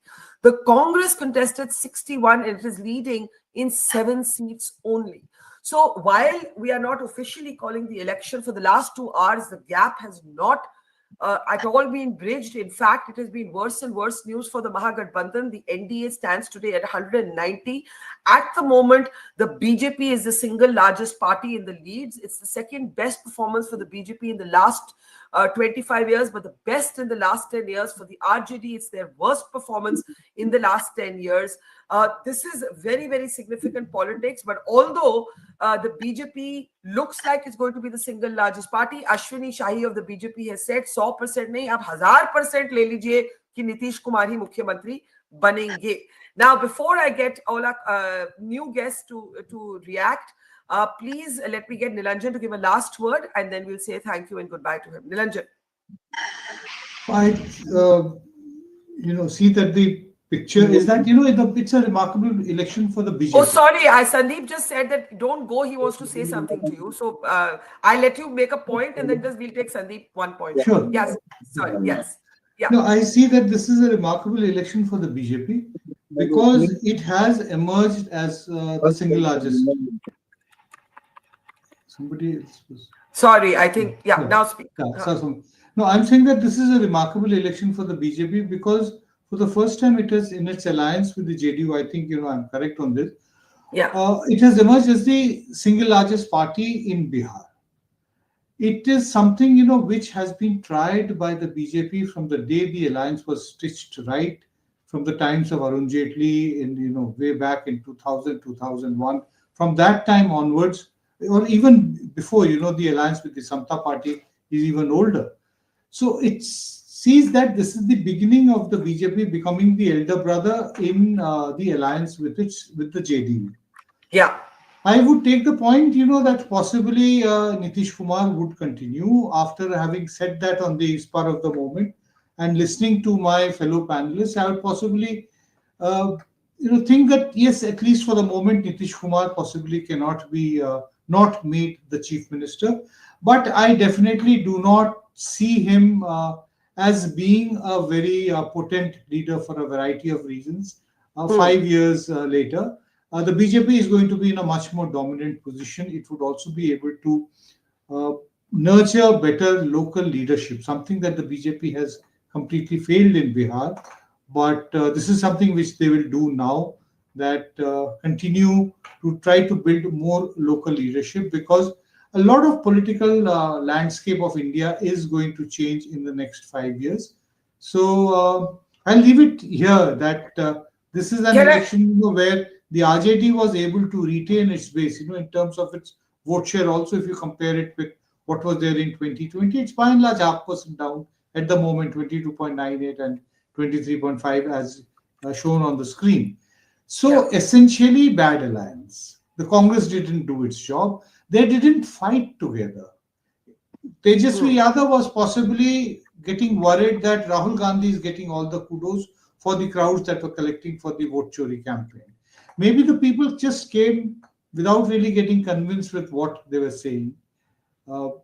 Lots of things have to be there. But as I said again, that we have to look at this election in conjunction with what happened in Maharashtra, Haryana, and now Bihar, to take a look at the larger issues which have also surfaced, which we cannot comment on the spur of the moment today without studying the data. Okay, before you go, I'll get Sandeep to react. He specifically had a conversation or a comment for you. Yeah. I just wanted to, break your monotony and take you back to circa 2015. I used to write for Nilanjan then, and I was catching a flight from Coimbatore, and Nilanjan called me. He said, "Quickly finish my op-ed because NDTV has called the elections for Bihar." So I wrote the op-ed for him, got onto the flight. By the time I landed in Delhi, he said, "No, change the op-ed because..." I am laughing because I was in NDTV then. And forever burned by that experience. We've never called an election till it's over after that. And so after that, Nilanjan, to compensate, He called me to Noida that evening, and his wife gave me the most outstanding mutton curry, which I have not forgotten till today. So I had to recall that because of the Bihar election in the London being. No, thank you for sharing that story and reminding us why everybody has become so nervous about calling an election, right? And that is why, while these numbers have not moved for the last 2 hours, we are not calling the election. My last word, I heard somebody saying that, have you heard the latest political joke? I said, what? He said, जो आंकड़े अमित शाह जी चुनाव के पहले बोलते हैं वही नतीजा होगा. अच्छा. He said 160 par, तो 160 par. Well, it is if these leads hold again. मैं तो बहुत ध्यान से with that 2015 experience. Thank you. Biden, thank you. So we'll say if these leads hold, it is a superlative performance by the BJP, leading in 85 seats. Its vote share up from 19.8 to 21.9. The RJD, its drop in vote shares is only sort of marginal, but it is leading in 33 compared to 75 seats. Look at the JDU. It is leading in 78 seats with a nearly 3-point increase in vote share. And the Congress has dropped about 1.5 points, but is leading in only 7 seats. Let's open this up. Dilip Cherian, I'll start with you, then Shashi Shekhar, and then come back to Sandeep Ghosh, and then go back to our other guests. Dilip, what's the big picture? We're not calling it. We're being careful, but the gap has not bridged at all. Dilip. Can't hear Dilip. I'm so sorry. I don't think it's about being careful. I think we've had elections which have turned, and therefore caution is a good idea. Whether this shows that the pundits who predicted, as Nilanjan spoke and then vanished, said that the possibility of calling the election only rests with one voice. But this is certainly a huge wiping out of the RJD's high hopes in this election. And I think actually the big message is, pardon my crossing borders, is for Akhilesh.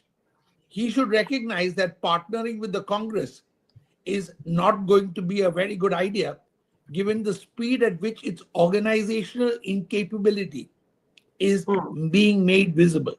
This is not about candidates. This is about ground level troop action. And I think that the real message ought to be that Tejashwi must recognize that part of the reason why a lot of his voters probably abandoned him is because they thought he was in the wrong partnership. The shocker, of course, is the rise of Nitish, who was being written off through much of this campaign. And while the BJP may have had substantial increases in its total number of vote shares, but the surprise element. I don't know where Dilip vanished while he was making that big point, and I completely agree with him. Credibility reasons and all that. You're back. Dilip, we lost you briefly, but you were saying rise of Nitish is the story. Dilip? Okay, Dilip. Sorry, the story about Nitish and the myths about him as being someone who doesn't have, the ground army or the help to do this campaign, that proved to be false. And it really is caste consolidation of the kind that hasn't been seen before. The overwhelming truth of the matter is that many of the castes that Nitish always has had have stayed with him and only strengthened. Okay, there's something obviously wrong with Dilip Cherian's connection, but let's get other voices in. Shashi, what's the big message? Again, being very careful here, but I do think that we are looking at Nitish Kumar or whatever, the NDA forming the government, Nitish Kumar most likely to be the chief minister. He has shown a very interesting kind of politics. He did not do a single interview with anybody through the campaign. he may have been underestimated, not just by the media, but certainly by the opposition and also maybe by the BJP. The BJP did not declare him a chief ministerial candidate. What do you think, Shashi? Yeah, thanks. I think, first of all, I think you can call this election. I don't see a scenario where, Yeah, I mean, my instinct, I'm tempted to call, but I'm being very careful. Yeah. So I think zooming out, I think the big picture is this, right? That if you look at the run up to this election, there was a lot of talk of all kinds of things. Firstly, there were, all these conspiracy theories around vote theory, the election commission, the electoral process, the electoral rules. I mean, there was endless litigating of the process itself, right? And then you have this stupendous turnout, and especially women turnout, which is significantly higher than the male turnout in several districts. I think there's a very deep message there that you cannot do this kind of politics where if you are unlikely to win, message is not resonating. You can't just keep calling the process as flawed. I think that is the one big picture message that is emerging. The second is, of course, the kind of politics. I think the Indian economy, one of the brightest spots, if you look at the global picture, the global map, especially with all the geopolitical turmoil, the tariffs, all the stuff that has happened. Despite all of that, I think there is a very clear momentum with the overall economy, and that is reflected in the voters' aspirations, that people are voting for the economy of the future. They are not voting for the kind of SOPs that were announced, where thinking of only government jobs, every family getting a government job, and so on. I think the voter today is looking beyond that to be part of the overall aspirational growth story of India, and Bihar wants to play a role there. And Bihar, being historically one of the most economically backward of states, would want to reclaim its spot. History, if you go back to our ancient history, I mean, Bihar was the crucible of the Indian civilization, right? You had Nalanda there, you had the Magad kingdom there, you had all sorts of things that originated from Bihar. I mean, in a sense, it was the cradle of the Indian civilization. And how did it lose its way in the last few decades? So clearly, would you say that the vote chori rhetoric in the end fell completely flat, going by these numbers?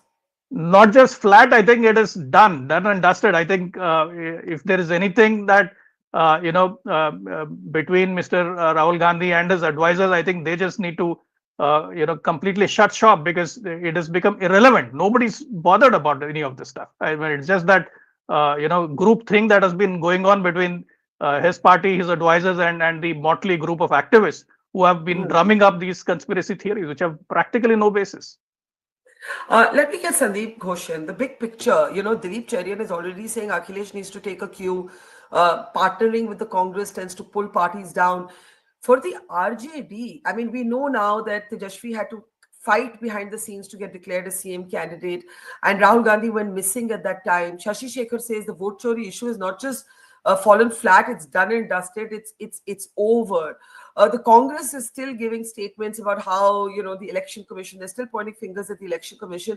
What is the big message? I mean, I think the BJP probably hoped for this performance for itself, but was not necessarily expecting this performance for Nitish Kumar. No, I think before coming there, I'll tell you why I think BJP worked. This is part of the electoral strategy and very good electoral engineering. I'll come to that theory. But first point, which Dilip mentioned, I have been just tweeted. I said, I just want, imagining the scene, what kind of drubbing or lashing Tejashwi is going to receive from Lalu for giving Congress so many seats in this election. I don't think Lalu would have given a 56 number of seats, and you would be calling him really some choicest names for doing that mistake. And so Akhilesh would obviously take lesson for that, and any other Congress ally. Because who are what is Congress's ground strength there, which all of us have been commenting? Who are the people who are the actual few leaders of Congress who still exist in Bihar? You saw what a Tariq Anwar's comment, the other person who has quit, Shakil Ahmed, who quit after the voting date. Everybody, none of the actual leaders were there. You had only Pawan Khera speaking and the Sunil whatever is his name, I can pronounce his last name too well. He was coming. Those are the people, and Yogendra Yadav sitting there. They are, and Praveen guy. They are the people who are calling the Congress strategy. So I think that is a grave mistake. And Congress is also this whole arrogance to actually come up, be on the driver's seat where they're worse than a minor partner. I think that these are lessons for everybody to go. Now, when you're coming back to the alliance and the vote share and polarization, I think Dilip's point has to be seen slightly more nuanced way.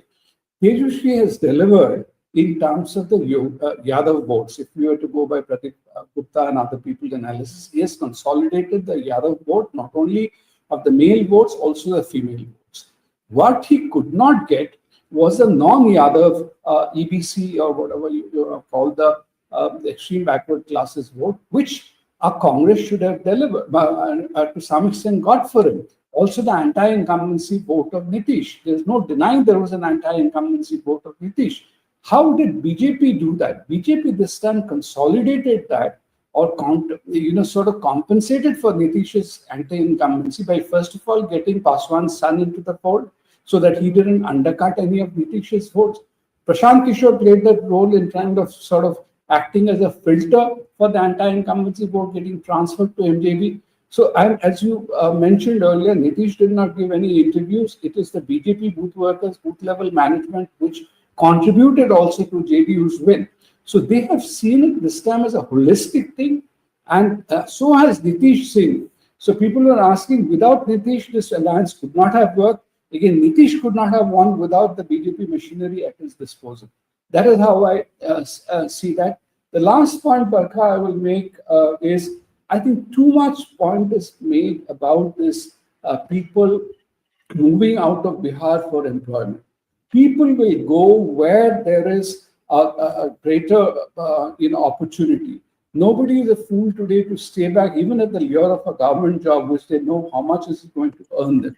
If I am giving perhaps not a correct equivalence, people will say with a comparison with Kerala.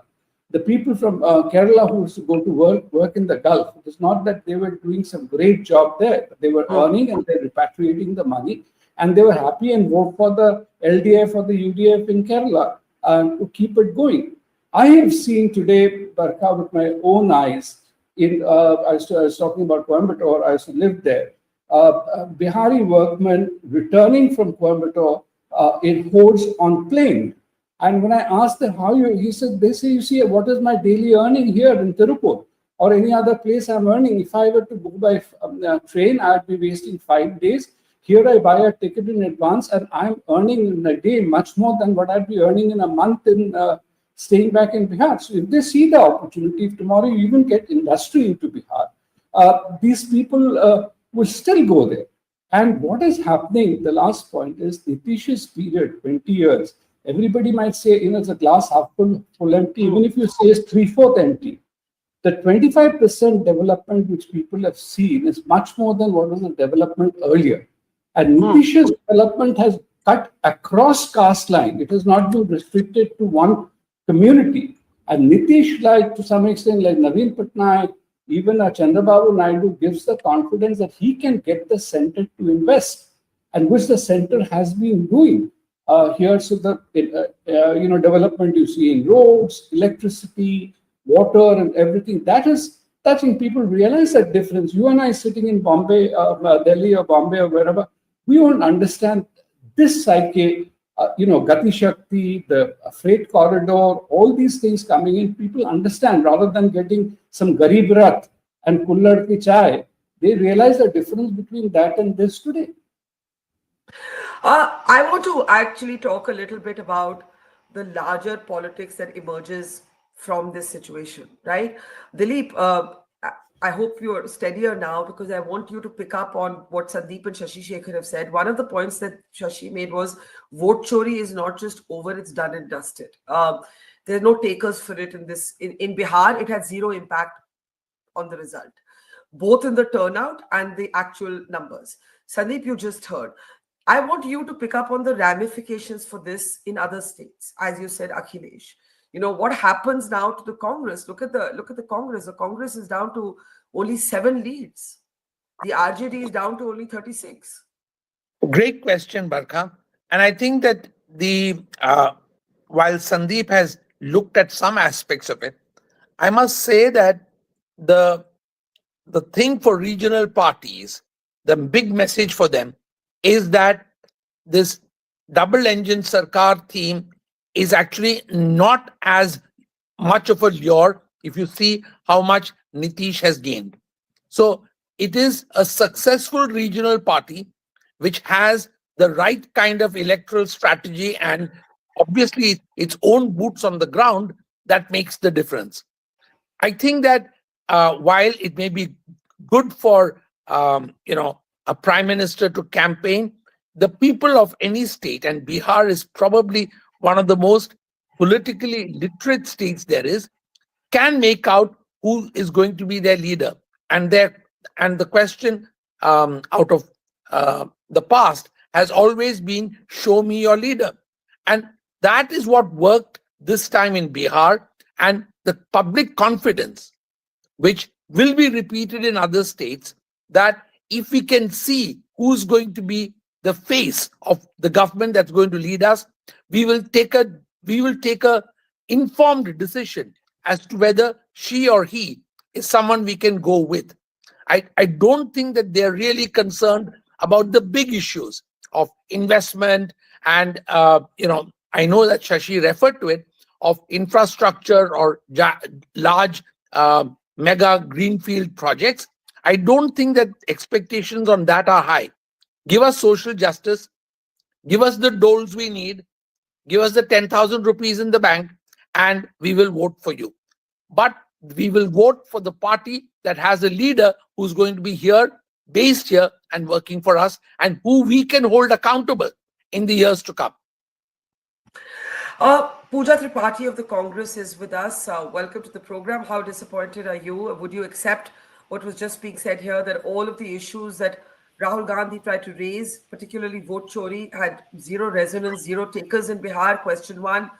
Question two, Dilip Cherin was making the point that this will have ramifications for an Akhilesh Yadav who should and might reconsider tying up with the Congress for UP. What's your response, Dr. Tripathi? And before you respond, let me tell you what the strike rate looks like. The RJD is down to 36, leading in 36. It contested 143 seats. The Congress is only leading in 6 seats. It contested 61. And by comparison, if we could show the NDA scorecard as well, it is a very different scorecard. The BJP is leading in 87 of 101 seats it contested. And the JDU, the big sort of comeback kid story of this election, is leading in 75 in 101 seats that it contested. Dr. Tripathi.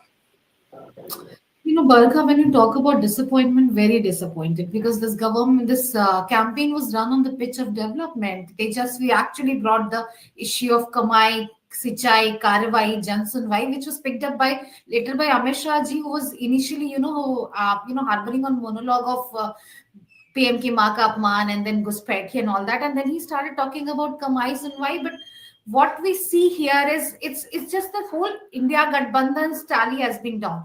You cannot call Congress a big loser because everybody is losing. When you talked about the strike rate of RJD, which is very, very surprising to me, to be first, because I've been in Bihar, I've been there when the campaign heat was going on, and then I saw people actually demanding jobs, people actually demanding reforms in health, education, people asking questions, but it has not translated to results.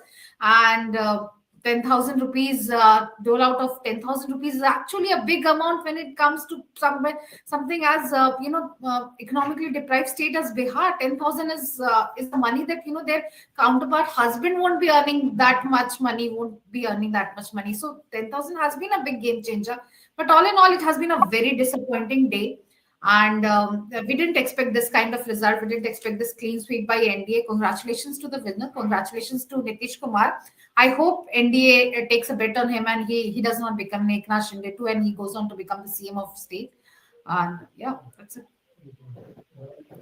I must get Ashwini Shahi to respond कि Nitish Kumar Eknath Shinde ना बन पाए.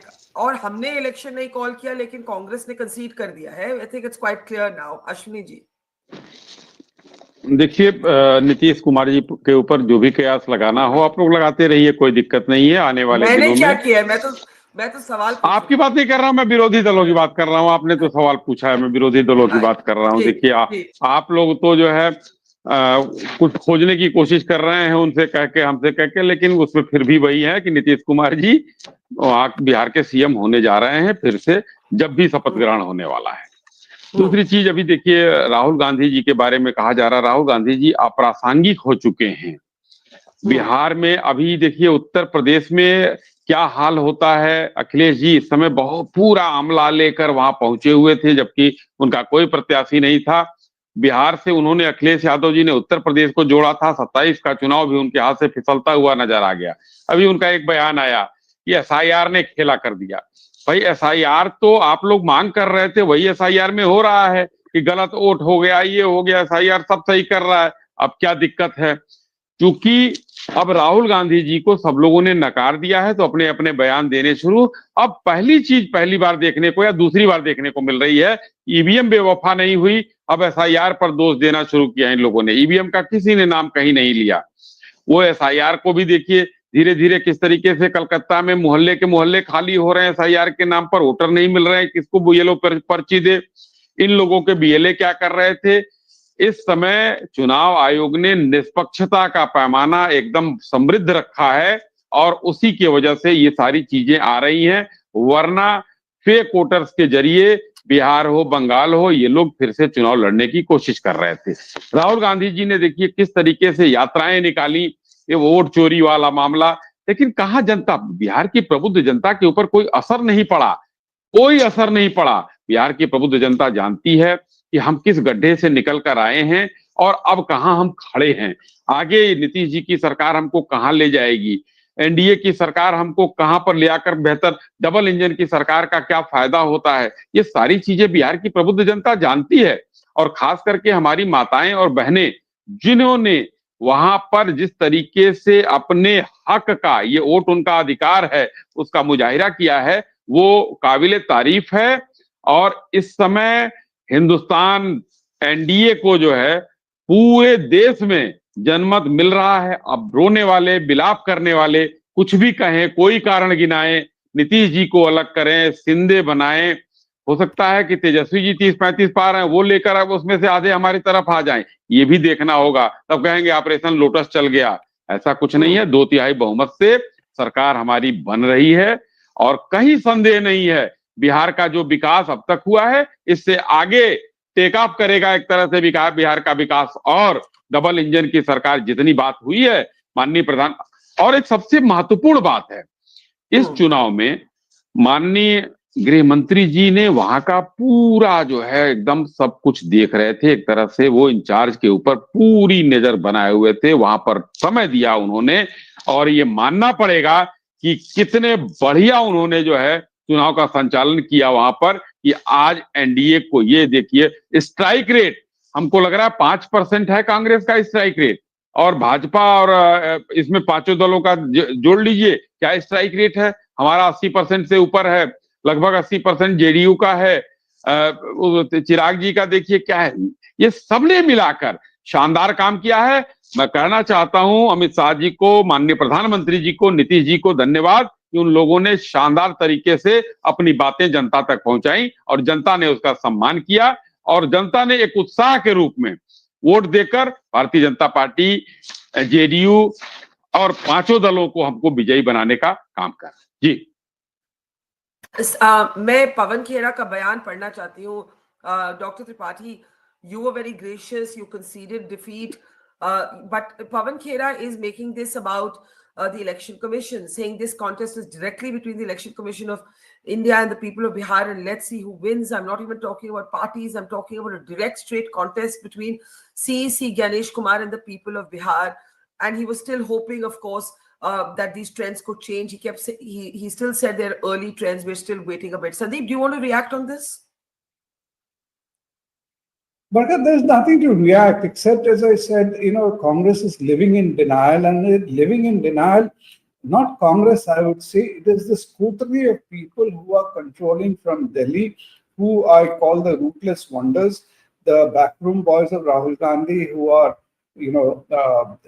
ex-management consultants, etc., or economists and social workers or activists. These are the people who are ruling, and so their only way of survival would be to make statements like this. But the real congressmen who have any understanding of the ground, so you find Ashok Gehlot has at least conceded, yeah, it's disappointing, but he wants to introspect. Correct. They are not going to make statements like this.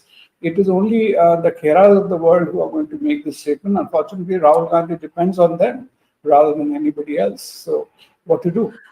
I want to spend now some time because, I think Shashi said you can call this election. We'll wait, chalo, 10-15 minutes more. But I think it's quite clear that the NDA, the leads reflect a landslide win, a massive win for the NDA. Could we please have the graphics where we can see the votes and the seats in comparison to last time? That would be great if we could have that. But I want to spend some time talking about what this means for certain political entities. What does it mean for the future of RJD? What does it mean for the future of Rahul Gandhi? What does it mean for Prashant Kishor's attempts to be a politician?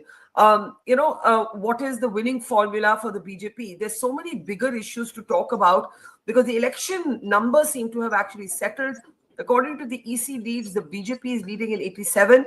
It has emerged as the single largest party. The JDU in 79. The RJD is down to 30. The Congress is down to 6.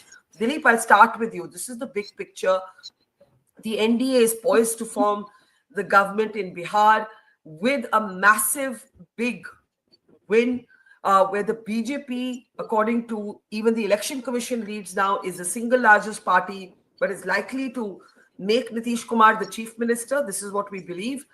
What does this mean for all the big entities involved? Like, what, will questions engulf Rahul Gandhi's leadership again? I'll start there. Dilip. Can't hear Dilip. Okay, can you hear me now? Yeah. Yes. So while we should discuss the big parties, let's first dismiss the thoughts on the small parties. Prashant Kishor will probably have to rethink whether he wants to be in this business at all. The big winner actually in the small parties is Paswan. Paswan has done very well, and that's a story on its own and deserves to be seen for what he has managed to succeed in doing. Now coming to the Congress, again, to me the big message is leave politics to politicians and keep consultants to whatever their role ought to be.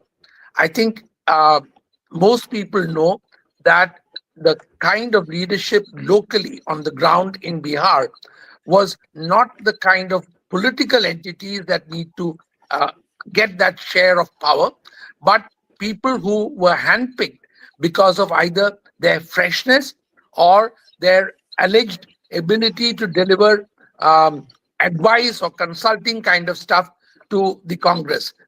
The Congress obviously doesn't need that if the results are any indication. And they need to see that it is hardcore politics. Once strategy is set, wherever it is set, that should be the focus of the entire game. Nitish is the most interesting big party that we should discuss. And I don't think personally that there will be a Shinde kind of game played out on him. I think that he is definitely the winner of the day. And as I said earlier, he shows once again that a regional party with a powerful satrap at the local level is an unmitigated advantage in any Gathbandhan of any kind. So the fact that the BJP didn't have a face, the fact that the BJP was willing to play the supportive role is also a lesson which the BJP will probably take home. That while it has grown and while its vote share has gone up, I think that they need to recognize that as politics evolves, they will have in many states to be willing to take the supportive role rather than insist on being the only dominant player. Look at the numbers, Dilip, that we have on the screen. This gives you a comparison of both numbers and vote share. The BJP leading in 86 compared to 74. And if you see the vote share, it's almost a 2-point increase in vote share. The JDU, yes, 75 to 43, and 15.7% vote share the last time to nearly 19%. The RJD, look at what happened to the RJD. The vote share difference isn't that dramatic, but the RJD seats, it's gone from 75, they're the single largest party, to 34. And look at the Congress, from 19 seats in 2020 down to 5 seats, from 9.6% to 8.12. Now, this is an important graphic. It gives you everything in one slide till the leads get updated. I want reactions to this, Shashi. What is it? Sorry, Dilip and then Shashi.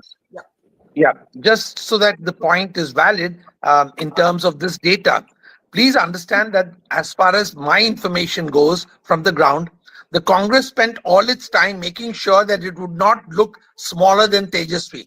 And this is the result of that effort. Yeah. That is a very, very important point. Dr. Tripathi, do you want to respond to that before Shashi Shekhar and Sandeep Ghosh come in? No, I don't think that's true, because we were an equal partner alliance and everybody worked hard on their own issue. Everybody worked hard on their own front. You know, Barkha, results are there for all of us to see, and we may accept it or not. The point is, winners walk away with all the glory. They'll have master class, they'll have things. We just saw their manifesto launch, finished in just 26 seconds. Nitish Kumar wasn't even allowed to speak. And then Tejashwi Yadav on their hand was not only promising great promises to Jivika Didis, to employment, and losers walk away with brickbats. And that's the beauty of democracy, and that's okay also.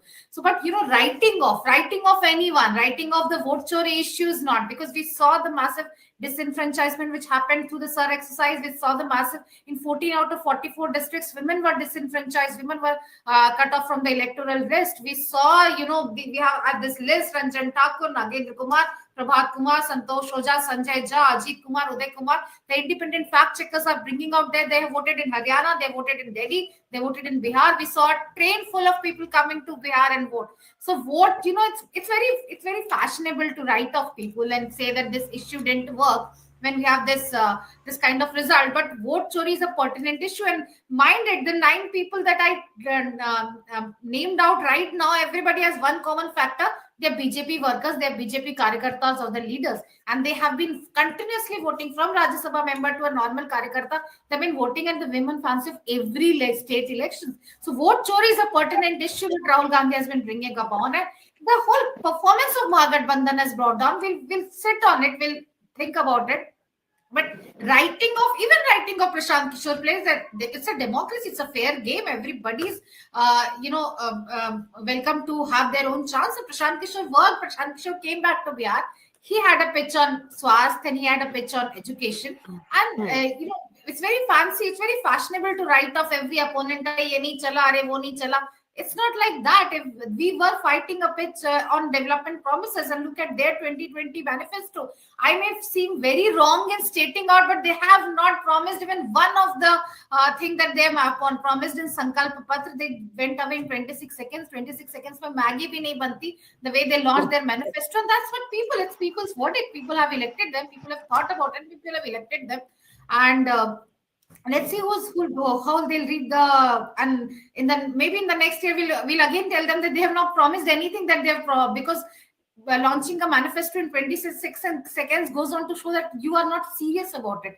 And on the contrary, they were opposition leaders. They just came out of his cloud of whatever he has been accused of. He actually ran a very dignified campaign. He actually took on the reins of us talking the campaign on Kamai, Sunwai, Karwai, Jan Sunwai. And Rahul Gandhi has been consistently raising the issues of vote chori, and it's not nullified. The whole issue of so many people coming out and having multiple votes goes on to say that vote is being, vote stolen, and that's the reality of the day. And we have to make it a bigger campaign that doesn't nullify Rahul Gandhi or Tejashwi Yadav or even Prashant Kishor. I'm saying as a Congress spokesperson too. So no, very much big congratulations. I don't think the aim is to nullify anybody. After all, Nitish Kumar said. No, but I see everybody coming and writing of, retirement letters and writing of ye nahi chala, wo nahi chala things. People are talking about what chori people. There's a valid proof, and it's not Congress proof. This is independent factors coming out and giving them. Somebody has 17 epic cards. Somebody is voting in every state elections. These are normal people who are. Okay, let's for a moment, while media houses are being, or all of us are being very careful about calling this election. The BJP has taken out a chariot. BJP workers have taken out a chariot in Patna with Prime Minister Modi's face on it. Of course, the BJP has every reason to celebrate in current leads. It is the single largest party. It's leading on 87 seats. Let's just give you a flavor of on the ground before we come back and look at the big political picture.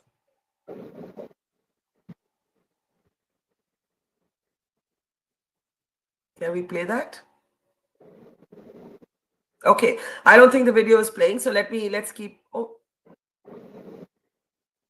Okay, there seems to be something wrong. Let's move on. It's okay. I think the pictures give us a sense of what's happening there, and the Modi picture behind this BJP leader celebrating. Let's come out and get comments from everybody. So, Sandeep, the celebrations have begun in the BJP. Do you believe that there'll be any surprises on who will be chief minister? I can't hear Sandeep either. Yeah. I don't think that right now they cannot afford to upset the equation, and it's really quite inappropriate to compare Nitish Kumar with Eknath Shinde. They are totally different propositions, so I don't think anybody should talk about it now. As somebody mentioned earlier, I think Ashwini ji or someone, that equations may change down the line. Nitish Kumar himself may like to take on some other role, whether the center, etc., 1 year, 2 year down the line, but right now nothing is going to happen. And as far as Pujaji's comments are concerned about fashionable, I take her point, you should not write anybody, but it becomes a fashion only when you make it a habit. Congress has made it a habit to lose elections this way and blame others, so that's why it's become a fashion also to write them off. But it's time Congress to also, I think, think and introspect. And if anybody should retire or anybody's retirement, people are calling for not of the politicians, it is only about the consultants. I think they are the bane of Congress, and it's time for them to retire, even if you want to bring in a new set of consultants. Without that, it won't. You won't get anywhere.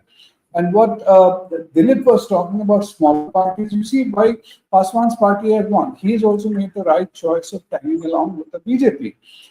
Here, BJP could bring something to its table and give it to it. So they are realizing that.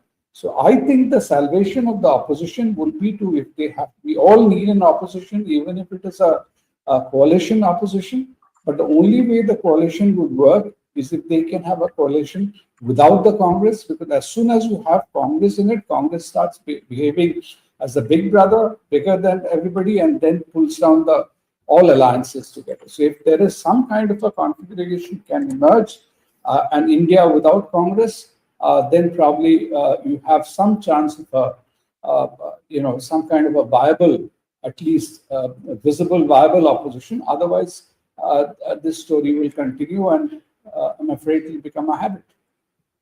Well, I think it's safe to say, and I'm going to stick my neck out, that unless something very surprising happens, I'm calling the election. The NDA is set. I mean, I just can't keep waiting for the formality of this. The NDA is set to form the government in Bihar. It's been a landslide win for the NDA. The NDA is leading in 196 seats. The Mahagathbandhan is down to 42. The Jan Swaraj party has failed to open its account, and you have 5 for others. If you look at the comparison, also could we please look at the vote share that the Jan Swaraj party and the LJP got? It's a little bit of an incomplete graphic. We can add those, but for now, let's look at the BJP leading in 89. The BJP has had a historic win in Bihar. It is the single largest party compared to 74 seats in 2020. The JDU written off, not just by media and opponents, but maybe even by the BJP, is poised to lead, to get 77 seats. The RJD is down to 30 and the Congress is down to 4. We are calling this election, the gap is very big and it is not closed or moved for the last 2 to 3 hours. I think it's safe to say that it's been not just a comfortable, but a handsome victory. I think comfortable is not a word that even captures it. It has been a landslide.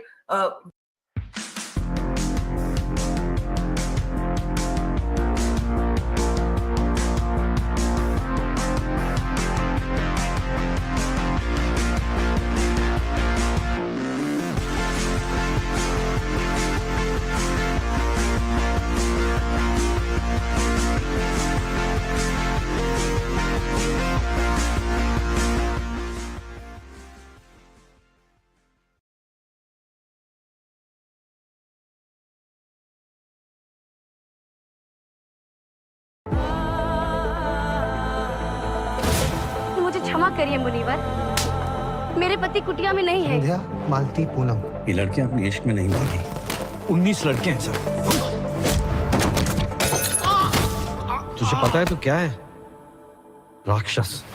अरे यहाँ की कोई लड़की उठी ना sir तो वो मुंबई, बेंगलोर, नेपाल या दुबई में मिलेगी। राक्षस नहीं है सर,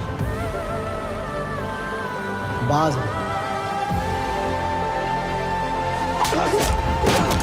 आज के बाद बच्चियों का धंधा नहीं होगा, समझा? नहीं मिलेगी ना पुण्य कभी।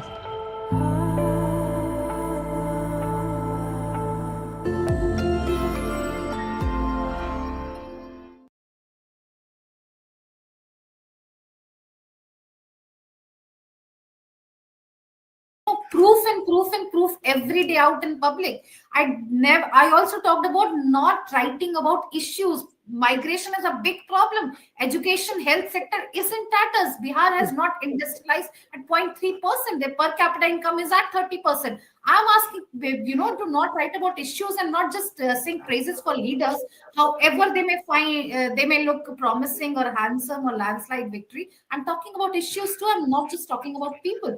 And having said that, a big congratulations to NDA because they said to form the government. And however we may say that things are going to change post 5 p.m., it does not look that it would change. And then they are going to form a next term of government. Congratulations to the winners and congratulations to the whole NDA club. Okay, that's a gracious response and we appreciate it. Deepak, I was trying to find out the vote share of the Jan Swaraj party, लेकिन मुझे अभी नहीं मिल पाया. Seats नहीं, आप प्रशांत किशोर ने कहा था या अर्श पे या फर्श पे. बहुत से लोगों ने बिहार में कहा ही नीड्स अनदर इलेक्शन. निराशा तो आपको होगी. आप क्या कहेंगे इस नतीजे पे? दीपक जी की आवाज नहीं आ रही मुझे. हाँ, अब आ रही है जी. हम बरखा जी, हमारा कहना है कि हमारे नेताजी प्रशांत किशोर बिहार आए और बिहार में बदलाव के लिए उन्होंने ईमानदार और निश्चल प्रयास किया. हमने अच्छे कैंडिडेट्स दिए जिसमें शिक्षाविद, न्यायविद, कानूनविद और अच्छे डॉक्टर और चिकित्सक थे. हमने समाज के अच्छे लोगों को लाके आगे खड़ा किया और उनको चुनाव लड़ाने का प्रयास किया. हमारे मुद्दे जितने भी थे बिहार और बिहार की जनता से जुड़े हुए थे और हमारे मुद्दे पर बिहार के चुनाव हुए. पहली बार जन स्वराज पार्टी द्वारा उठाए गए सारे बिहार की जनता और बिहार के मुद्दे पर चुनाव हुए. जहां तक सवाल है जनता के विश्वास का, तो जनता ने आज राजन सरकार को मैंडेट दिया है, उनके लिए शुभकामनाएं हैं. लेकिन जब आप वोट परसेंटेज की बात करेंगे तो आप देखेंगे कि वोट परसेंटेज में अभी भी आरजेडी सबसे बड़ी पार्टी है, लेकिन वो सीट के मामले में बहुत कम है. भाजपा और जदयू भी वो 20% के आसपास ही चल रही हैं. बाकी छोटी पार्टियों का गठबंधन है जिनको लेके ये वोट परसेंटेज में अपनी सीट की संख्या बहुत बढ़ा दी है. 2020 में और 2025 के चुनाव के वोट परसेंटेज को देखा जाए तो जदयू के वोट परसेंटेज में अच्छा खासा उछाल आया है, लेकिन भाजपा के वोट परसेंटेज में वैसा कोई अच्छा खासा उछाल नहीं है. और लेकिन सीट के मामले में बहुत डिफरेंसेज आ गए हैं. तो बिहार की जनता ने जिनको भी मैंडेट दिया है सीट के मामले में, उनके लिए शुभकामनाएं हैं. सरकार को आगे बढ़ाएं लेकिन जो हमारे मुद्दे हैं वो मुद्दे ज्वलंत हैं, बिहार की जनता के लिए हैं, बिहार के विकास के लिए हैं। वो मुद्दे आज हैं, वो मुद्दे कभी गौन नहीं हुए हैं और वो मुद्दे आने वाली सरकार के सामने रहेंगे और हम उस सरकार को उन मुद्दों पर गौर करने के लिए और उन मुद्दों को ठीक करने के लिए हम हमेशा प्रयत्न करते रहेंगे और सरकार को विवश करेंगे कि बिहार की जनता के मुद्दे को सॉल्व करें और बिहार को अग्रणी राज्यों में आगे बढ़ा के लाएं। मैं इस समय कहना चाहती हूँ Deepak ji, thank you for that. At the moment the CPI-ML is leading in 5 seats, which means it's leading in more seats than the Congress party. I just wanted to make that point that the CPI-ML leading in 5 seats is leading in 1 more seat than the Congress party. Nalini Singh is with us. Let's now take and even the Oasis party is leading in more seats than the Congress party. So it's been, if these leads hold, and we have called the election, the NDA is set to form the government in Bihar. It's heading for a landslide win. The BJP has or is emerging as the single largest party, leading in 89 seats to its 74 last time. The JDU is leading in 77. Everybody who had written off Nitish Kumar was wrong, whether it was the Mahila welfare scheme or sympathy for him. He proved that he cannot be written off. The RJD down to 30 from 75, the Congress down to 4. The CPI-ML and Asaduddin Owaisi's party, both as of now leading slightly higher in 5 seats each compared to the Congress party. That's the big picture right now. Tavleen, I'll get first comments from you and then go around the panel. Sorry, Sandeep, you want to come in first and then I'll go to Tavleen. Sandeep, go ahead. No, I thought you told me. No, I think one only other point I'd add is there is an infographics which has come out of the route Rahul Gandhi's vote chori yatra had taken in Bihar. In that entire route, they have been able to convert, but not yet converted, probably will convert only 2 seats. So if not only in terms of conversion of 56 to whatever 7 seat, that conversion ratio, look at the ROI of that, campaign and the yatra, which was being really hyped up by media. I think that if people don't recognize that, I think there is a serious, much bigger issue. And Congress is not just doing a disservice to itself, but as the so-called national party, it is doing a big disservice to the nation. Because there is still, across the nation, 17-18% people who still count on the Congress, and they're letting them down by not even salvaging or retaining that equity. They're just frittering away whatever equity was there over the years. And it's not therefore a matter of Congress party, other people who are there. I think there is also a disservice to the nation at large. Thank you. That's what Okay, let's get Tavleen in and let's now look at the big picture. I think we have enough information here. Could we correct the spelling of CPI-ML on the banner? The CPI-ML is ahead of the Congress in Bihar. The Congress is down to 4 leads, the RJD 30. The left collectively is at 7. This is the big picture. The NDA is headed for a landslide win. Shukata Srinivas Raju is also with us. Tavleen, go ahead. This is what we're looking at. Nitish Kumar, who had been written off, didn't do a single interview in this whole election. Well, he released one video. He is set, I think, most likely to be the next chief minister, even though the BJP is the single largest party. And the Congress and the RJD literally find themselves massacred in the leads so far, despite a very high-pitched vote chori campaign by Rahul Gandhi. Tavleen. Yes, I want to look at Bihar in the context of India, right? Because this is not since the Lok Sabha election, the Congress party has lost every election, right? Maharashtra, Delhi, Haryana, and now Bihar. Bihar was the most crucial in my view because they had a chance. It's got such a huge Muslim population that if they had stood for what they call their secular values and all that sort of thing, I believe that they could have done a lot better. But, much more important than that, for me, I really hope, and it's, I've been writing about this for ages, the Congress party is no longer a political party. It is a collection of courtiers that surround the family.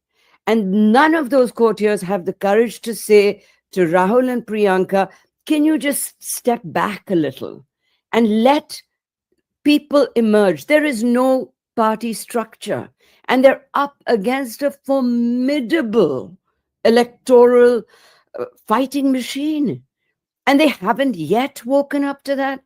So what are we going to do? We need an opposition. I find it quite dangerous in the national context that we are really, at the mercy of a party that is now, it's become what the Congress once used to be, dominating India.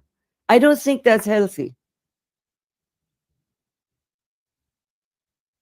What do you think the Congress should be doing that it isn't doing? Well, for a start, they need to go back to their drawing board and find out at the level of the panchayats, who are their guys? Where are those Seva Dal people we used to see with the little topis on, Now, instead of them, you see the RSS Karyakartas. Where is the structure of the party gone? Why has it broken down so badly? What can they do to rebuild it from the bottom? But you see, they won't do that. They will go back to the thing. They'll talk about vote chori, and they'll talk, and secondly, I think one of the most losing tactics of the Congress party, particularly of the dynasty, is to attack Modi, just Modi. They don't really go for the BJP. It is Modi, and they belittle him, and they'll do that, and they just hope that that'll work. And I don't think it works, because some of the language that they've used against him, I think, has gone against him, because he's not just their opponent, but the Prime Minister of India. And, when you're a political party taking on an opponent, you have to respect the fact that, that these are the structures. If you think that the election commission doesn't work, if you think the Prime Minister is nonsense, if you think you have no chance, then, either you retire from contesting elections and, just give up altogether, or you look at where you're going wrong. I don't think they've had one serious report on their failures in any of the elections they've lost since 2014. Yeah. Okay, that's a big statement there. Shashi, let me get a last word in from you. I know you have to go. Coming right to you, Dilip, right after that. Shashi just has to step off, so we'll take a last word from him. Yeah, Shashi, sure. yeah, go ahead. Yeah, so I have 3-4 points that I just wanted to make quickly.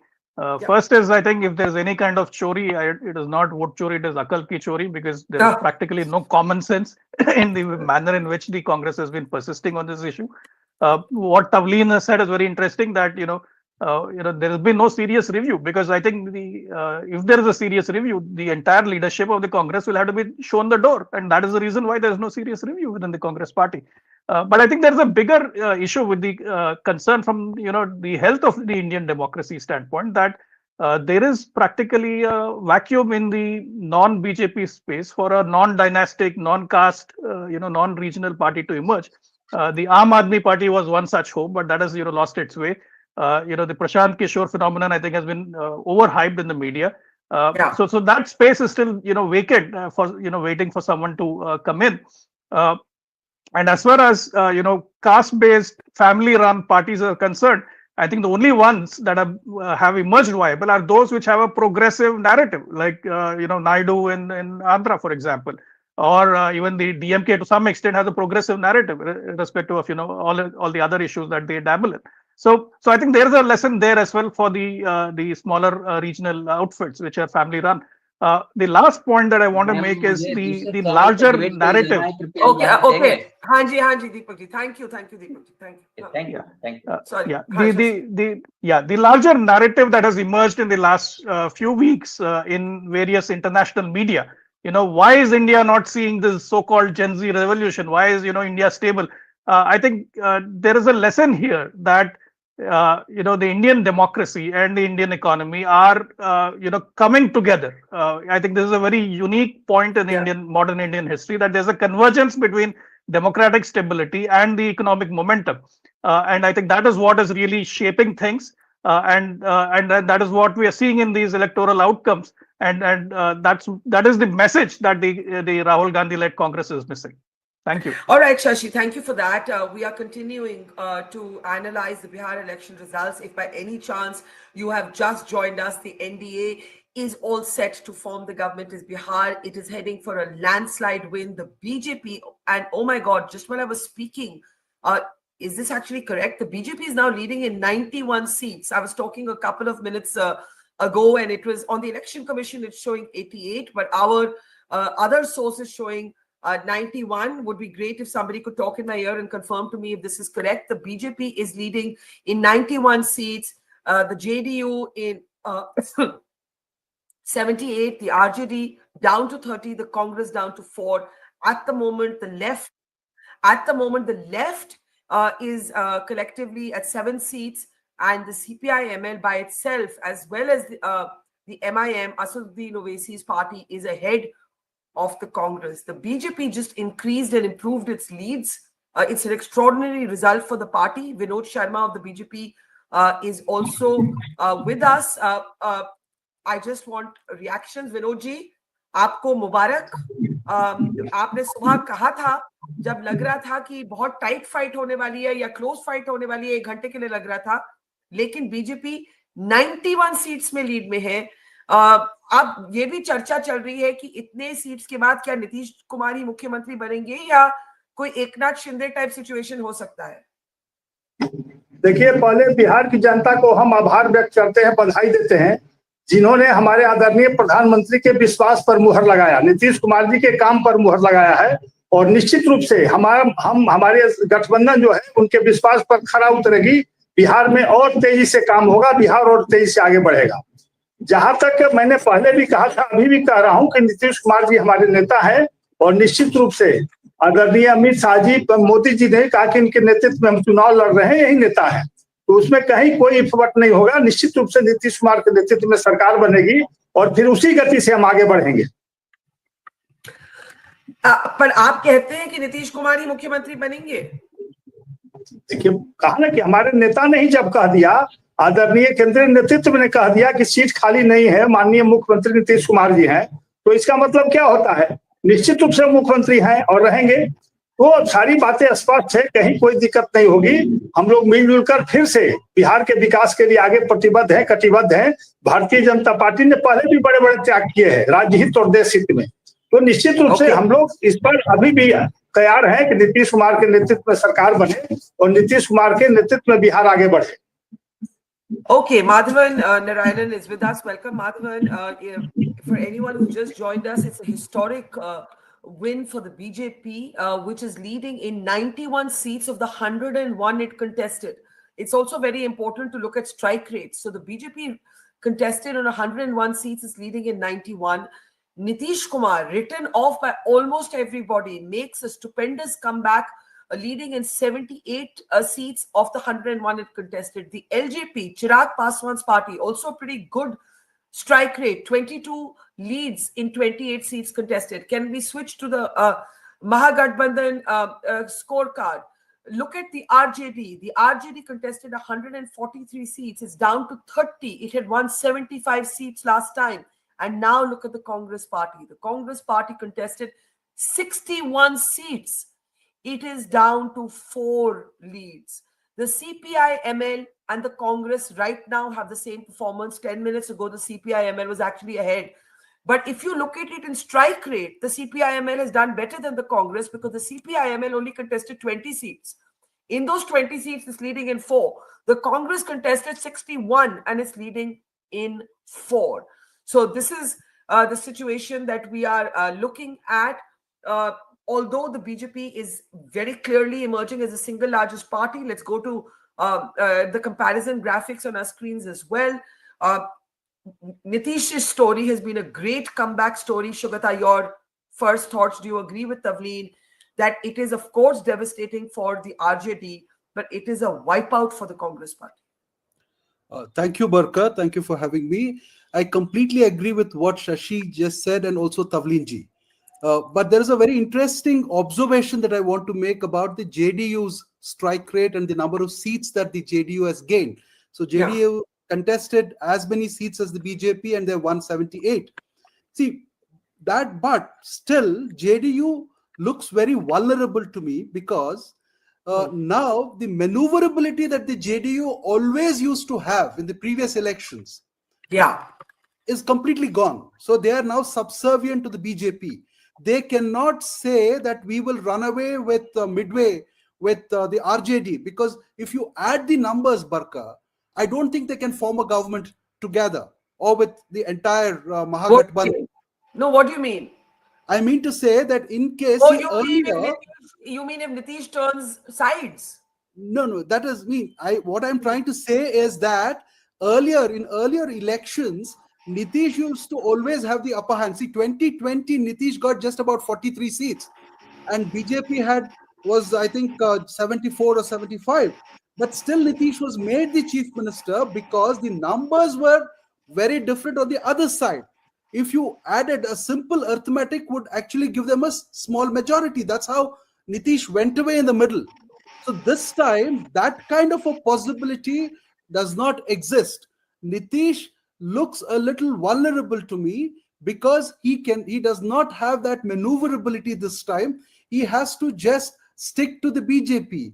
See, I mean, the strike rate and then the vote percentage, everything is completely different this time. So the Mahagathbandhan, if you look at it, the number of seats that they have won or the strike rate or the vote percentages are all very, very shallow. So it does not add up for them to sort of, claim anything at all. So I think that is where we see a bit of a problem. Then the second thing, Barkha, is the CPI-ML and the entire left versus the Congress. So that is a complete decline of the Congress. See, across India, the vote percentage of the communist parties is under 1% or 1.2% or something like that. But if a small faction of the communist party gets much more than a national party like the Congress, then I would call it ideological chori, because in the last 5 years or 6 years, Rahul Gandhi has been trying to position the Congress party on the far left. And he has tried to steal the left agenda. He has tried to steal the Mandal agenda. He has tried to steal the federal agenda from the Tamil Nadu Dravidian party. So none of that has worked. None of that has worked because no work has happened on the ground. So this whole problem is of ideological chori does not work without any basis. There has to be some kind of a groundswell where you can apply it. So that is completely gone. And the third big point that I think I want to make, Barkha, is this is officially a post-Mandal situation. See, if you look at the split of votes that has happened, Yadavs are split. The Muslims have split. If you look at areas of Bihar where the BJP and the JDU have made inroads, Yadav strongholds have been broken. And I think this is the first election which signals the end of the Mandal politics officially. It was on the decline. It also may tell you something about the women voters. Look at now have. I was coming to that. Just if you want to pay attention to the number on your screen as you speak. 60% women turnout in 2020, 71.6% in 2025. Go ahead, Shugata. And Madhavan, I'm coming to you right after. I'm so glad you brought in the women thing. It's precisely because of that gender flatness that was worked upon.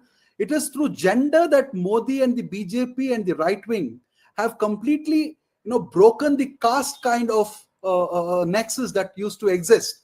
It could be the extreme backward class or the OBC or the Muslim Yadav combinations. All of that. See, the moment 50% of the electorate is wooed in a certain way and they behave in a certain way, then no caste combination works. So I saw a video becoming viral, Barkha, of a husband beating a wife because she voted for the BJP. Now, this is something not unreal. I really saw that video. So I think that this is the beginning of the end of the Mandal game. Caste will be relevant. See, nobody should think that caste becomes irrelevant the moment the Mandal thing becomes less significant. Caste and Mandal are very, very different. I want to make that point very, very clear. And then the last thing is also, see, the BJP, if people call a lot of things as propaganda and Godi media and all that, See, BJP, the best propaganda that they've done is that they have presented themselves as a victorious machine. After a point of time, the psyche of the people works in such a way that they want to be associated with a winner, not a whining person. Rahul Gandhi in the last 5 years has not put across a single positive line. See, democracy doesn't work like that. And over and above that, you don't understand cultural politics. And in a place like Bihar, cultural politics is everything. It could be a comment about the Chhat Puja or whatever. So one is ideological chori, 2 is post-mandal, 3 is this kind of absence of understanding of cultural politics. And then JDU also gets locked now. JDU can't move anywhere because the numbers on the other side does not allow for an alternate government. Okay, I think this is a very interesting idea that while this is so much Nitish's comeback moment, he's going to be vulnerable because of how well the BJP has performed. The BJP is now leading in 91 seats. Madhavan, I know you have a point. I'll allow Taveen a quick interjection and come right to you after that. Taveen. Yeah, I just want to make the point. The women thing is astounding. The fact that it's gone up from 25 to 70. I don't remember. But 60 to 71%. All right, but we need to, all of us, think about whether this last minute money that is distributed, as happened in Maharashtra. In Maharashtra, I know because I live in Maharashtra, that changed the election. Did that happen in Bihar? And does it not count to an electoral malpractice? We need to think about that. Well, the opposition has made that allegation, Vinod ji. ये सवाल की जो 10,000 रुपया का welfare scheme था, उससे पूरा चुनाव बदला है. But Taveen, I would wonder, I don't know if the whole election, could we just mute Vinod ji while I ask my question? Thank you. I'm just saying, Taveen, to you, I've been asking this question as well. The opposition has made a big noise about it. But the turnout and the result, the gap, it just seems too gigantic for it to be a single issue. For it to be a single issue tilt. Taveen, do you agree? But but Nitish has been wooing the women since he became chief minister. So, and this last minute thing, because if you want to give them 10,000 rupees in their bank accounts, then do it 6 months before the election, but not just at the last minute. In Maharashtra, it changed. I saw it change. So, I mean, I really think that we need to think about whether this isn't a continuation of they used to give them liquor bottles and all that before. Huh? So Vinodji, I'll ask Vinodji to respond to this. Madhavan, do you want to add to that or should I ask Vinodji to respond first? देखिए कई एक factor इसमें है. सबसे पहला तो हमारी party 6 महीना पहले से कार्यकर्ताओं का संयुक्त सम्मेलन, सभी हमारे जो 5 गठबंधन दल के साथी हैं सबके साथ मिलकर जिला स्तर पर हमने सम्मेलन किया, कार्यकर्ता संवाद किया, आपस में एक दूसरे को बैठा करके रणनीति तय की, जो बहुत बड़ा फैक्टर साबित हुआ.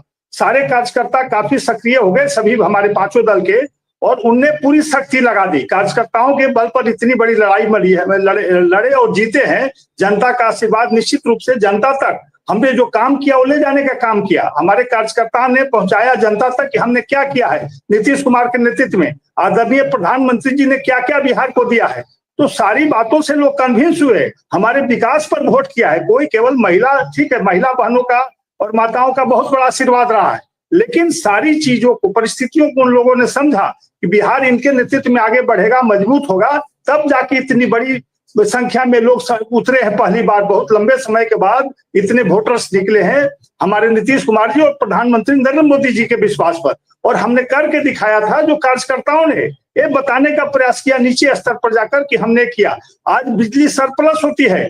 पहले गांव देहात में 1-2 घंटे बिजली आती थी, आज शहरों में भी 2-4 घंटे पटना में कट जाता था लालू जी के रिजीम में, राजद के रिजीम में. लेकिन अब वो ऐसी परिस्थिति नहीं है, बिजली कभी कटती ही नहीं है बिहार में. हमने बिजली मुफ्त देने का काम किया, 125 यूनिट, जो ये भी बहुत बड़ा अच्छा लगा. हमारे जो मतदाता है उनको लगा कि सरकार इतना हमारा ख्याल रखती है कि जो खास करके गरीब स्तर के जो लोग हैं, उपभोक्ता हैं, उनको और मदद मिली, जो डेली कमाते खाते हैं.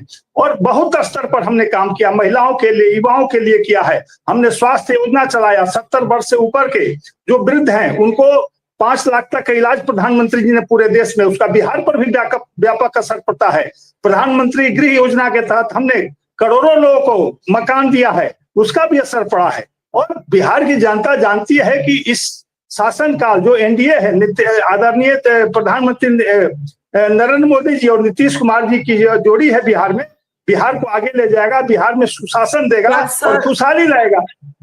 पर सर ये जो जोड़ी है, हाँ, नहीं, मैं आपकी बात एक तरह से सहमत हूँ कि एक इश्यू नहीं हो सकता, but yet Madhavan, there is a point that we have seen it in Maharashtra, we have seen it in Madhya Pradesh, and we are seeing it in Bihar. I'm not saying it's a single issue election. I'm not saying that the result would have been dramatically different, but had the women not been given money. But you know, the point is, there are serious repercussions for political parties here. For the Congress, are these updated figures? I don't think these are updated figures. If somebody could confirm to me, I'm not sure they're updated figures. So let's have them. Shirali, I'll need you to confirm to me what these figures are. Madhavan, let's come in with your response. Madhavan. I can't hear Madhavan. Madhavan, I can't hear you. I can't hear you, Madhavan. You might be muted. Can you hear me now? Yeah. Is it better? Yeah. Yeah. See, I want to say something on each of these previous speakers, my fellow panelists. All of them made very good points. But let me begin in reverse order. Vinodji just said about development schemes, and I want to point out that the women were not wooed all of a sudden. There has been a tailwind to this, beginning with the bicycle scheme that Nitish Kumar had with women, and then Modi talking about Lakpati Didis and drone Didis. There has been a steady build-up of a BJP, NDA, JDU combination that has been assiduously and systematically wooing women, enough for people like Vinodji to be at the grassroots level, picking up the ball and running with it. Unlike Congress, who, as Shugata rightly pointed out, has been suddenly throwing ideological stuff without having a ground machinery. That is one thing. So let us not assume that. But there has been, Tavleen was right about some of the ethical issues about the election, but that is for the part of the Election Commission related controversy of suddenly announcing and going with the welfare schemes. No, on September 26th, the Mahila Mukhyamantri Mahila Yojana was launched, which is technically they always are on. Okay, can we ask Madhavan to reconnect? Can we ask Madhavan to I'm just not. BJP. Madhavan, please, thank you. I can't hear you. Shugata, I want to come back to you and to pick up what Tavleen said. You said that one of the things that is, emerging from this election is people don't like a whining politician, and you believe that the Congress is always playing the victim. And that the BJP, everybody likes a winner, and the BJP's great narrative is we are winners. And so therefore you feel they're going to win, so you keep voting for the winner. And I see the psychological play in that. But to Tavleen's point, that the last minute welfare scheme, it seems to work, especially with the female voter. How would you respond to that? No, that's a very valid point, Barkha. I mean, I don't disagree with it at all. Now, there are ethical issues involved, but this is not the first time it's doing it. It's not just the BJP that has done it. You come to my state of Karnataka. How did the Congress win 135 seats, which it did not even imagine it would win, with the 5 guarantees distributed universally to everybody? Cash transfers, free bus rides, pensions to, not pensions, doles, unemployment doles, all of that. So every political party has played that game of, wooing their electorate with certain schemes. And the BJP, I think Madhavan was right with that. It is not that it was done suddenly. There was a tailwind already, and this was an icing on the cake. And by the way, the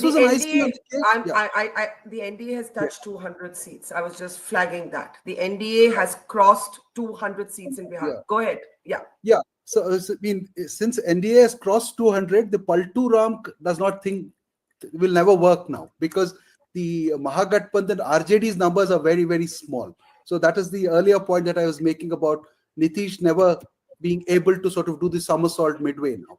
Anyway, so as Madhavan rightly said, it was not something that happened overnight. So they had everything running, and they saw that there is this thing which may make a difference, because I think midway they realized both the MGB and Mahagathbandhan and NDA had almost an equal vote share, about 42% each.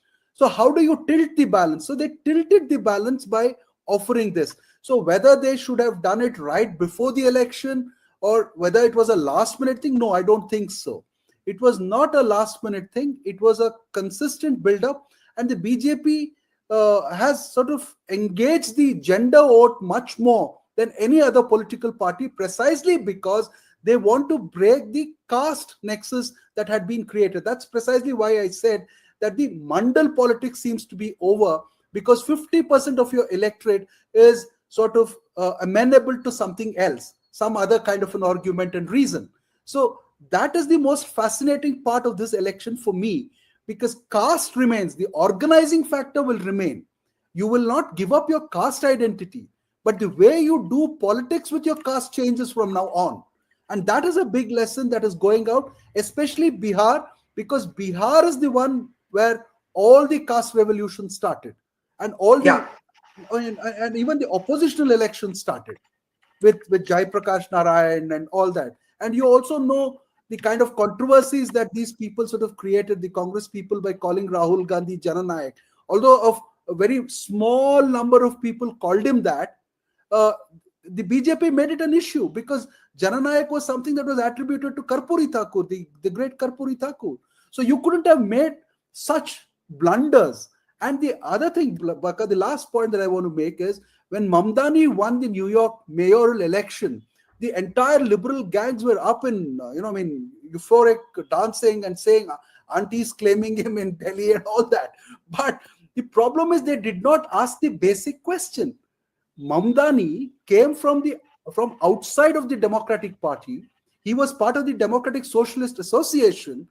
Okay. Shifted the agenda of the entire Democratic Party, took it far left, far more left than Bernie Sanders. And that is how he made an impact. Can something like that happen in the Congress Party today? I think it's a great question, but unfortunately, the comments we've seen from the Congress, I'm just going to play out one. Madhavan, I'm hoping your connection is better after that. And Taveen, just give me a second. Ashok Gehlot is commenting on these elections, and they are talking about the danger to democracy, quote unquote. Let's listen in and then come back and discuss the political implications for national politics. देखिए, जीत हार की बात तो छोड़ दीजिए। अब तो बात कीजिए कि डेमोक्रेसी खतरे में है। जो हालात हरियाणा के बाद में महाराष्ट्र में बने हैं, महाराष्ट्र में जो बने थे ना, वही हालात यहाँ बने हैं। एक तरफा जीत सब पार्टियां साफ ही हो रही है, और जिस रूप में ये धनबल का प्रयोग करते हैं ना, आप हम कल्पना नहीं कर सकते हैं कितने उम्मीदवारों को पैसे देते हैं, कितने पैसे बांटते हैं। कल्पना के बाहर की बात है, कल्पना के बाहर की बात है। और जिस प्रकार चुनाव आयोग इनका साथ दे रहा है, मूक दर्शक है। वोट चोरी की बात जो की, वोट चोरी का मतलब क्या? वोट चोरी का मतलब खाली लिस्टों में गड़बड़ नहीं है। अगर आप निष्पक्ष चुनाव नहीं करवाते, वो भी वोट चोरी है। रिगिंग होती है, चुप रहते हो, वो भी वोट चोरी है। कहने का मतलब, जो अगर चुनाव निष्पक्ष करवाने में सक्षम नहीं है इलेक्शन कमीशन, वो वोट चोरी है। भाई, आप चुनाव आयोग का मतलब ही निष्पक्ष चुनाव हो, जीते हारे कोई भी हारे। उसकी बजाय अगर मान लो एक व्यवहार के अंदर भी एक पक्ष लोगे, आप एक सत्ता पक्ष का लोगे, तो वो भी वोट चोरी है। तो मेरी दृष्टि में वोट चोरी का मतलब, आप बेईमानी से चुनाव जितवा रहे हो किसी एक पार्टी को। नंबर एक, जो धनबल का प्रयोग लोग कर रहे हैं, धनबल का, वो तो कमाल के कर रहे हैं। तो डेमोक्रेसी कैसे रहेगी? चुनाव आयोग के रवैया ये हो। सुप्रीम कोर्ट में एफआईआर चल रही है। आप सुप्रीम कोर्ट की बात नहीं मानोगे। आपने एफआईआर शुरू कर दी कई राज्यों में। अरे आप, एफआईआर कोई बुरा नहीं है, निष्पक्ष अगर बन जाए, वोटर लिस्ट जो है वो सही बनना आवश्यक है डेमोक्रेसी के लिए। आप यही कहते हो भाई हम उसके लिए कर रहे हैं, तो भाई क्यों नहीं आप जो है तमाम पॉलिटिकल पार्टी बुलाते, बात करते, सुझाव लेते, तो वो खुद आपको कोऑपरेट करते। विश्वास जमा रहता इलेक्शन कमीशन पर। आपने विश्वास को तोड़ दिया, उसको शक पैदा कर दिया, संदेह पैदा कर दिया। अच्छी बात है क्या? अब 10,000 रुपये बटे वहां पर 1,35,00,000 महिलाओं को 10 करोड़ रुपए 10,000 रुपये गए खाते में चलते हुए। मुझे आश्चर्य हो रहा है इलेक्शन कमीशन को हो क्या गया है। दिन दहाड़े डाका होने वाली बात हो रही है, चुनाव के कैंपेन शुरू हो गया, चुनाव की पोलिंग हो रही है, उसके 1 दिन पहले 2 दिन पहले तक भी आप पैसे बांट रहे हो, पेंशन दे रहे हो बुजुर्गों को, दिव्यांगों को और महिलाओं को, क्या कहते हैं, एकल नारी को, ठीक है। और सबसे बड़ी विधवाओं को भी। राजस्थान में क्या हुआ था, चुनाव शुरू होते ही सब पेंशन मिलना बंद। ये तो उदाहरण के सामने है, पूरा देश देखेगा, पूरे देश की जानकारी मिलेगी। राजस्थान में क्या, बाकी राज्यों में पता नहीं। राजस्थान के अंदर हमारे यहाँ पर जैसे ही चुनाव डिक्लेयर हुए, कोड ऑफ कंडक्ट लागू हुआ, हम मोबाइल बांट रहे थे 1,40,00,000 महिलाओं को। और स्कीम पहले की थी हमारी, बजट की घोषणा थी, तब भी उसने रोक दिया। 34 लाख हम बांट पाए। वहाँ क्या हो रहा है बिहार के अंदर, आप कहते हो तो पहले की घोषणा थी, घोषणा पहले की थी तो भाई चुनाव डिक्लेयर होते ही कम से कम रोक देते ना आप। अभी आपने अलाउ क्यों किया उनको?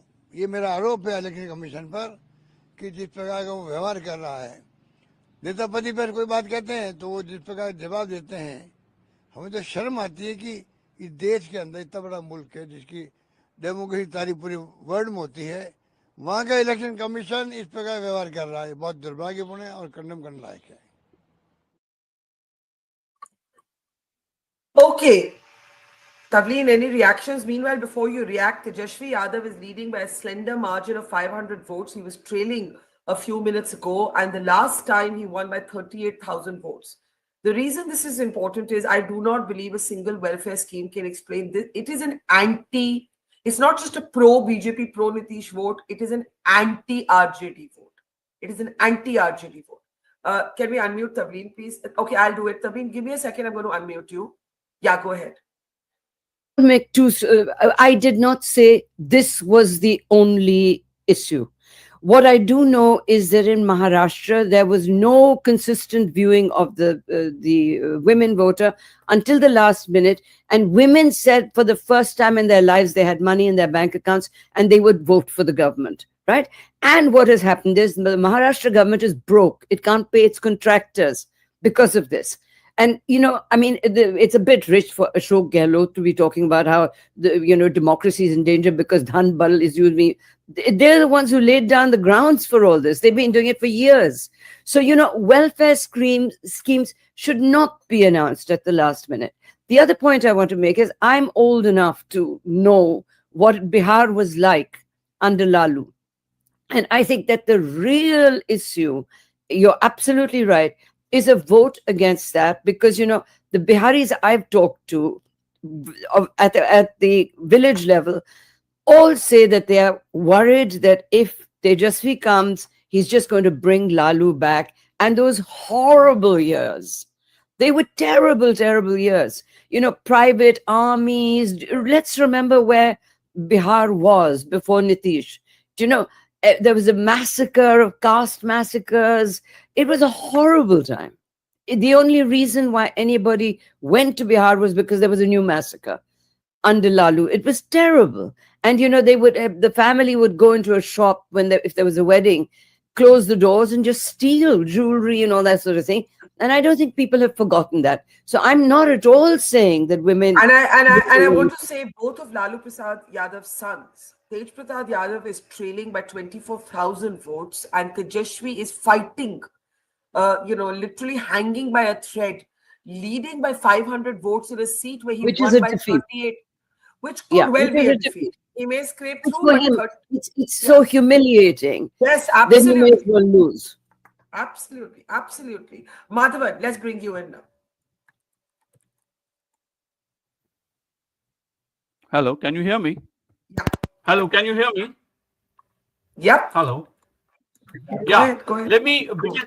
let me begin by agreeing with Tavleen on some of the key issues. May not be, I mean, I was there when Lalu was arrested in Patna on the Potters camp. But I don't think that is as much a force as some of the other issues. Let me first also point to some of Can't the hear election you. commission.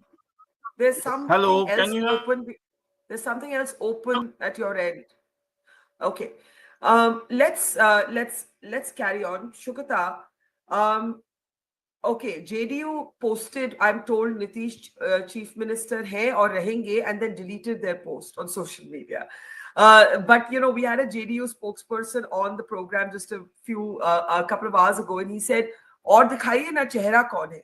And the BJP has won, and it's a very interesting thing to think about. The BJP, the single largest party, doesn't have a great local face in Bihar.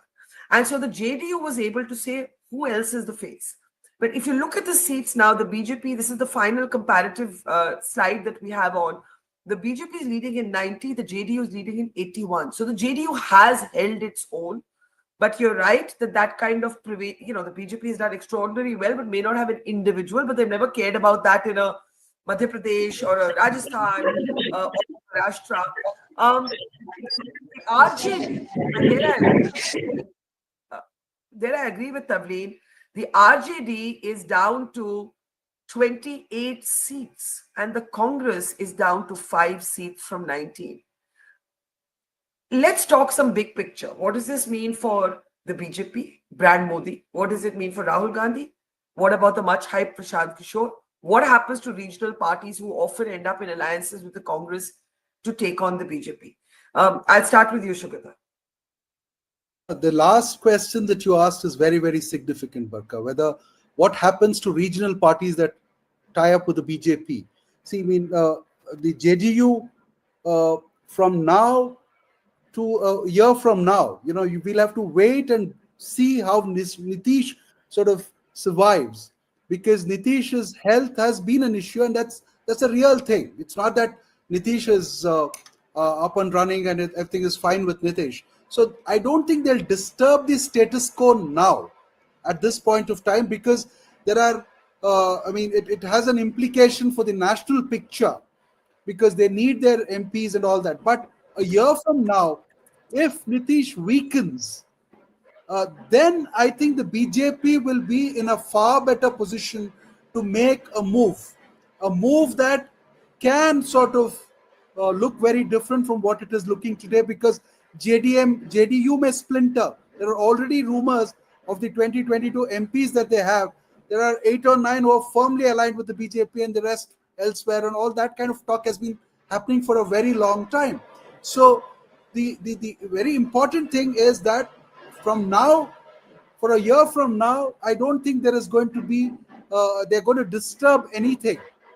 So they will wait until the whole thing sort of subsides. I mean, Nitish, they'll wait and watch and see what happens to Nitish. And then I think they will make their move. BJP will be very patient with JDU. But JDU has every potential to splinter in 10 different directions. That's an interesting thought, that you believe that despite such a big win, you believe the JDU is more vulnerable than it's ever been before. Yes. That's because they have no other partner on the other side of the ideological divide to tie up with, and the numbers don't add up. That's one. And the second reason is that Nitish himself is not very well. So you will have to wait and see what happens from now to the next 1 year, 1.5 years. And then the BJP will, I think, make its move. They will be very, very careful until then, because they will not want to give a wrong signal nationally about, you know, disturbing an alliance. Yeah, by the way, the BJP has just posted this on X saying next West Bengal. So I think that's where they're headed now.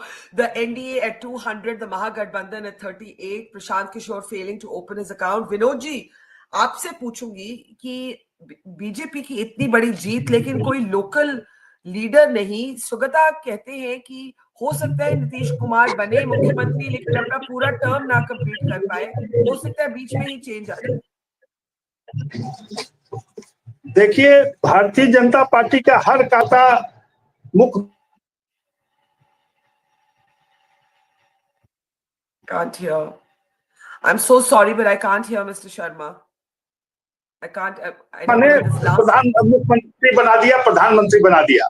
तो हर कार्यकर्ता यहाँ leader है, हर में गुण है, हर लोग जमीनी स्तर पर काम करता है। इसलिए कहना उचित नहीं है कि कोई मेरे पास चेहरा नहीं, चेहरा बहुत है, लेकिन राज्य हित और देश हित को भाजपा आगे रखती है और उस पर निर्णय लेती है। तो हमने पहले भी कहा कि आदरणीय जब स्वर्गीय अटल बिहारी वाजपेयी जी थे, उस समय भी नीतीश जी चेहरा नहीं थे, लेकिन हमने चेहरा बनाया, उनको आगे लाया, मुख्यमंत्री बनाया। पिछली बार भी हम बड़ी दुगनी संख्या थी हमारी, उसके बाद ही हमने इनको मुख्यमंत्री माना। तो उसमें कोई दिक्कत नहीं है। देखिए, निश्चित रूप से एक अच्छी छवि बनाई है सुशासन की और भ्रष्टाचार मुक्त सरकार की नीतीश जी ने, उस पर कायम रहे हैं, अभी तक वो काम कर रहे हैं और भारतीय जनता पार्टी उनके साथ हर जगह खड़ी रही है। राज्य का विकास हुआ है, इसमें कोई मैंने नहीं कह सकता कि विकास नहीं हुआ है। तो निश्चित रूप से अभी भी हम चाहते हैं कि नीतीश कुमार जी के नेतृत्व में हम आगे काम करें और बिहार आगे गति से बढ़ता रहे।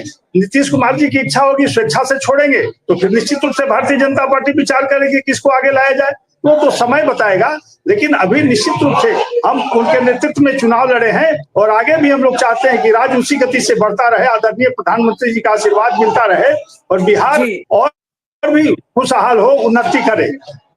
जी, thank you Vinod ji. Thank you so much. Madhavan, I'm going to make a last attempt to get a comment from you. I'm hoping we can hear you this time. Go ahead. Yeah, can you hear me now? At least let me check my voice first. Yes, I can. Yeah. Very quickly, let me comment on what Tavleen said as well as Sugata said. Both have made excellent point, relevant. Tavleen is raising ethical issues. I'm afraid ethics don't stand in politics unless it is certified by law.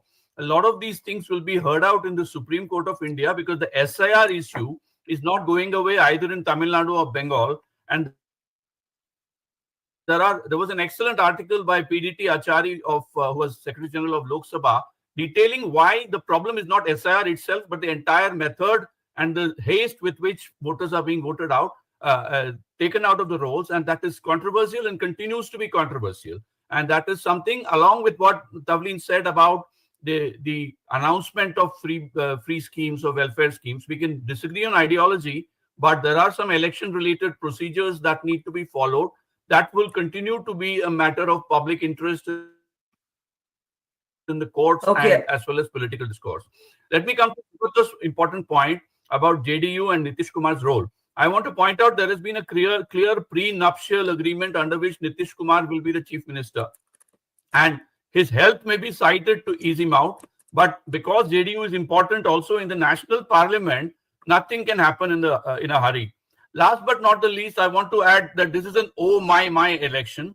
By oh, I mean the defeat for Mahagathbandhan and especially Congress. My is Muslim Yadav is gone and Mahila Yuva is in. So there is an oh my factor, but the implication is economic and not social. I agree with Sugata that there is a post-Mandal politics, but I have just written an article where I have said it's the economy stupid, taking from Bill Clinton's 92 slogan, but it's not yet time to say it's not caste because there is an intersection of caste and economy under which the interesting point analogy I'm drawing is from the film North by Northwest, where Cary Grant actually takes part in an auction in order to lose it so that he'll be protected by police. So this is similar. Okay, Madhavan, I'm so have sorry. set for the NDA. Oh, Madhavan, there is an economic agenda that is. I can't. Sorry, then. You. Okay. I'm so sorry. Okay, in that case, I am like Mahagathbandhan today, defeated out of voice.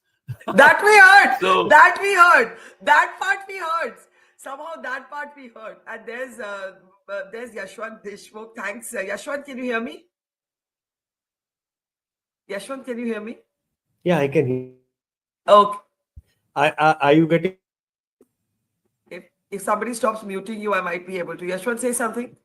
I can hear you. I wonder if you. Thank you. Yes, thank you. So, all right, we have Tavleen Singh, Shugata Srinivas Raju, and Yashwant Deshmukh of C Voter here. It's C Voter's data that you have been seeing all morning, the automated data that they've been feeding us, and it's been so useful.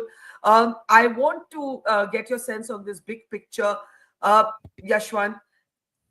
A historic win for the NDA, 200 to Mahagathbandhan's 38. Could you tell me whether this is as you expected?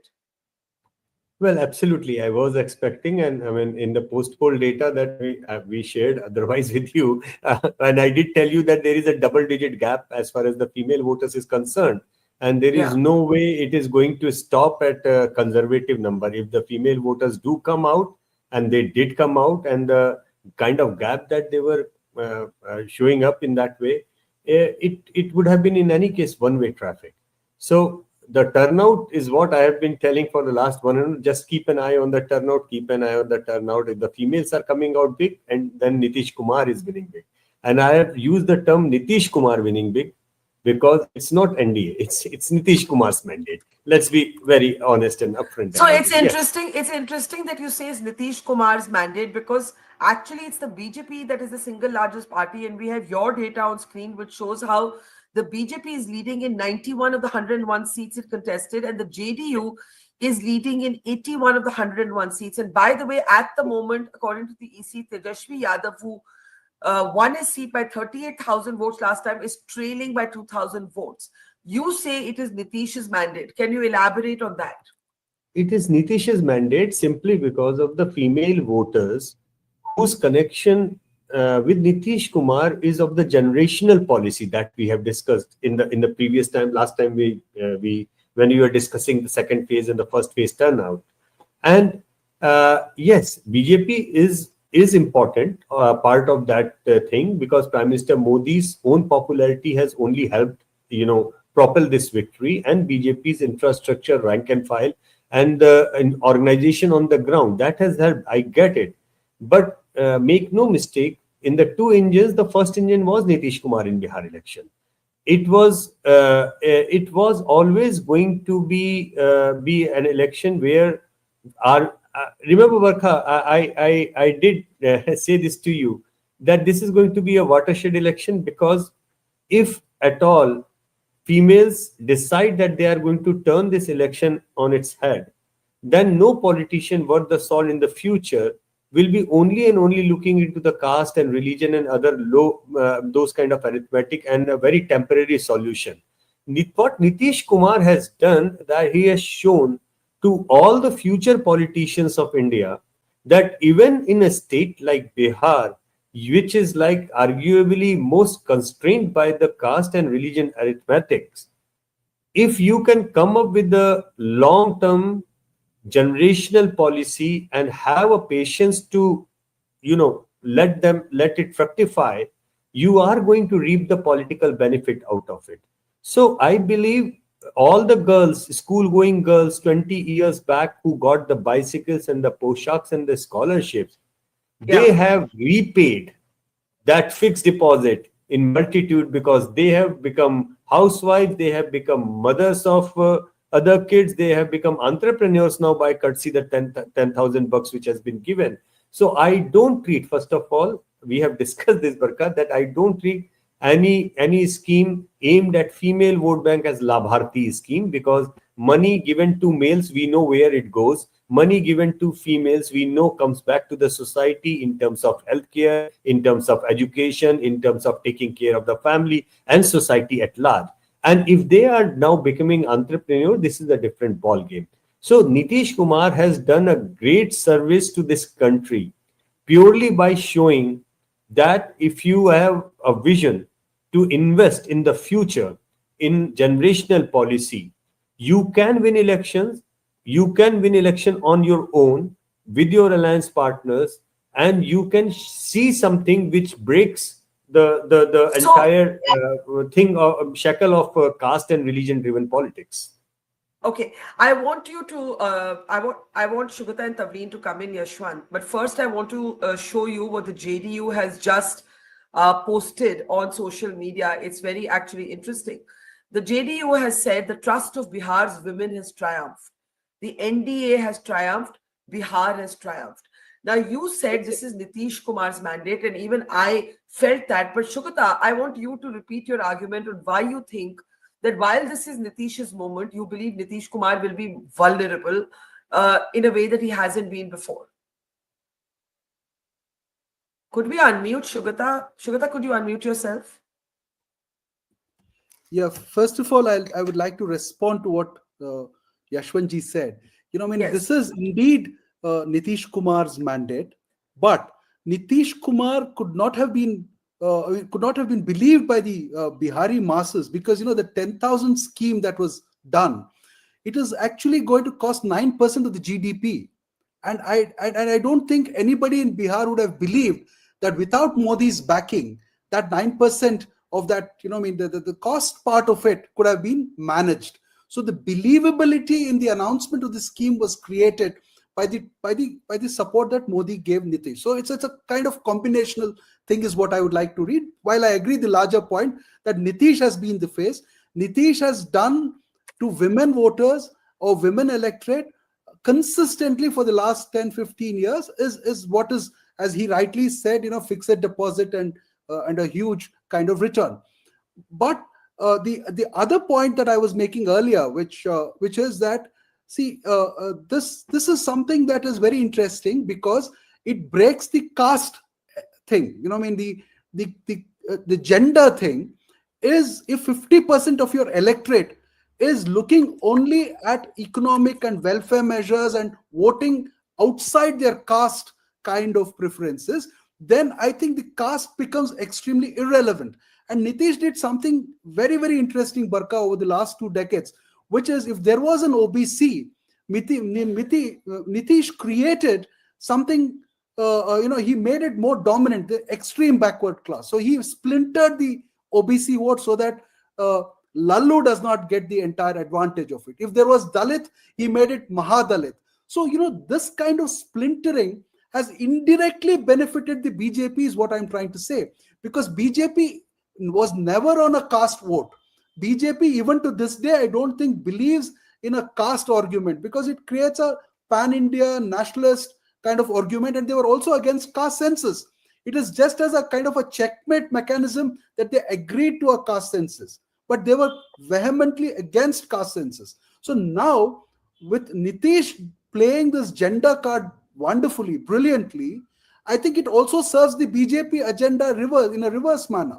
So they don't, if you can show now that if you cultivate 50% of the electorate in a manner that Nitish has cultivated, or any other leader in any other state has cultivated, then the caste thing actually drowns. That's the reason why I said this is a significant election where the Mandal way of playing politics completely changes. It's not that caste is going away. Nobody should mistake caste and Mandal. Mandal is a style, it's like Hindutva. It's like a style of playing politics. That style of playing politics will have to be looked at completely differently from now on. Okay, that's very interesting. Yashwant, do you want to respond? And then I want to bring in Taveen also. Just the one-liner. Yeah. I've got only 10 minutes. Okay. I want to finish I've just got 2 points. I've got solemn deadlines today. So I have to start writing. Okay. Last comment. Yeah. Right. Okay. I very rarely disagree with Yashwant, but I'm going to this time. Don't speak of this women thing as a vision for Bihar. That is wrong. Just wander around the villages of Bihar and just see how desperate that state is. A vision would be that you would really be able to uplift that state. Now, every time you divert money into welfare schemes instead of into creating jobs, what is the biggest problem of Bihar? It is the economy. The Biharis have to leave that state because there are no jobs in the state. So, Jan Suraj, who I endorse, and I really hope one day they win, but they have a vision. They are talking about building Bihar up into the first 10. Like Naveen Patnaik, he is a friend, let me make it clear, but he did that in Orissa.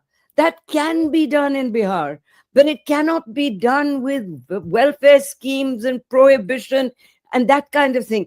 What it needs is a really clear idea that this is what we're going to do. We're going to create jobs in the following way. So it's not a vision. It is Chunavi goose, actually. And when you do that, whenever you do this, you're taking away from something to give women a salve. It'll keep them happy. You will get their vote. But what about Bihar? You look at Bihar. Just look at, he's lifted it up to some extent, but it's still the poorest state in India.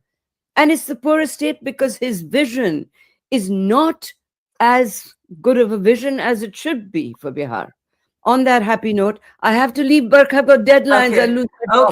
Okay. Thank you, Tabir. Thank you. We'll keep the conversation going. Thanks for your time. Yashwant, I'm sure you want to respond to that. So I partially agree in that way. I hope you are getting my voice. Yes. Okay. I kind of agree with her on the vision of Bihar, but I just wanted to underline the point that the 10,000 scheme was actually aimed directly at the female entrepreneurship. And when we interviewed female, almost 60%, 6 out of 10 females said that they will use money to do something for earning something, in terms of doing something for their livelihood. They are going to utilize that money, not for anything else. Rest of them did say, पुराना कर्जा है कुछ उसको चुकाएंगे. Some said that बीमारी में कुछ something else घर में खर्च करेंगे.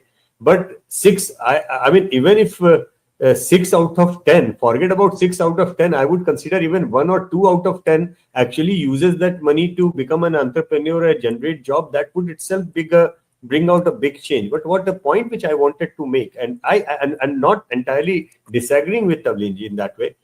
Basically, see, what exactly has been the problem of not just Bihar, but most of the India at large has been that the politics of India has been played on the identity cards way too much. All right. Not that a female identity card is different. It is different. I mean, in more ways than one, but religion or the caste, which kind of overwhelmed or overlooked the real issues on the ground. With females, I have just found in so many data sets all these years, they think differently. The first time I recorded a different kind of female voting was way back in 1998 Delhi Assembly election when Sheila Dikshit ji won. At that point of time, the pyaz ke aansu jo BJP ne piye the, you remember the onion became. But housewives cracked that election on the issue of onion. It was not the males. BJP in 1998 polled distinctly well even among the male voters. It was the females of Delhi that called that battle. So from that point onward to today, when we are looking at the state which is defined by caste arithmetic, Barkha, you look at Bihar and the first thing people start ki kaun jaat ho, kya hai, kitna hai, jatigat equation, and I haven't been in the watching the news. You are the first show to come on, honestly, but I knew for sure that even in this mandate, which is a watershed mandate from every perspective, everybody still would be counting caste. Let me tell you, when we were looking at the post-poll data and I told you, Barkha, this is a double digit among the female, it cannot be one way if it is really about female voters, because I could see a significant deviation even among the Muslim women, even among the Yadav women, and there were caste barriers which were being cracked on. We talked about the Yuva voters, Barkha, but we keep on underlining the fact that half of that young voter is also female. We understand the point that the huge majority of the youngsters in Bihar were born after the Jungle Raj thing. They don't remember. So, but that applies only to male part of the younger Bihar, not the female part of younger Bihar, because their mothers have reminded them what was during the RJD rule. And they have paid, actually, they were full of gratitude towards Nitish Kumar. While I totally get this point that BJP is an important part of this thing, it was a double engine because Prime Minister Modi is also extremely popular among the female voters.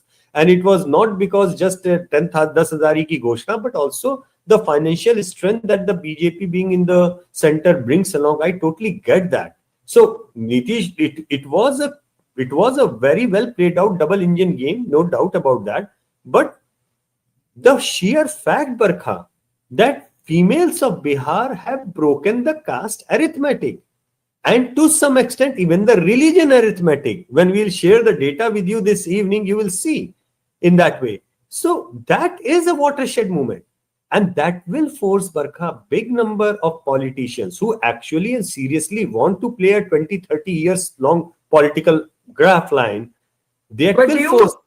do that. Something. I do agree that there's been a shift, and I also agree with many of Shugata's observations. Now I want to come to the hardcore politics. Do you agree with Shugata that Nitish Kumar will be more vulnerable because of how well the BJP has done? Your own data shows us 91 leads out of 101 contested for the BJP, 81 for Nitish, 22 for LJP. If I can just do the comparison to the Mahagathbandhan scorecard, could you give it to me? This is the C voter automated data that we've been looking at all morning. I need to see the Mahagathbandhan. There it is. Look at what's happened to the RJD. I actually, while I was talking to you, I hadn't actually been paying attention. It seems to be, is the RJD down to 25 seats? That's right. Then we need to update our numbers. We need to update numbers. The RJD is down to 25 out of 143 contested, and the Congress is down to 34. This only means one thing, that the females have Bihar have even breached the Yadav and the Muslim equation. It only means that, Barkha, nothing else, I'm telling you. And why numbers sometimes may suggest that Nitish Kumar is vulnerable. See, Nitish Kumar got 50% of the BJP seats. I mean, 50% of what the BJP score line was last time. Still, BJP made him the chief minister. There is a reason to it. It's not just about Kurmi Koiri Kushwaha thing that BJP wants to take in a post-Nitish scenario as and when the eventual, because BJP and RSS, they plan not for 5 years, but for 50 years kind of thing, timeline. They do plan things like that. But now with the female thing, I do not think BJP is going to take that risk. Take it in writing. Nitish Kumar probably will retire only when because if Nitish Kumar is replaced right now against his wishes, it will be seen by women of Bihar as something of a backstabbing sort. I don't think Prime Minister Modi is going to take that risk. If he would have been taking that risk, he would have done it way back. I think whatever government Nitish Kumar was running for the last few years, I mean, in the 2 years, it was primarily being run by the BJP ministers and the BJP's rank and file in Bihar. Nitish Kumar was more or less kind of a figurehead over there. I think Shugata's wanted to respond, but I do want to talk about the complete devastation to the RJD. Can I go to the C voter?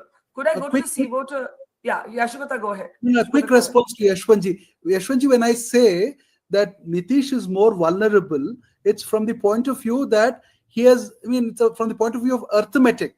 See, he's been known as Palturam, that kind of a thing. So he can't abandon the NDA this time because the arithmetic does not support on the other side. So he has to stay put with them.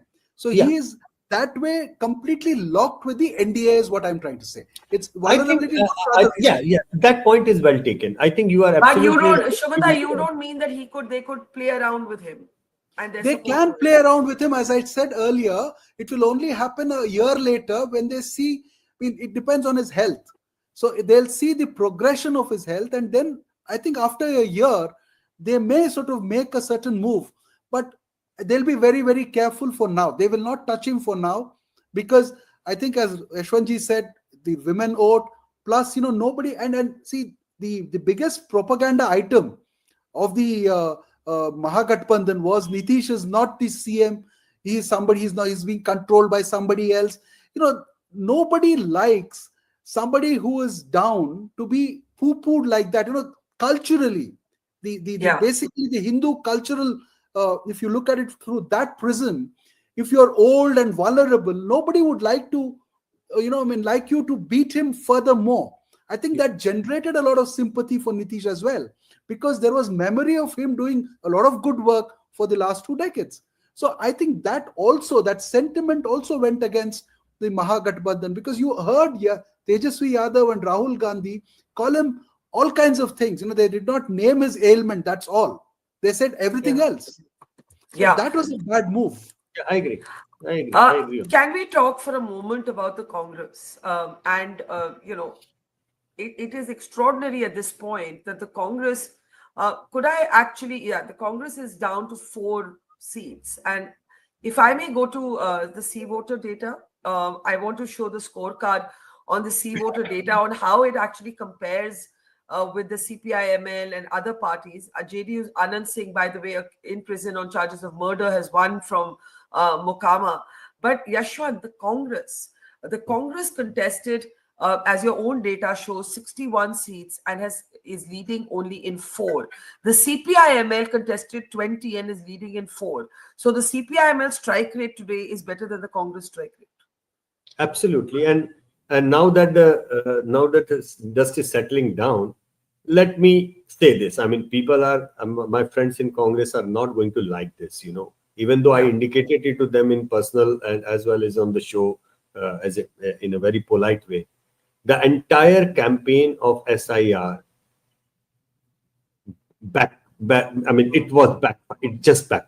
it just backfired. Let's accept that. I mean, and I was sensing that, and I did tell them that you did nothing but you wasted 1.5 months of Tejashwi Yadav's campaign. That's the only thing you did. And while the people on the ground which were coming to your rallies were all coming from the anti-BJP camp, largely due to Tejashwi, you took so much of time even to declare him as the chief ministerial candidate, basically just opening up the fact or the lines that not everything was as seamless as one would have liked to see from the opposition's point of view. Right. Now, while one has wasted Tejashwi Yadav's campaign, Tejashwi Yadav could have otherwise focused purely on Rozgar. Somebody might have liked to advise him, don't go to say har ghar mein sarkari naukri, but say naukri, say naukri. Because I think he came up with sarkari naukri thing as a last ditch effort because he could sense that SIR campaign failed and he had to do something out of the box so drastic that it could just, roll over everything else. So Tejashwi did whatever he could do. It was Congress which pulled Tejashwi down and Mahagathbandhan down. It was the SIR campaign against the Election Commission which wasted the time and the effort and the resources, everything one can think of. And it still pains to see that not learning from this, it is 200% in likelihood they are going to double down on that. The indications are they are going to double down on that. And even the vote share to seat conversion, if you look at this slide on your screen, MIM has only about 1.86% in the leads, but is leading in 5 seats. CPI-ML has about 3.1, but is leading in 4 seats. The Congress has 8.15% vote share, but is also leading in 4 seats. So the conversion of vote share... 8% is coming from the fact that they contested 62 or 64 seats. That's right. That's right. That's right. Otherwise, what exactly is the ground zero situation of Congress? They need to reflect on that. They need to reflect on that. Priyanka Gandhi, you remember, worked wonderfully during the Beti Ladki Hu Lad Sakti Hu campaign, which actually benefited them in the Lok Sabha election. But this brings them down. Now imagine what kind of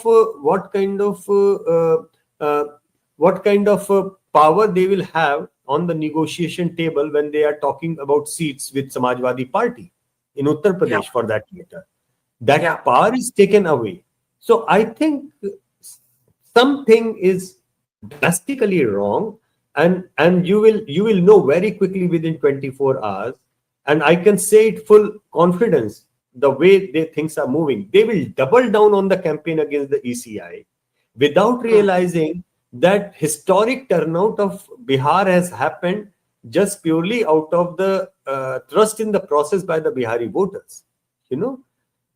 Living in denial is not something which is a right thing to do. I fear they will not only double on a campaign, they might even pressurize Tejashwi Yadav to reject this offer results, do something as stupid as it can be by kind of boycotting the ceremony and not going to the assembly or not accept. I hope Tejashwi Yadav sees through that. I hope he doesn't fall for that. I hope he's a young guy. He has a great political future ahead because he, in the worst of the time, is still sitting pretty on 35% vote block. But it's been a devastating election, and if he loses his own seat, no doubt. But we have seen many phoenixes rising again out of those kind of ashes. If you have 35% vote share with you, Barkha, you only have to work hard to win trust of 5% more votes, saying that I do not belong to my old party. I have the same party, but with the new color. I have this vision, and be there on the ground, and he has a future. I don't discount him, but he has to see through it. He should not be falling trap to some stupid advisor of not accepting gracefully this defeat and move on, to learn and move on. Something he has to do, and I genuinely hope he learns from Akhilesh Yadav, who did the same thing way back, and he bounced back, lost again, bounced back last year. And he has been there. So I hope that he doesn't fall into that trap. But I, honestly speaking, I do sense a terrible double taking down on on the current campaign of the Congress about future SIR. While on the other hand, by the way, Jagat, yesterday I read a story in Indian Express how DMK is wonderfully using technology to ensure that SIR is rolled out in the most seamless way can be. I know for sure that TMC is doing the same in West Bengal. So I don't think they are going to go against the ECI. They are going to use their machinery on the ground to get the SIR done properly and use that thing because they know the ground situation. Our friend tweeted very nice. I'm talking about Tehseen on the Congress situation. Let's bring it up. That's a beautiful tweet, and with a share that zameen niche nahi hai aur aapko pata nahi hai wala jo share hai. I mean, somebody needs to take a stock at that. This entire election commission thing has, I don't know who advised, what did, and somehow they still feel in the campaign they would still like to say that vote chori happened and BJP and NDA has won because of that vote chori. 71% females coming out and voting, giving a double-digit lead to the Nitish Kumar-led campaign is not vote chori. That is something which he has earned with his hard work in 25 years of his public life. Right. And Shugata, you wanted to add, I mean, Yashwant thinks that they will be doubling down by the Congress of, lashing out at the EC, which will be the biggest mistake to make after a turnout like this. Can we unmute Shugata? Hello.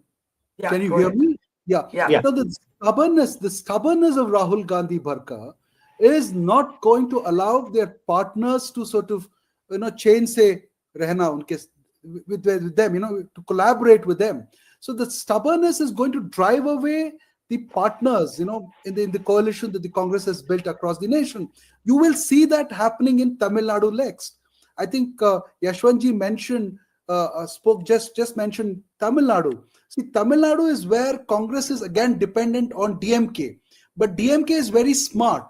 DMK does not speak the language of self-righteous language of Rahul Gandhi. As a political party, you cannot speak a self-righteous language. But Rahul Gandhi seems to have created a kind of, a rhetoric where he tries to see ghosts everywhere. He does not trust the Supreme Court. He does not trust the Election Commission. He may have reasons to say so. But, if you want to remain a political party, then you have to institutionally engage. So when they asked him for an affidavit, you should have given an affidavit. Exactly. When there were no objections, absolutely. When the SIR was released, there was not a single objection raised in the list. Exactly. If you had a institutional or a party organizational mechanism, you should have punched holes into it. Now, when you don't do that, you better give up that argument and move on. See, the most important thing for Congress, Barkha, is to say that, yes, we have lost. I think telling themselves that we have lost is the biggest service that they can do to themselves. So, exactly. And the last point, Barkha, the vote chori is something that they will never be able to prove, because vote chori happens in several forms, not the kind of presentations that they make. But the other thing which their allies will not tolerate is their ideological chori. See, Rahul Gandhi has sometimes tried to be Rahul Yechuri and sometimes tried to be Rahul Yadav. You know, Yogendra. That's so funny. That's so funny.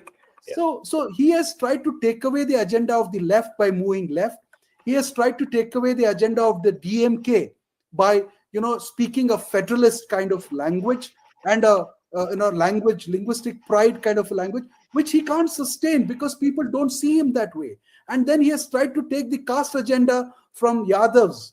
And Barkha, you asked me this question in 2024 on the day of results. And I said, the 100 seats that they have won is not theirs. They're actually trying to, you know, they're dancing with borrowed plumes. And those plumes were that of Akhilesh. So they thought that it was theirs. It was never theirs. So they have made a huge mistake, Barkha, and they should tell themselves that we have been defeated. We have to work our way up.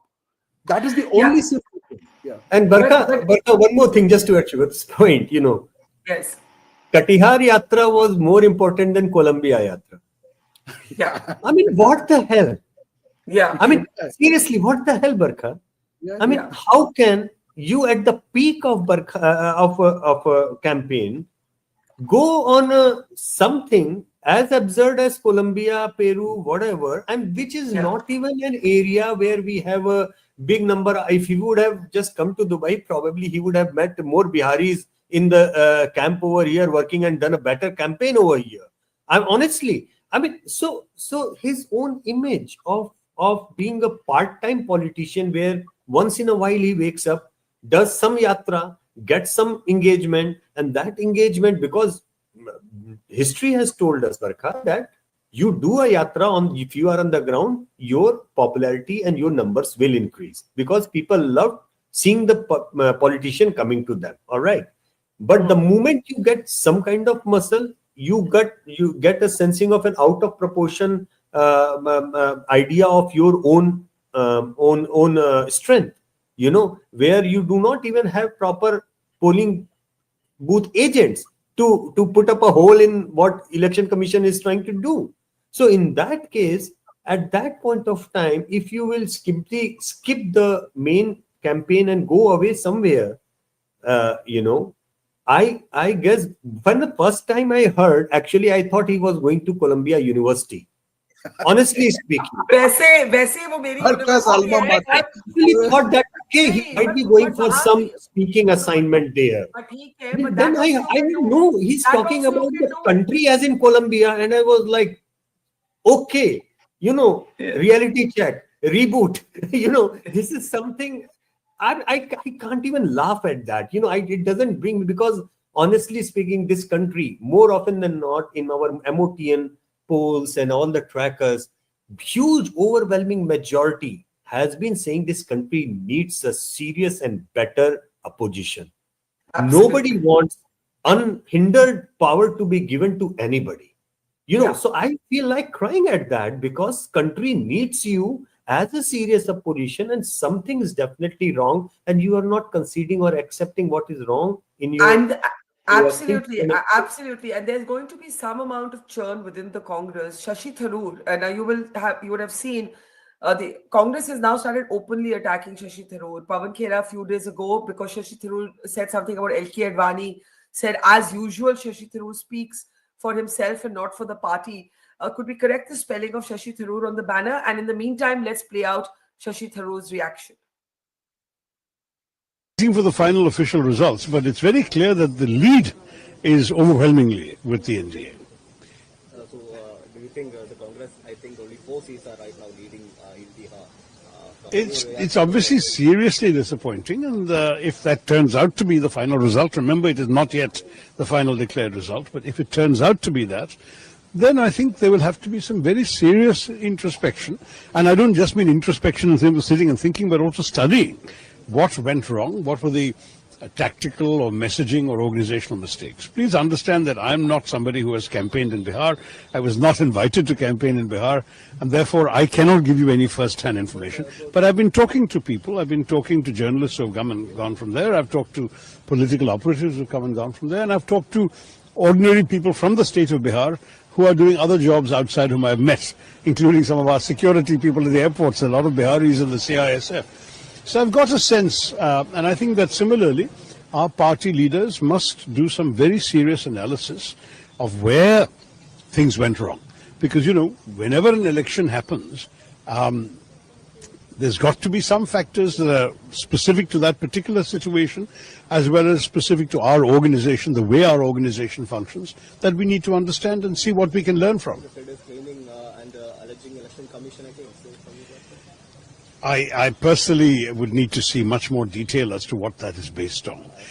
Okay. Okay, so he said it needs serious introspection. Well, I don't know if the Congress is even going to, as Yashwant said, say we've lost and we've got to do something about this, or whether they're going to attack the Election Commission. I want to, in the end, talk about Prashant Kishor. I mean, we need to talk about Prashant Kishor, because here is the contrast. There is Nitish Kumar on the one hand, Shugata, who did not do a single interview. Ek bhi nahi. He released a self-recorded video 2 days before the campaign. That was the extent of his media outreach. There's Prashant Kishor, very media accessible, very media friendly, lot of media attention on him, did not manage to open his account, right? What happens to him? I'll start with you, Shugata, and then Yashwant. And then we'll take closing comments. Yeah.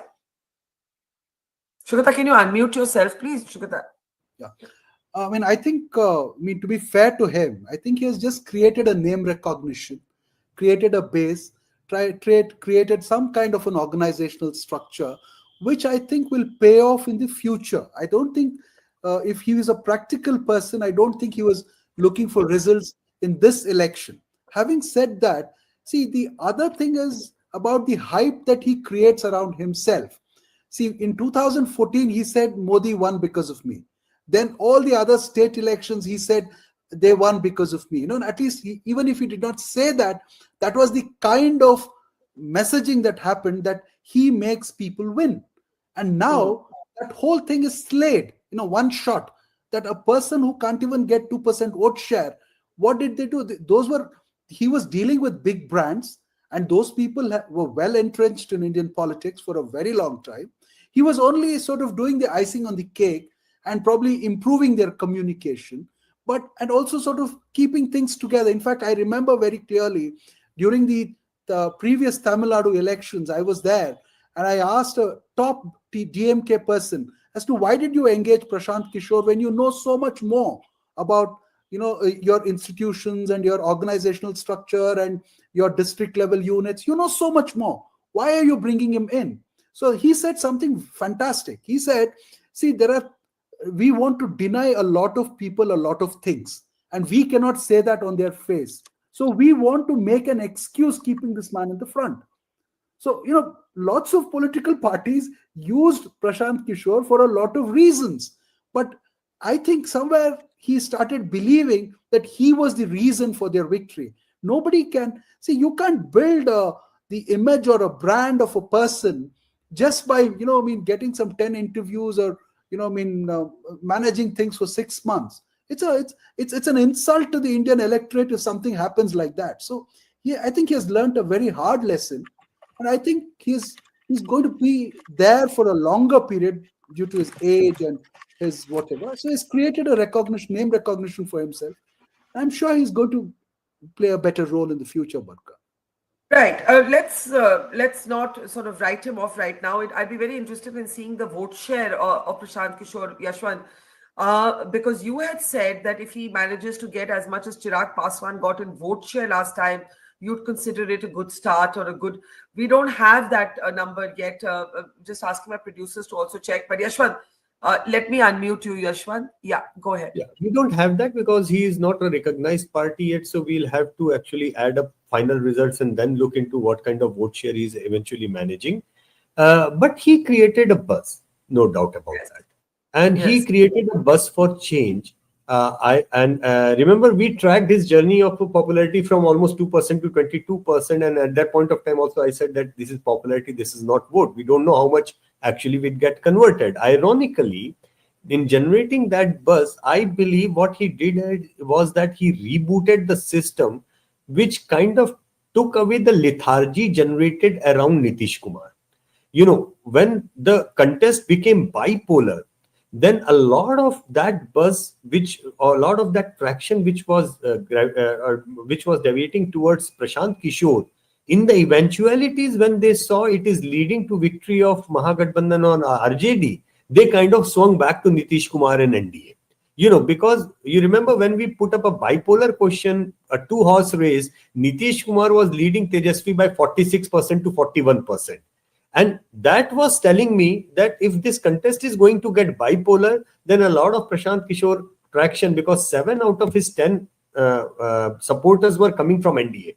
And I have said this is more often than not, that, you know, if he would have voted that much, he would have polled that much, it would have been disadvantage NDA. You know, but I think in the bipolarity of the thing, just like in Uttar Pradesh, you know, when things became bipolar between Akhilesh and the BJP in the last assembly elections, even a person like Mayawati got uprooted. Her entire vote share collapsed. To Yashwant. Shugata, I'll start with you. Yeah, it's certainly been, it's not just big lessons. I think they have to completely reboot themselves. In RJD, I mean, despite the fact that they have a ready base, they still have to rework a lot of questions. And I'm really skeptical if they will ever align with the Congress again, because I think they need to change, because Bihar politics has changed, Barkha, with this election, with the kind of focus that's been there on the gender thing, and the kind of the welfare programs have started rolling out. And the Yashwantji spoke about a generational thing a few minutes ago. So that generational thing has actually happened. So there is a kind of a shift in Bihar politics. So RJD also has to learn to rework itself. It won't work with the existing kind of MY or whatever. In fact, I read a very nice piece yesterday or day before in the Times of India, where it said in the MY, M has become silent because the number of tickets that were distributed to the Muslims, even by the Mahagathbandhan, was very, very circumscribed. And they gave them tickets only where the population was more than 40%. So now all that kind of things will completely change. Many questions. Yashwant, very quickly, closing comment to you. Very quickly. Very quickly, Barkha, I think they need to first concede. They need to first, in all being humble and in all humility, they have to concede that they got defeated fair and square. Fair and square. I doubt they will do that. And that's where the problem will start. Second, just as a political analyst, I am always amused what if scenarios. I'm amused what if Meesa Bharti would have led the campaign instead of Tejashwi. What if Priyanka Gandhi would have led the campaign of Congress? If this is about female votes, it will always also be about female leadership in future. I doubt that they are thinking in that way. But if these elections have shown you the limitation of MY block, you know, then probably thinking about adding MY, another Mahila angle to it, might do better for them. But I don't know, both these parties somehow like to keep their female leaderships on the background. I mean, that's something which asset they have, they are not probably utilizing it. So we'll see. But it will start first with a very clear, humble admission. The election. That's where the basic is. If that doesn't happen, nothing is going to change.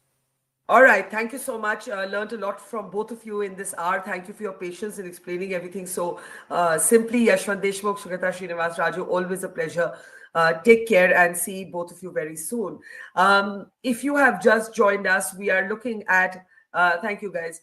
We're looking at a situation where the NDA has actually achieved a massive win in Bihar, the NDA leading in 199 to the Mahagathbandhan's rather disappointing result for it. In fact, the opposition would find its numbers devastating. The RJD is leading in only 28 seats, the Congress in 5, the left collectively in 5. The Mahagathbandhan stands at 38 to the NDA's 199 in leads. Yogendra Yadav is with us. Thank you, Yogendra ji. Disappointed? Indeed, the results are disappointing. The results are demoralizing, especially the extent of defeat of the opposition. But am I surprised by the results? Probably by the extent of victory, but not by the NDA victory, because from day one, I felt this election was an election where NDA had a clear advantage, structural advantage right from the beginning, something that they never surrendered at any point. What do you mean by that? Because let me just club one thing with you, which perhaps you did not anticipate from day one, and that was the turnout. If you look at the turnout in Bihar, which has broken all records, it does show an enthusiasm in the voters to participate in this electoral process, right? So, given that, what do you mean by the structural advantage of NDA? I'll come to turnout. The structural advantage is number one, that NDA is a larger coalition than Mahagathbandhan. The BJP must be given credit for the fact that they have managed to stitch and managed to hold together, despite all kinds of difficulties, a coalition which is simply a larger coalition. In 2020, it appeared as if both the coalitions were of the same stature, but that was not true because Chirag Paswan was outside. Once you account for his inclusion, then NDA is always sort of at least 5% bigger than the MGP. In the Lok Sabha, their advantage was 8%. Now it looks like a 10-point advantage. That's the first thing. Number two, the NDA has a larger social base to draw upon compared to Mahagathbandhan. Mahagathbandhan's pool is at the most 40%, 32% Yadavs and Muslims, and 8% auxiliary smaller communities.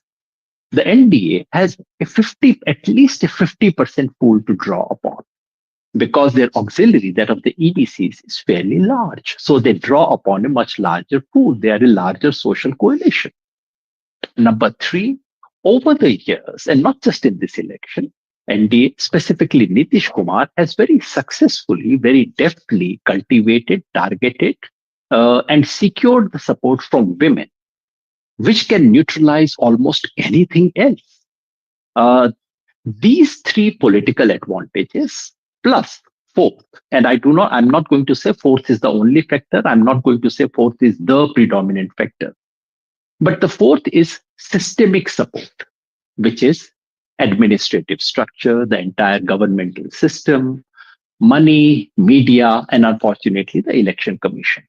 All these which work in a fairly one-sided way. So because of all this, but even if the fourth factor was not there, I would have imagined the first three factors were enough to give NDA a clear advantage in the election.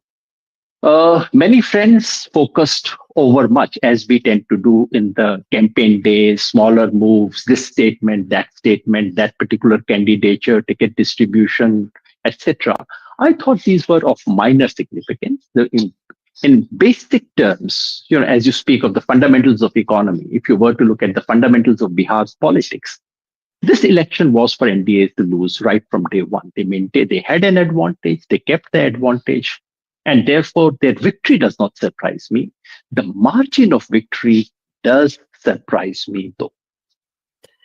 Talking about the margin of victory, and when you say there were structural advantages, social base, I understand, money, media coverage, fair enough. But look at the fact that Tejashwi Yadav is at the moment, at the hour that I'm talking to you, trailing by 4,000 votes. This is a seat which he won the last time by a 38,000 margin. What I'm trying to suggest, Yogendraji, is that the BJP may be a richer party, the BJP may get more media coverage. You may not be happy with the election commission, but the overwhelming mandate A to the BJP, to Nitish Kumar's great comeback moment, and B, it seems a vote against the RJD. Why would Tejashwi Yadav, the face of the Mahagathbandhan, be trailing in his own seat? He might scrape through, but he's having to scrape through.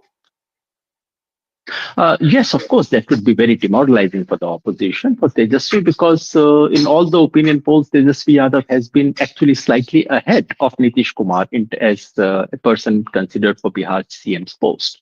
So I wouldn't know of the seat exactly, but do look at the fact that actually Mahagathbandhan's vote share has not gone down compared to what it was in 2020. But what has happened is that it is marginally gone down, but the seat conversion has been absolutely decimated. The seat yeah, because the change may have been less than 1 percentage point. I don't know the exact figures as of this moment. We have the figure. But broadly, their vote share is where it was. NDA has made two big changes. Number one, they have regained the coalition. And because they regained the coalition, that gave them 5-point advantage straight away. And number two, they have added to the votes which went to others. So instead of being more fragmented, this election has been more consolidated. And the NDA has added to vote, to which women have contributed in a very substantial and significant way. So these things have happened. If I may, because I wanted to see the figure, the RJD had 23.5% of the vote share in 2020, and in the leads right now it is 22.95%. So very marginal drop. Very marginal drop. It's about the same. The message for RJD, to my mind, is the following. Whatever the numbers, the basic fact is that in a state where there's enormous poverty, inequality, where unemployment is such a major issue, where basic infrastructure for health and education is still abysmal. In that state, if an opposition does not fails to convince the people to give it a chance, something must be wrong with the opposition. And I can think of two things. Number one, that the social coalition, which was the foundation of the great social revolution in Bihar of 1990s, the Mandal Revolution, it was a social coalition of what was called the Garib Gurba of Bihar. Remember, Lalu Prasad Yadav was always the leader of Garib Gurba. In fact, unlike Uttar Pradesh, in Bihar, Lalu Prasad Yadav's social base was not limited to Muslims and Yadavs. He was the hero and leader of all the backwards, all the disadvantaged, all the marginalized. That reduced itself to a Muslim Yadav coalition. So in fact, the rise of the MY coalition is actually the decline of social justice politics. That is the one big lesson. That's one thing Tejashwi Yadav might wish to learn from his father. But one thing he must unlearn from his father, namely the legacy and the accusation or the taint of Jangal Raj. Now I know that it is muchly hyped. I know the media has ensured that it remains in popular imagination. I know the media would erase all such things when they happen in Nitish Kumar's time. But the fact is that the memory of Lalu Prasad Yadav's last regime is something which in Bihar's popular imagination does not invite trust. And not only for the forward caste, it's also in substantial number of smaller EBC communities. Also, there is a sense of anxiety when they see Yadavs and Muslims consolidating, when they see the prospect of Lalu Prasad Yadav's family coming back to power. These are things that Tejashwi Yadav should have worked upon, or this is a challenge that they need to take on. There is no way of escaping that. It is true that Election Commission has been one-partisan. It is true that the entire system has been against them. It is true that it's becoming almost impossible for an opposition to win an election unless there is a popular wave in favor of them.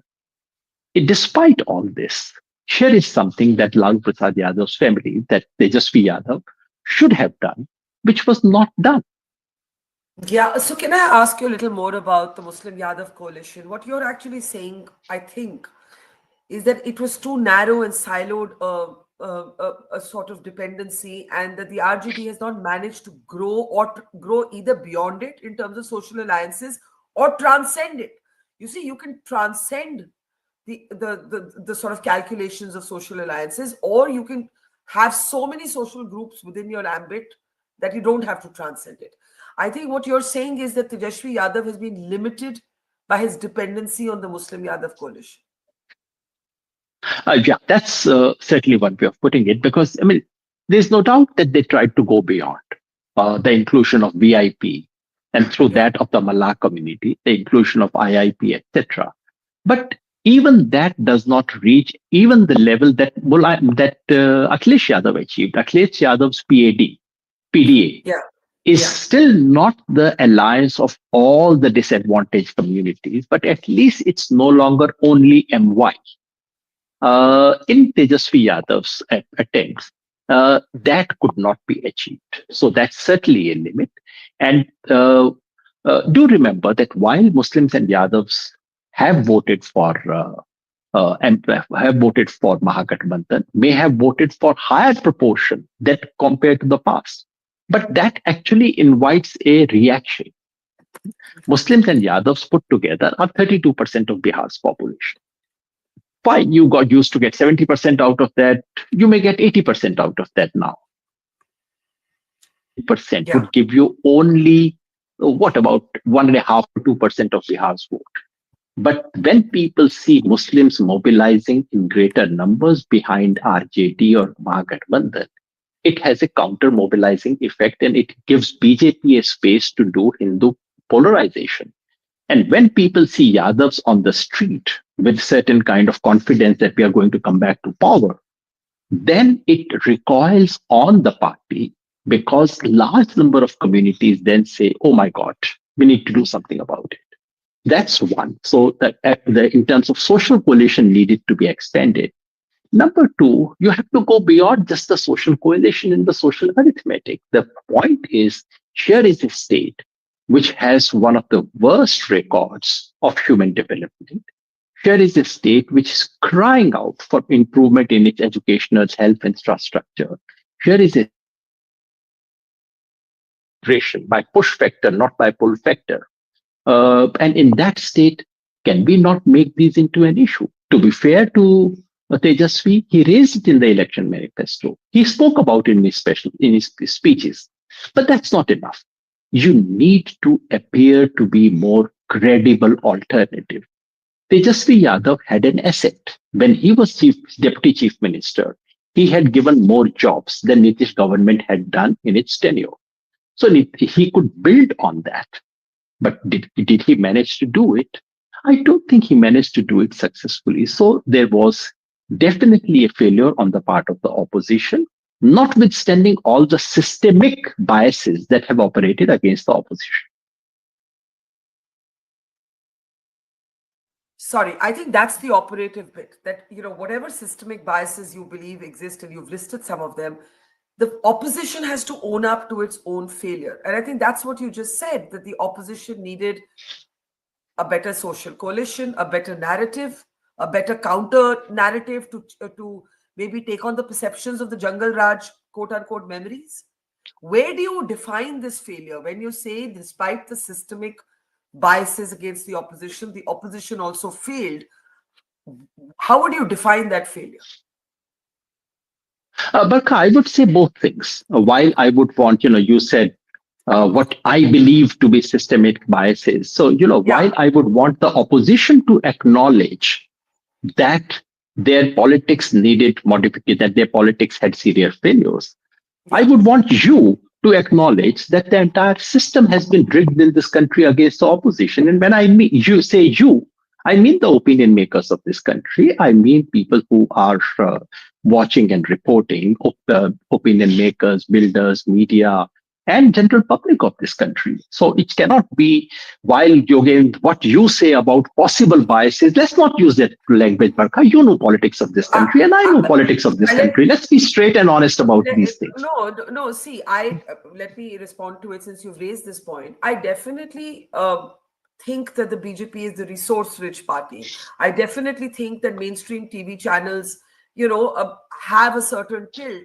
But equally, I think our media is polarized and, in a way that it's never been before, which for me as an old-time practitioner, I don't actually know. I just want to be driven by the facts. What I'm asking you is simply this. Where do you define, in any election, unless Yogendraji, you are questioning the fairness of this election result, which I don't think you're doing. You're talking about structural biases, not the process. Unless you're questioning that, there is something the opposition did wrong, or the people of Bihar were not convinced that they did right. And all I'm asking you to do is to identify that. What do you think that is? But I thought that's exactly what I was doing for the last 5-7 minutes. No, I Let me understood. repeat it once again. Okay, go ahead. Yeah, let me again repeat it. You want me to say it for the third time? Let me say it. Okay. One, that opposition in Bihar, which began as a social revolution in the post-Mandal phase, which really broke the back of feudalism in Bihar, which was very important, and the upper caste hegemony in Bihar was broken for once. Gradually, that opposition got reduced to a very narrow social coalition, a social coalition that excluded the most disadvantaged among the OBC, and a significant proportion of the Dalits were excluded from that. So the opposition's challenge is to rebuild that alliance of the bottom of the pyramid. Because what Nitish Kumar has done is that he has become the very strategic position that he occupies in Bihar's social hierarchy. He has used that to reinstate the upper caste hegemony in Bihar by making large number of EBCs partners in this coalition. That needs to be broken, and the onus of that lies with the opposition. Who else would do that? Opposition has to do it, clearly. That opposition must appear to be a credible alternative. There are issues in Bihar. There are issues crying for attention.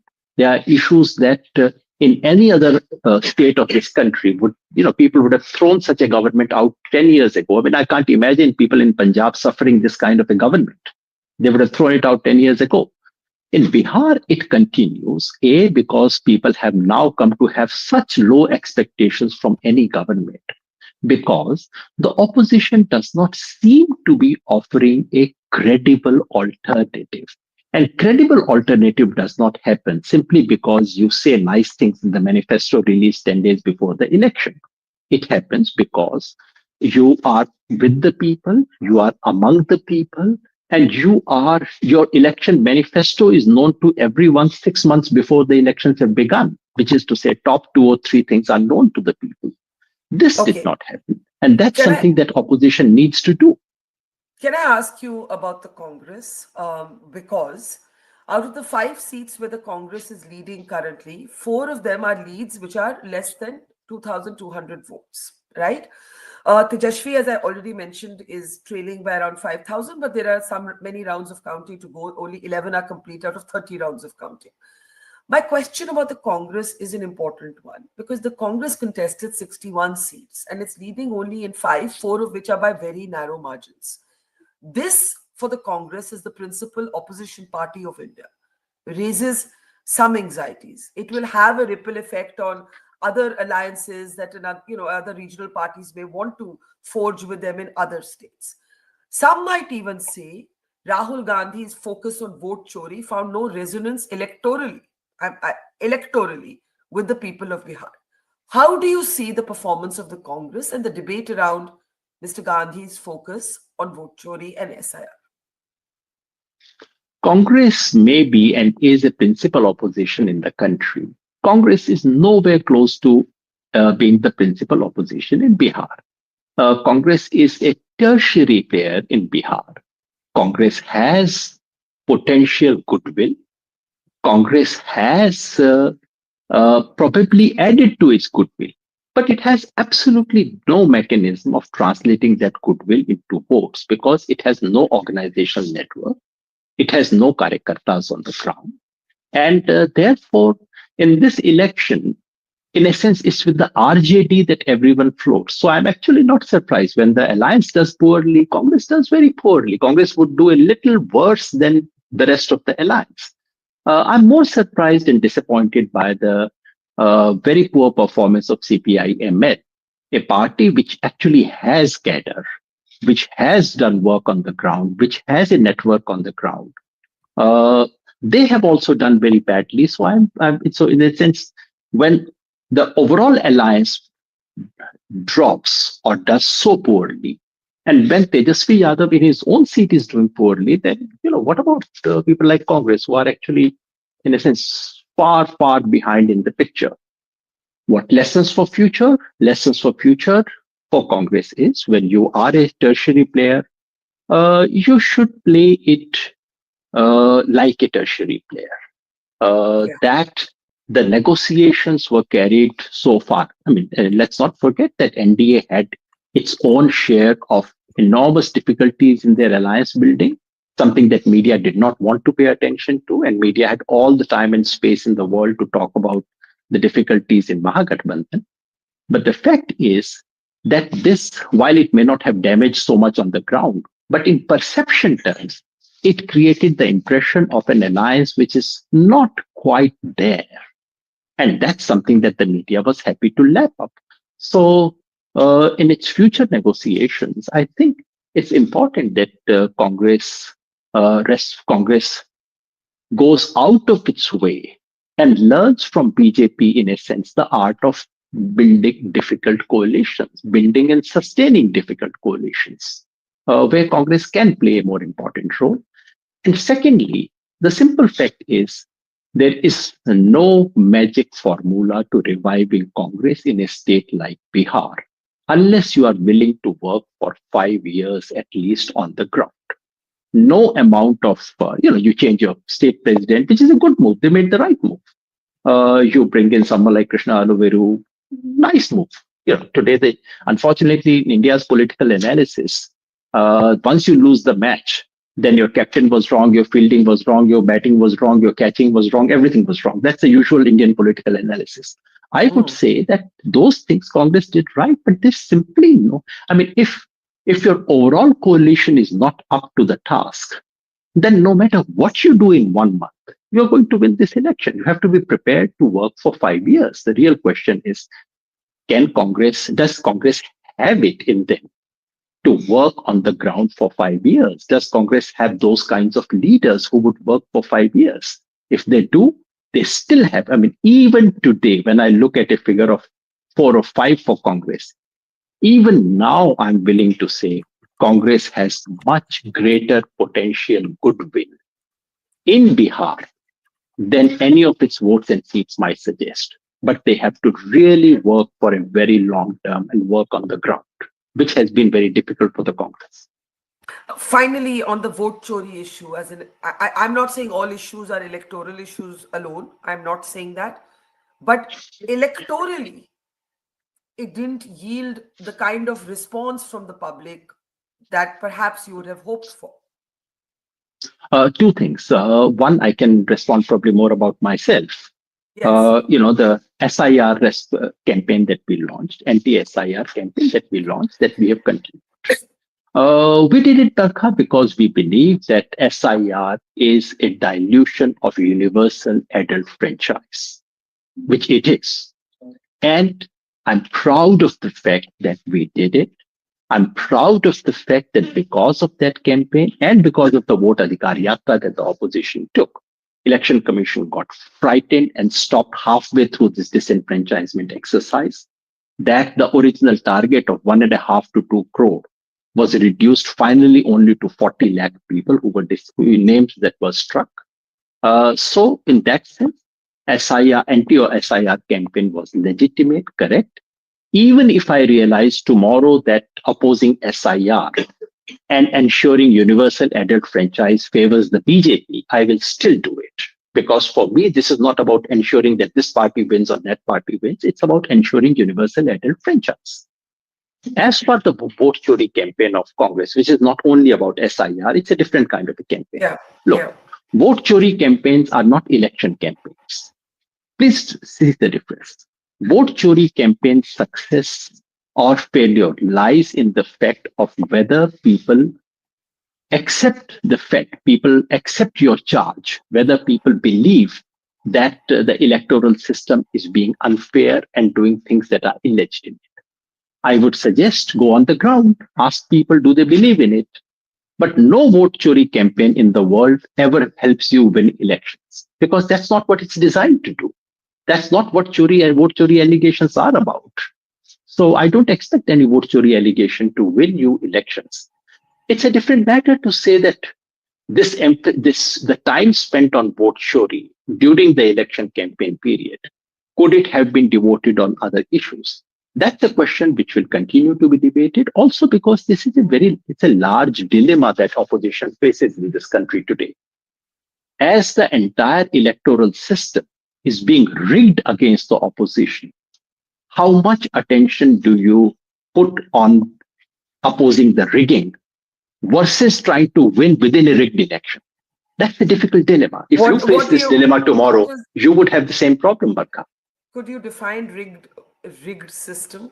What do you mean by that? The rigged system is exactly what I said, Barkha. What you politely said, BJP has more resources. The simple fact is BJP throws so much money into this election, white and black. Maharashtra was a scandal for any democracy, that the entire election machinery, the state machinery, is used to favor the ruling party, that the election commission is no longer an umpire, it's a player. All these are rigged. By rigged, I do not only mean EVM and people voting for someone and finding that the vote was cast for someone else. That's a very, very limited aspect of it, on which I will not comment unless I have evidence. But in the system is clearly rigged against the opposition. And it is a very serious dilemma. Barkha, if you were an opposition leader tomorrow, you would have the dilemma. Should I participate in this match knowing fully well that the umpires are one-sided and the ground is uneven? Should I walk out? Should I play? Should I try and win? That's a dilemma that the opposition faces, and it's a cruel dilemma. But Yogendraji, the same cash-rich, resource-rich BJP was pulled down below a majority mark by the same opposition in the Lok Sabha elections.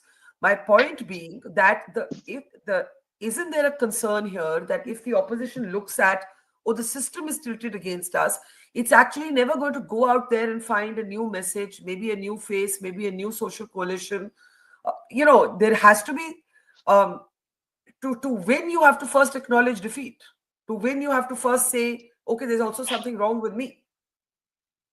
Barkha, that I thought is exactly what I was saying for the last 20 minutes or so. That there is something very seriously wrong with the opposition. But in political science, there is a term called competitive authoritarianism. And the term is about those regimes where there's authoritarian regime, where elections are lopsided, but the possibility of the ruling party losing an election is not zero. So when you say the ground is uneven, the ground is tilted against me, doesn't mean I would always lose the race. But I would win the race only when I'm 10 steps ahead of someone else. Then only I would win it by 1 step. That's exactly what the logic does. That's exactly what happened in Lok Sabha. So I'm not saying opposition can never win any election in this country. No, that's not going to be the case. And that's exactly why the dilemma. If that were to be the case, then there's no dilemma after that. Once it's clear that opposition cannot win any election in this country, of course they should boycott it thereafter, if that is the situation. The dilemma is precisely because we are in a competitive authoritarian system where element of competition is still real. However, it's tilted. And that's the thing you have to understand and see, okay, is it so tilted that it's pointless to run the race? Or is it tilted, but I should still work very hard to somehow win the race? That's the dilemma the opposition faces. And I don't envy them for the cruel choice that they have to make. All right. I know you have to make many appearances, so we'll have maybe a longer debate, discussion, conversation later. Yogendraji, thank you for your time. Always appreciate it. And we will get, I hope, the opportunity to decode these results with more granular data in the next few days. Thank you so much. Namaskar. Thank you. Thank you. Thank you, sir.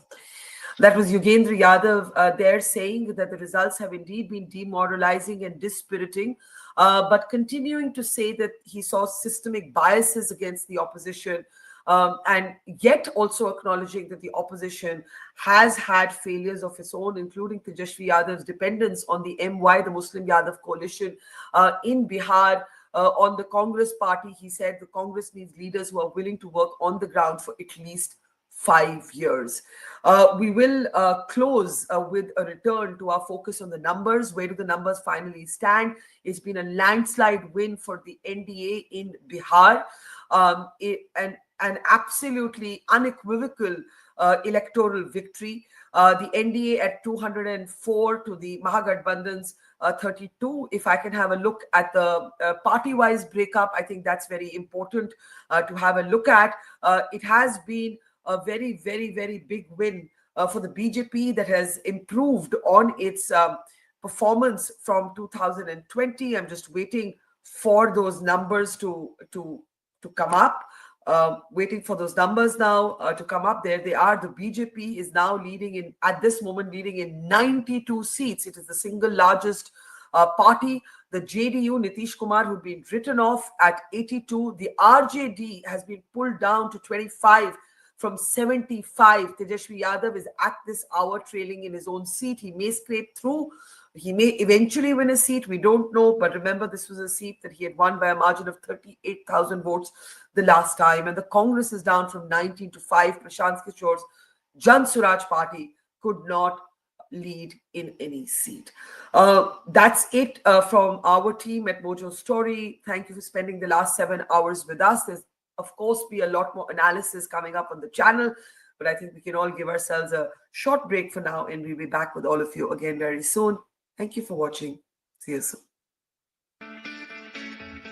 It's great to see you here. Thank you for watching our work. If you haven't subscribed yet, don't forget to click the bell icon and subscribe to Mojo Story and support independent, robust journalism.